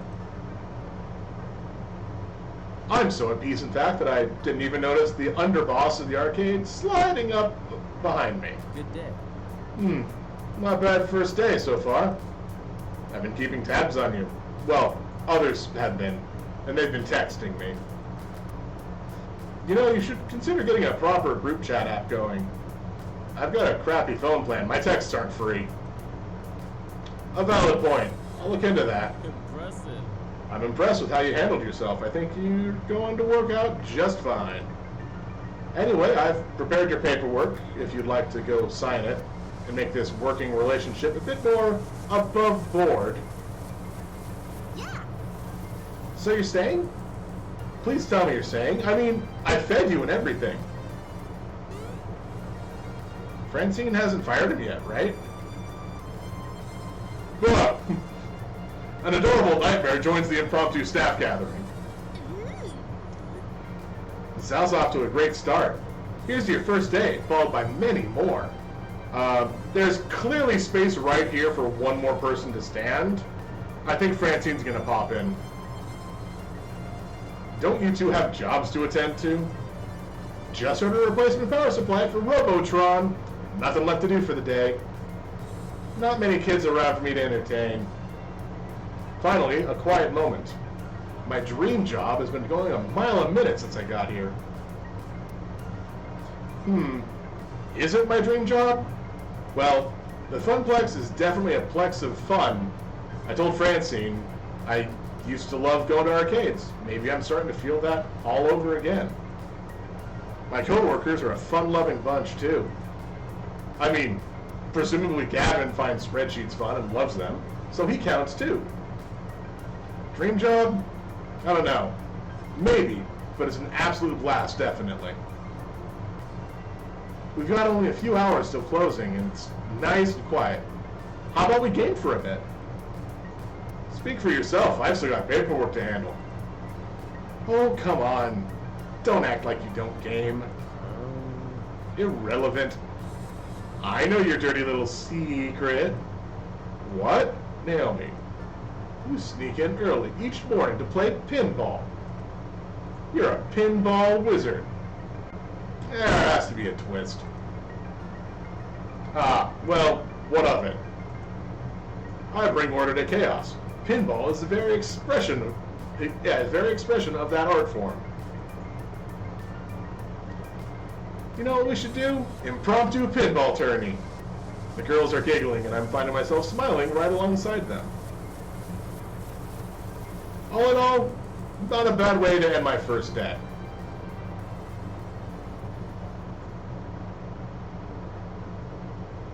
By the way, I booked a birthday party for this afternoon.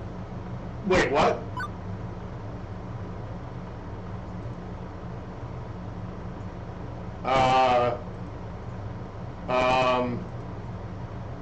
Oh. The look of confusion and outright terror on their faces, all after dying off immediately, are vaguely concerning to me. Can I go back a little bit? No,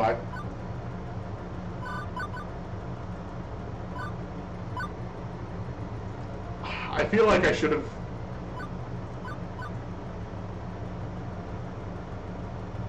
I feel like I should have saved right as Francine came on, because unfortunately, that's going to be where we have to stop for today.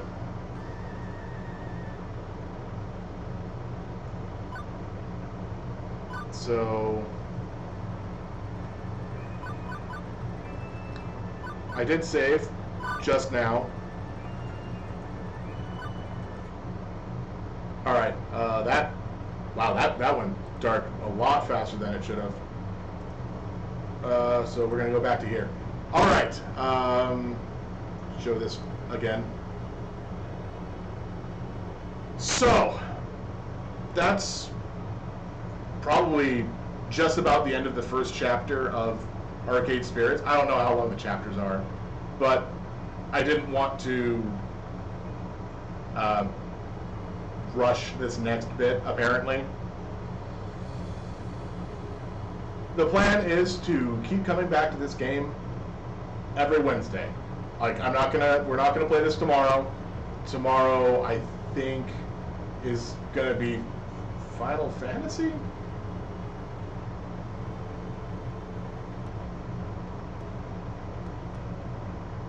Yeah. No, I think I'm going to stick with playing this on Wednesdays. I still feel that, yeah, that feels about right. Tomorrow I'm probably going to boot up Final Fantasy, I don't know which one, probably 4. That is the one I spent the most time with. And then it will allow me to later on go into Final Fantasy the After Years, which I haven't actually booted at all. I don't even know what the graphics look like. It might be not what I want it to be. But we'll tackle that when we get there. So the plan is, I guess, tomorrow we'll play Final Fantasy IV, just the standard game, I think. At least the first time. At first. I don't know how fast I can get through that game. Presumably fairly quickly, because it's not...